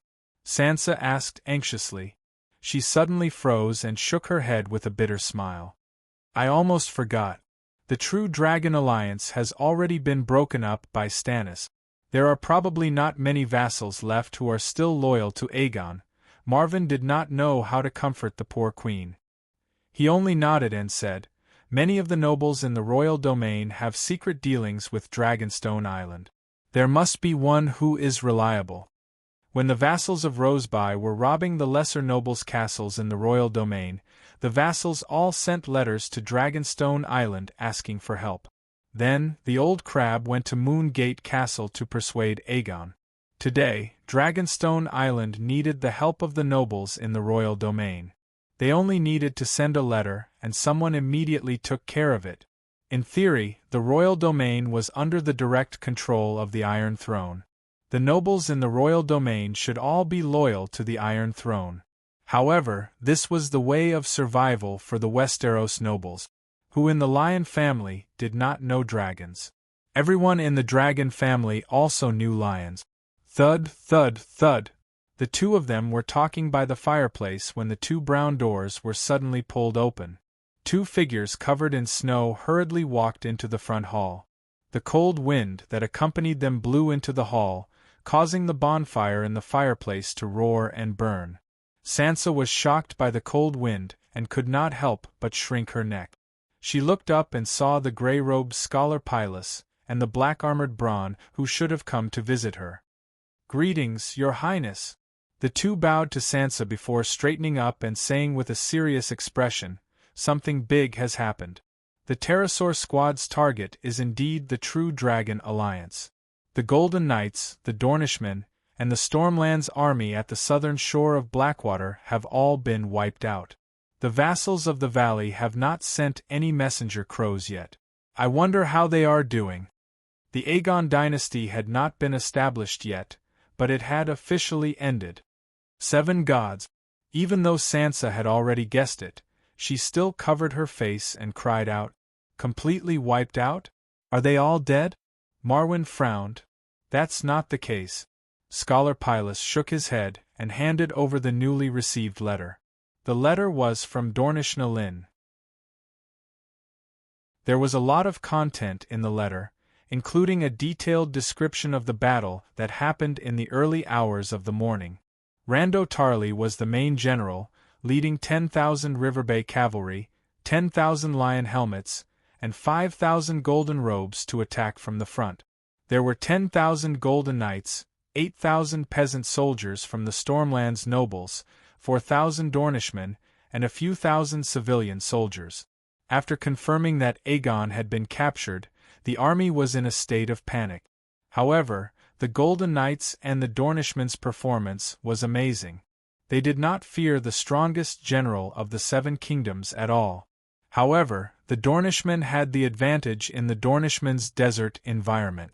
When they came to the hard plains, they were crushed by the Riverbay colts, who were fast and powerful. After a few clashes, the Dornishmen were not afraid of death, but they also suffered heavy losses. The Dornishmen were not even afraid of the true dragon. The Targaryen dynasty spent more than 100 years and even lost a dragon, but they were not able to conquer it with brute force.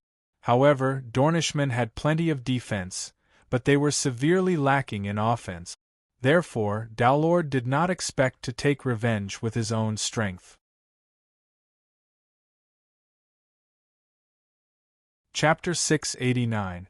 Your Highness, the striped dragons have the highest cost-performance ratio.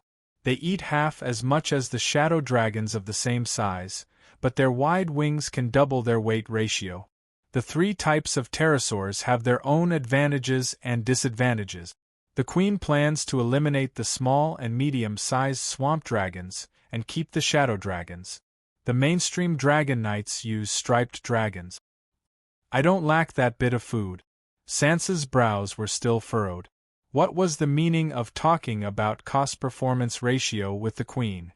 Would the regular customers of the luxury shops care about cost-performance ratio? No matter how cold the Northern Territory was, no matter how many people starved to death, Stark would not lack food to feed the dragons. Old Crab immediately said, "You are the Queen, so you don't need to fight the Dragon Knights in close combat. The Shadow Dragons have sharp teeth, and the Swamp Dragons are too cumbersome. The striped dragons with green and white stripes have a beautiful body and beautiful scales. Their speed and reaction are faster than the Swamp Dragons, and their weight ratio is higher than the Shadow Dragons. They are the nobles of the pterosaurs." Queen Sansa finally showed a smile. Although she had complained, she actually felt that the green and white striped dragons with wide wings were more beautiful. But soon, the smile on her face disappeared like a snowflake falling into a spring lake. She then pleaded to Old Crab, "Count Settiga, you are Aunt Dany's right-hand man. You are experienced and wise. Can you accompany me to Winterfell and rescue Aegon from Stannis?" What could help her was not his wisdom and steadiness, but his status and the meaning of his participation. The Dragon Queen was officially involved. This, Old Crab understood, so he hesitated. He turned to Blackie and asked, "Is the defense of Dragonstone Island important? If Dragonstone Island was in danger, he would not be able to go to the Northern Territory." Blackie was naive and was not sensitive to politics. She did not understand Old Crab's hidden meaning. She nodded and said, "It's not a big problem. It's not a big problem. I killed a dragon knight yesterday afternoon. This is the Westeros, and there are no backup knights. One dead knight is one less knight. No matter how tight the defense of Dragonstone Island is, do you want the right-hand man of the Dragon Queen to ride a dragon and fight them? Old Crab glared at Blackie and agreed to Sansa's request. Sansa was really pregnant. Running back and forth for thousands of miles made her very tired. They could only rest in the Moongate Castle for 1 day and 2 nights. During this period, he also tried his best to pacify the vassals in the valley, barely convincing them to calm down and wait for Aegon to escape. We will be exiled, but can the exiled prince not return to the kingdom for the rest of his life? Will Aunt Dany allow it? She even directly hinted to the nobles of the valley. On the way back, she even stopped at Rwanha City Midway, and told her second grandpa about Aegon falling into the enemy's hands, as well as everything that happened in the last few days. Yes, Fry took over the Tully family's Rapid City. Blackfish Blynden Tully represented his granddaughter to take over the Fry family's River Rapid City. It was hard to say who would gain and who would lose, because River Rapid City was too rich, and it was located at an important transportation route. River Rapid City was a twin city that spanned across both sides of the Green Fork River. There was a stone bridge in the middle that connected to the tower, and it was the only bridge across the Green Fork River. Sigh, I really regret it. Sansa showed regret for the first time in front of her grandfather. I should have listened to Tyrion and taken down River Rapid City, then focused on attacking the King's Landing. I should not have clashed with Stannis, who had the help of a demigod. Even the barbaric and foolish centaurs knew to avoid witches and not interact with witches. Now that I think about it, I was really too arrogant. The Queen wiped her tears and sobbed. It's not your fault. Who would have thought that there would be such terrifying witchcraft in the world? Resurrection, an illusion that fooled thousands of people, sacrifice and evil gods, it's simply. Blynden smiled bitterly and shook his head, saying the same words as Tyrion and Littlefinger that day. Now, it seems that the true world of the City of Knowledge is really the friendliest to normal people. Sansa shook her head. If there were no deviant ghosts, that would be the case. Unfortunately, without magic, even the Great Wall could not be built. Humans would definitely go extinct in the long night. Are you sure there is a long night? Blynden frowned. The Dragon Queen, Jon, the barbarians from the Great Wall, and even the red-robed woman said so. I have no choice but to believe it. 7 gods above, we have no food reserves in Hedgian. Blackfish's face was pale as he turned into a white fish. Let's take care of our family first. If something happens to Aegon, there is no difference to me whether there is a long night or not. Sansa said sorrowfully. Blackfish patted his granddaughter's head lovingly and comforted her. Although there was an accident this time, at least he is still alive. No matter how crazy Stannis is, as long as he still wants to ascend the Iron Throne, he will not kill the nobles after getting the ransom. As for Hedgian, don't worry. I will firmly control River Rapid City and continue to rope in the nobles of Hedgian in the name of the Tully family. Other than Aegon, I will not be loyal to anyone. Although Hedgian is in ruins, it will always be your and your wife's support. I have brought Count Sidega over. Aegon should be free soon. Sansa had gotten what she wanted and smiled happily. On the afternoon of the 3rd day, Sansa, Old Crab, and Illyrio returned to Winterfell. When she glanced down, she was shocked to find that Erlu's West Castle was empty. The 2 winged dragons landed on the muddy drill ground. After introducing themselves, they followed Jon into the main castle. The living room was spacious and tall, with bare gray stone walls on all sides. Due to the heat from the hot springs, it was as warm as spring even without a fireplace. After the servant girl served hot milk and red wine to the guests, Jon explained, Stannis said that Winterfell has been recovered and Stark has regained control of the Northern Territory. He has fulfilled his promise to me.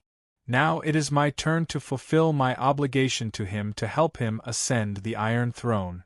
So, before you left with Sir Davos, he ordered his subordinates to pack his luggage. He has been gone for 3 days. Sansa was surprised. She held the porcelain cup of milk and thought for a while. She felt that Erlu's actions were reasonable. Stannis's goal was the Iron Throne. That had never changed. But obviously, sitting in Winterfell and enjoying the scenery of the Northern Territory would never allow him to ascend the Iron Throne. Unless Cersei was like Aegon and foolishly came to the Northern Territory to mess with him. Jon asked curiously. Stannis's army of thousands traveled along the King's Lane. It was very obvious in the white snow. Why didn't you see them? We didn't travel along the King's Lane. Sansa then briefly told him about the appearance of the Alliance's pterosaur squad and the destruction of the Southern Army. To avoid being ambushed, we traveled at night during the day and tried our best to avoid the main road. I see. Jon frowned as he thought about the recent events. He felt that it was too much of a coincidence. Where is Stannis right now? Where is Aegon? Sansa asked. Seeing the dark circles under his sister's eyes, Jon's gray eyes suddenly brightened. In the closed Northern Territory, the flow of information should be extremely slow. He was the Lord of Winterfell. If he wanted to know about the Dragon-Lion battle that happened 5 days ago by the Blackwater River, he had to rely on his sister's tireless travel. How could Stannis, an outsider, know about the Northern Territory so accurately and quickly? He had this question during the negotiation that day, but he didn't have the chance to ask. She-Bear Alysanne Mormont was the Earl of Bear Island, but she had never heard of the Dragon Queen. The nobles of the Northern Territory didn't even know about the famous martial scholar of the Honeywine River? In White Harbor, where information was the best, when the local Northerners heard the Dragon Queen's poem for the first time, they were still puzzled. Wasn't the Mad King's daughter thrown against the wall by Tywin and smashed into a pile of minced meat? Similarly, until now, there were still many southern nobles who didn't know that Erlu had gone to the Great Wall and even traveled thousands of miles to suppress the Boltons. This was the normal flow of information between the Northern Territory and the Southern Territory. However, during the negotiation that day, not only did Stannis know everything that happened outside the Northern Territory, he even knew about the current situation in the Royal Territory. Otherwise, he wouldn't have directly proposed the condition to ransom Aegon, the command of the 2 armies by the Blackwater River and near the King's Landing. Jon. Sansa waved her hand in front of Jon and asked curiously, "What are you thinking about? Where is Stannis? Is Aegon still in Winterfell?" "Sorry, I was distracted." Jon smiled awkwardly and quickly said, "It's about 50 kilometers away from Winterfell, just half a day's ride. Aegon went with them to White Harbor. But don't worry, Count Gabe and Great John will each lead 1,000 cavalrymen and move with Stannis. After all, I swore to support him in his fight for the Iron Throne." Speaking of this, Jon's eyes flashed with a hint of helplessness. If Erlu worked hard and risked his life to help Stark fight against Skinner without asking for anything in return, how great would that be? Sansa forced herself to relax, but the fat spice merchant beside her was anxious. His Majesty Aegon's legs are still injured. How can he march with the army? Let's hurry and bring him back. Sansa didn't want to bring him along because she didn't think the fat man could help. However, the fat man kept begging. His 10 fingers that were adorned with various gemstones kept wiping away tears. He was even sadder than her, the queen. "Should we go to Crab Claw Peninsula and invite Monk Meribad to help us? Although the sacred healing spell isn't omnipotent, it has miraculous effects on physical injuries," the old crab suggested. Sansa shook her head and said with slight dissatisfaction, "On the way to Moongate Castle, I specially descended to Terror Cave Castle to look for him. He said he could send Aegon there, but he wouldn't leave Crab Claw Peninsula for long. The tens of thousands of citizens of Trident River can't do without him. The king was gone, what use was there for the citizens? They didn't waste any time. After a cup of warm milk, They rode on the dragon and flew south along the King's Lane.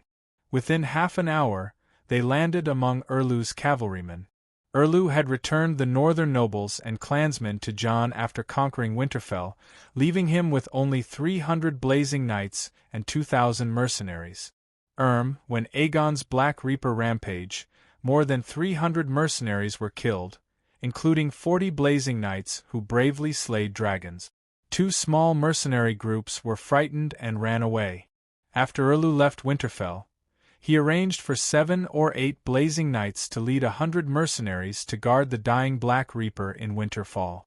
After hearing the news of the battle at Blackwater River, Erlu's face darkened. He bit his cheeks and ground his teeth for a while before saying slowly, "When I receive Davos' reply, I'll give Aegon limited freedom.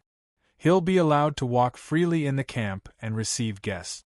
Before Sansa and the others could react, Illyrio's blue beard trembled as he shouted angrily, "We've already paid the ransom.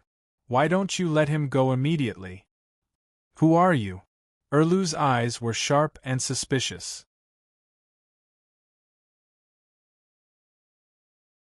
Chapter 690. After listening to Sansa's introduction of Illyrio, Erlu frowned as he sized up the fatty. "Where is Varys? Did you participate in his conspiracy to confuse Rhaegar's bloodline?" Illyrio was dumbfounded.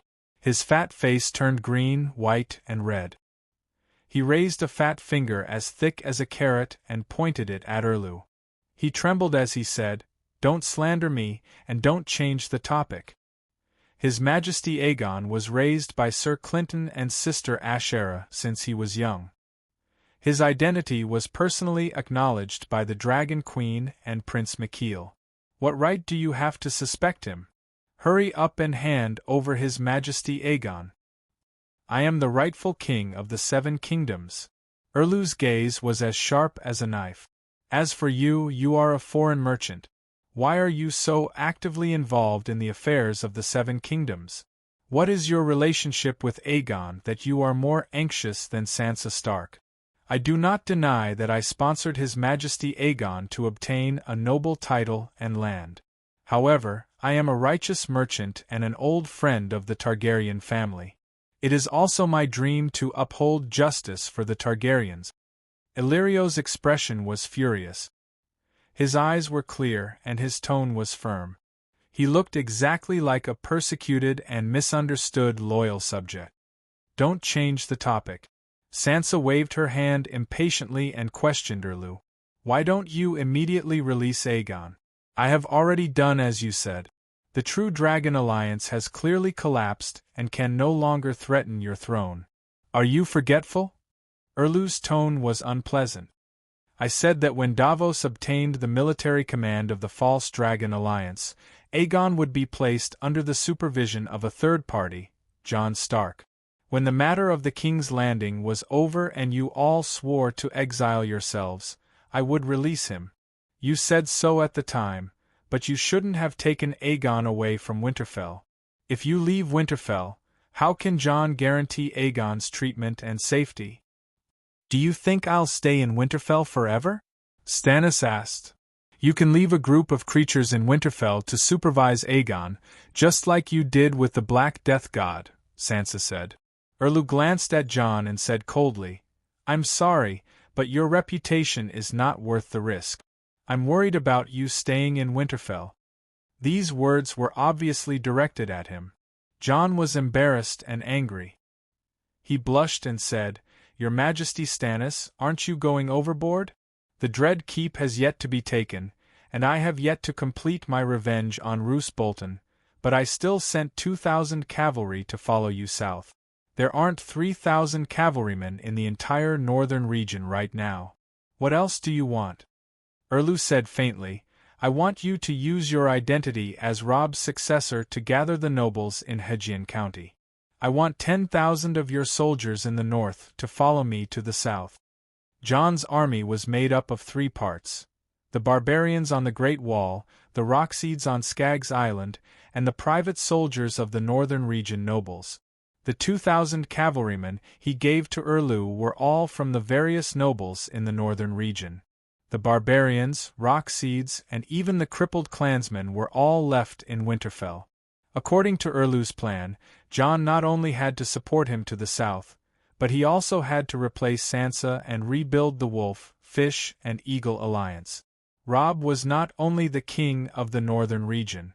The nobles of Hajin County, including his grandfather's Tully family, had all pledged their loyalty to him. Of course, Erlu was not stupid. He had never thought of plucking a complete peach. If Jon could help him gather as many people as possible, it would be a gain. But Jon refused. He refused to send troops to the south with him, and refused to write a letter to Blackfish of River Delta to persuade him to surrender. Jon was an idiot to help Erlu with all his might at this time. Blackfish was Sansa's second grandpa, but he had nothing to do with him. In the silence, Sansa suddenly asked, "Where do you intend to bring Aegon to?" "To the King's Landing, at the Red Fort, to judge him in public and then exile him." "It's a pity." Erlu's deep blue eyes showed a hint of helplessness, but it disappeared in an instant. He was expressionless, and his voice was flat and rigid as he said, "Go to White Harbor and take a boat to the south. I want to return to Wind's End Fort. That's Theon Bella's clan castle. It can't fall into the hands of outsiders." The northern region had never been his destination. He wanted to gain the loyalty of the northern region's people, and then lead Stark to the neck. He wanted to conquer the nobles of Hajin County and the Valley, and rebuild the deer, wolf, fish, and eagle alliance with the Bucks as the center. That was his original and most beautiful wish. Of course, the current situation was not the worst.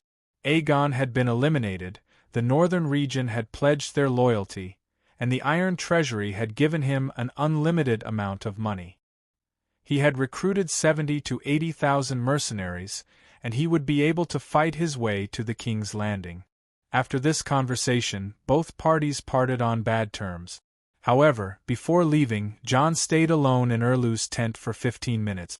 "King Stannis, I have a question. Winterfell and the King's Landing are thousands of kilometers apart. How do you know about Aegon's military plans and the exact location of the northern and southern armies?" Jon asked the question that had been bothering him for a long time. "I have my own information channels." Erlu did not seem to want to talk about it. He was vague and evasive. "Is it Scholar Thomer?" Seeing Erlu's pupils constricting, Jon knew that he had guessed correctly. He smiled bitterly and shook his head. Lord Mandelay's warning was right. I should have listened to him and rejected Scholar Theomer's service. I should have chosen an apprentice from the northern region nobles. Even if his abilities were not as good, at least he would have been loyal. "Scholar Thomer is very loyal to the king," Erlu said calmly. "But he is even more loyal to the king on the Iron Throne." Jon rubbed his numb cheeks and lamented. "Have you never thought about where his information comes from? The nobles of the northern region have no dealings with the King's Landing. In the past, we would not receive a single letter from the King's Landing. Even if there were letters, they would be summaries of the news. Only Winterfell has the right to receive and send out outdated political news." In fact, it was not only the northern region that did not have access to information. In this era where communication relied on messenger crows and papermaking had not been invented, the Seven Kingdoms' information flow was slow. For example, Scholar Pylus of Dragonstone Island was in charge of collecting information from the Seven Kingdoms, but the information he received was monthly. He did not know what had happened in the Moon Valley or what had happened in Moonriver Bay. Erlu's eyes flashed. He said nonchalantly, "No matter where he got the information from, as long as it is true and valuable to me, it is enough." Jon's eyes widened. He suddenly realized that Theomer's motive was not simple, but he would rather let Cersei take advantage of him to get rid of Aegon. "That's right. I have been in contact with the King's Landing. The messenger crows of the Red Keep brought news of the True Dragon Alliance. When I saw King Stannis, I told him immediately." Scholar Theomer's chubby red face was calm. After returning to Winterfell, John immediately ordered for him to be arrested and brought to the great hall for trial. So it was you. Sansa's expression was complicated. It was obvious that she was in disbelief, but also filled with anger and killing intent. But you are a scholar. You swore to be loyal to your lord. I did not betray Count Manler or Duke John, Thomer said calmly. Colluding with Cersei is not considered betrayal? Queen Cersei is the queen of the Seven Kingdoms. The traitors are Stannis and Aegon. I am helping my lord correct his mistakes. Thomer was not ashamed at all. His voice was steady and loud, without a trace of trembling. But his calmness angered Sansa. She was so angry that her face contorted. Traitor! Execute him! Traitor! Execute him! The barbarians, northerners, and knights of the valley all shouted angrily. Silence! John shouted. He looked coldly at the red-faced scholar and said, Do you still remember your oath as a scholar? Ha, Lord John, do you still remember the oath of the Night's Watch? Sialmo chuckled. Of course, you're tired from logging, and you even died once. But did I jump out from a crack in a rock?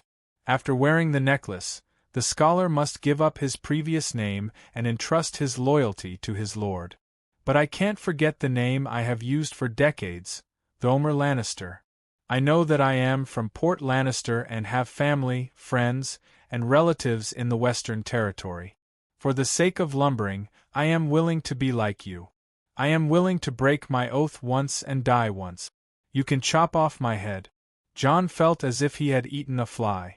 But Thomer was so determined and right that he could not do anything. Put on your black clothes and go to the Great Wall. He sighed. Dany patted the long crate made of fresh pine wood. She held back her laughter and said, This is the dwarf's coffin? He is not dead yet. Meiji stood in the garden on the top floor, full of blooming flowers and fruit. She looked around and was amazed by her surroundings. I am not dead yet. The dwarf's weak voice came from the crate. Two Unsullied stepped forward and opened the lid of the crate. Then, they carried out Tyrion, who was wrapped in a thick down quilt, and placed him on the lawn under the sun. Ajichi, who had come over to take a look, suddenly covered her nose and retreated as if she had been electrocuted. It stinks. Even the dwarf's corpse stinks. The sky-blue feathers were stained with thick yellow water and dark red blood. Like the leaves of a rice dumpling, it was sticky, and there were even threads between the quilt and the skin.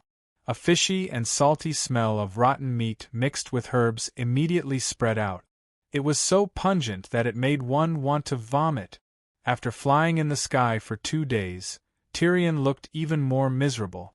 It was like a live chicken that had been thrown into a pot of oil and fried until it was black. Then, it was covered in a layer of expired ketchup. It was black and sticky. Your Majesty, save me. I feel terrible. It's like there is a fire in my stomach. The dwarf's eyes, one dark green and the other dark, were wide open.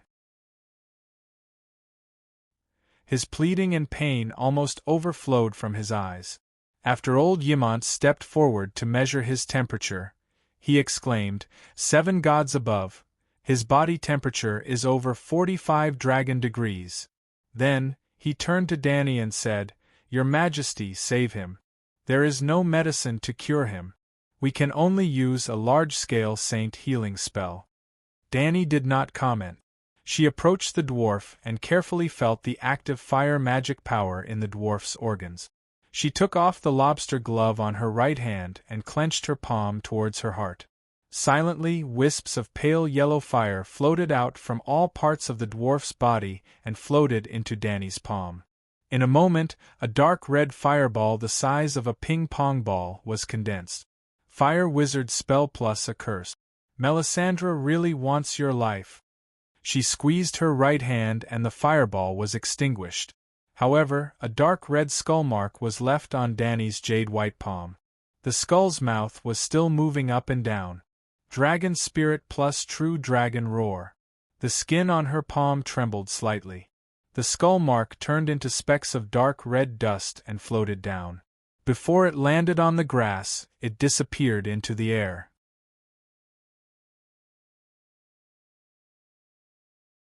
Chapter 691.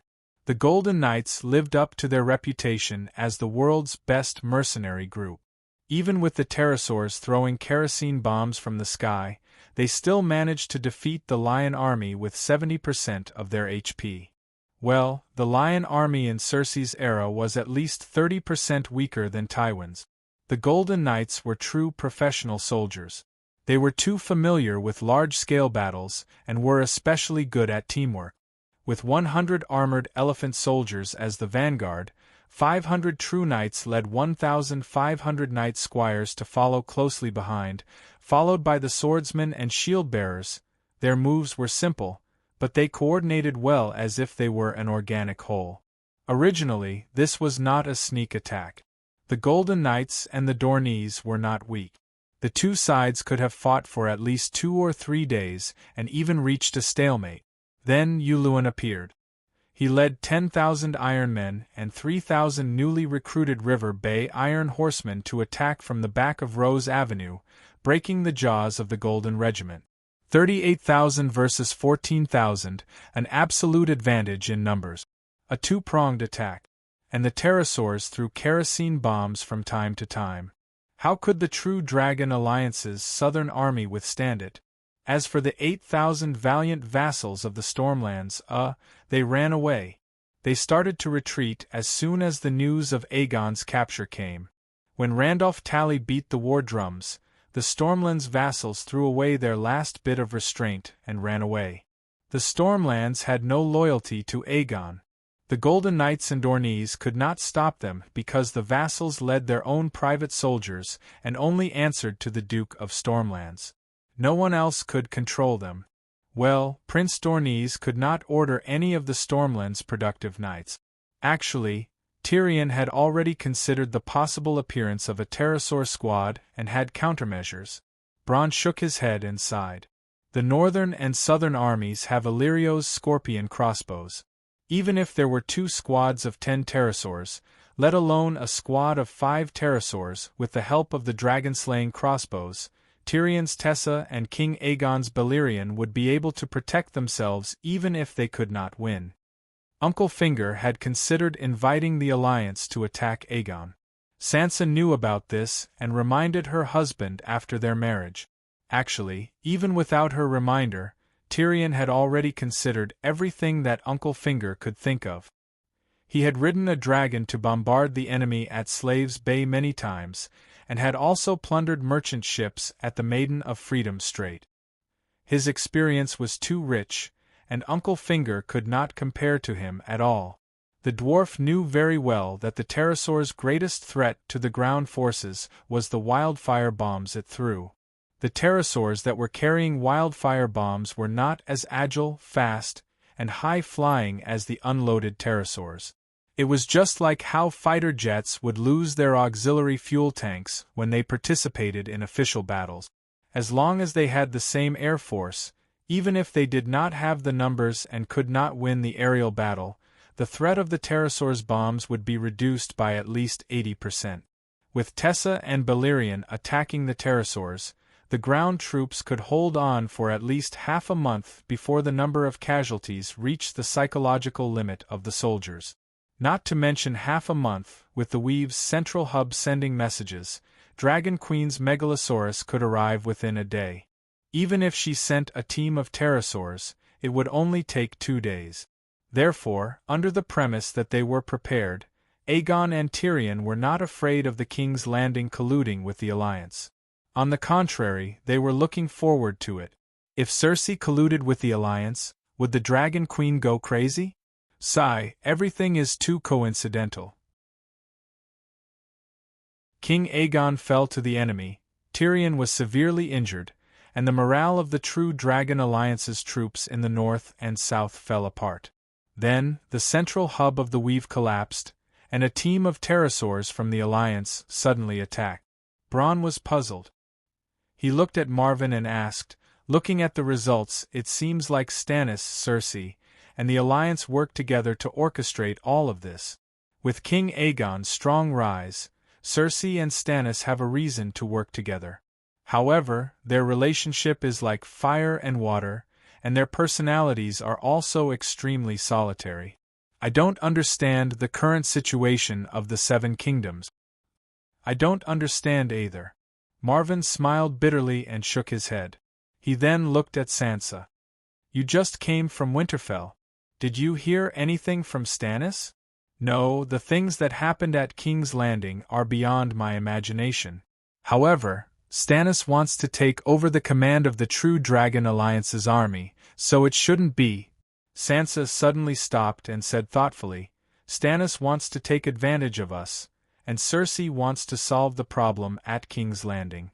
However, looking at the results, it's obvious that only Cersei achieved her goal perfectly, while Stannis worked for nothing.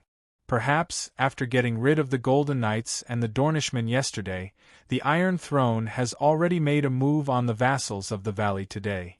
Therefore, they shouldn't be working together. However, this series of events is too coincidental.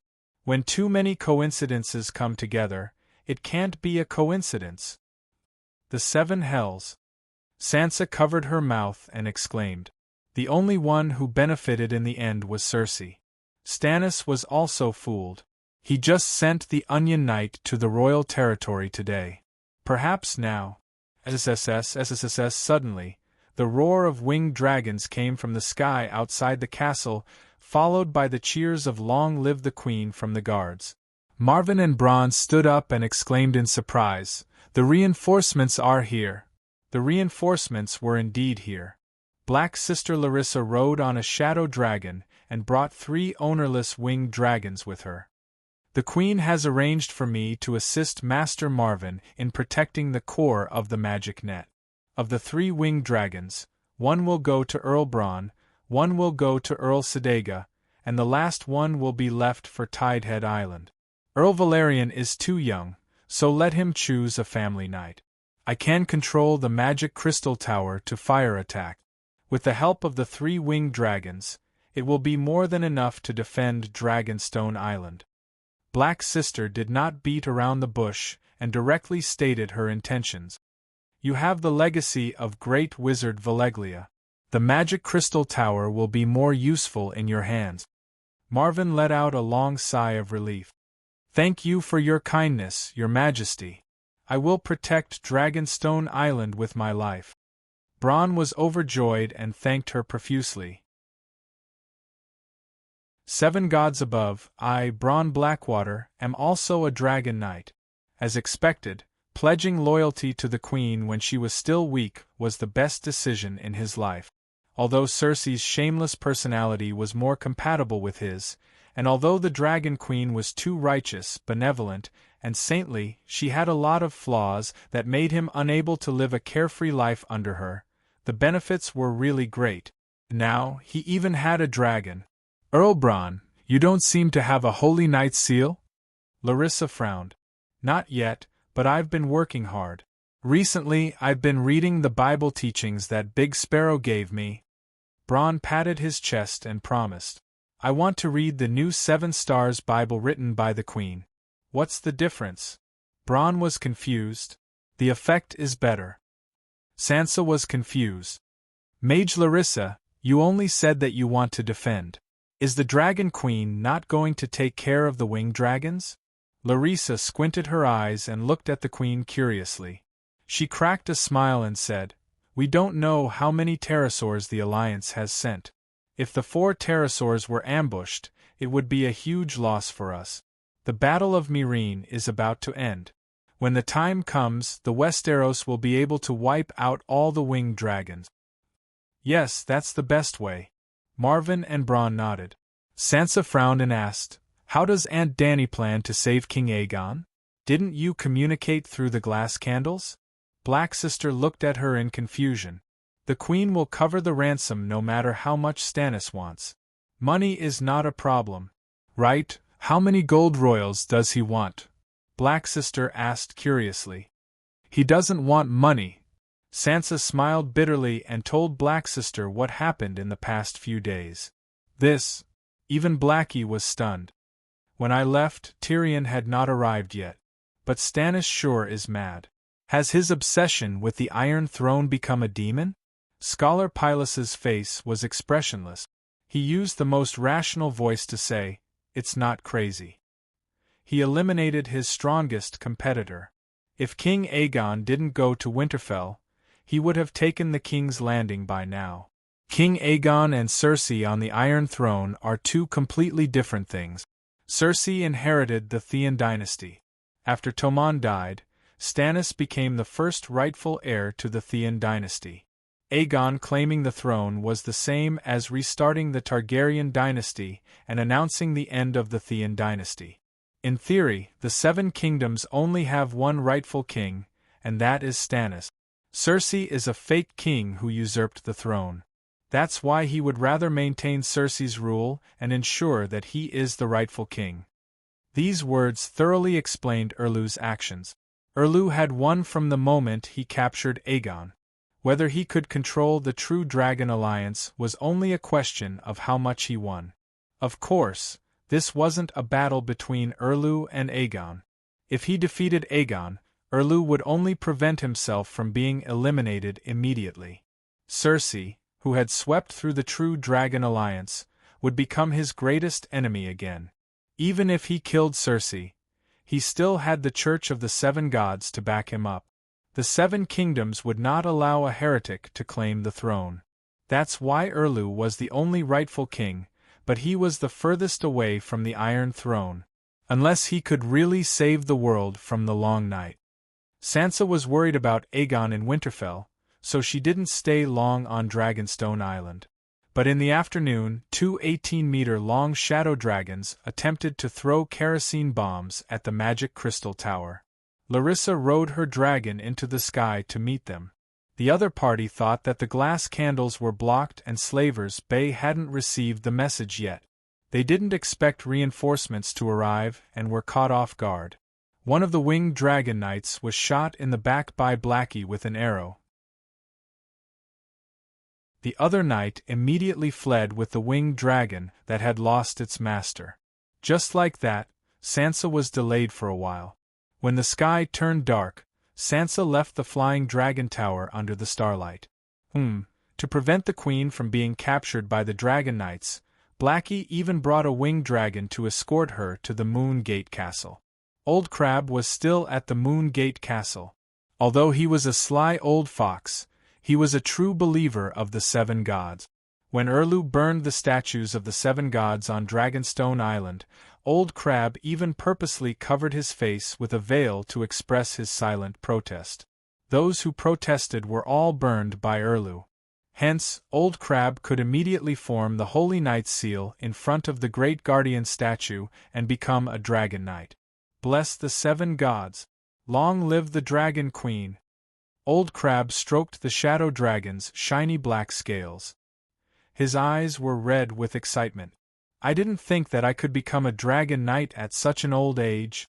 The Allied army has at least 5 winged dragons in the Westeros. It's best if Count Sedega hides during the day and travels at night. Blackie warned and prepared to leave before the sun rose. Wizard Larissa, why are you all shadow dragons? My striped dragon seems to be much slower. Sansa wanted to ask this question when she was on Dragonstone Island.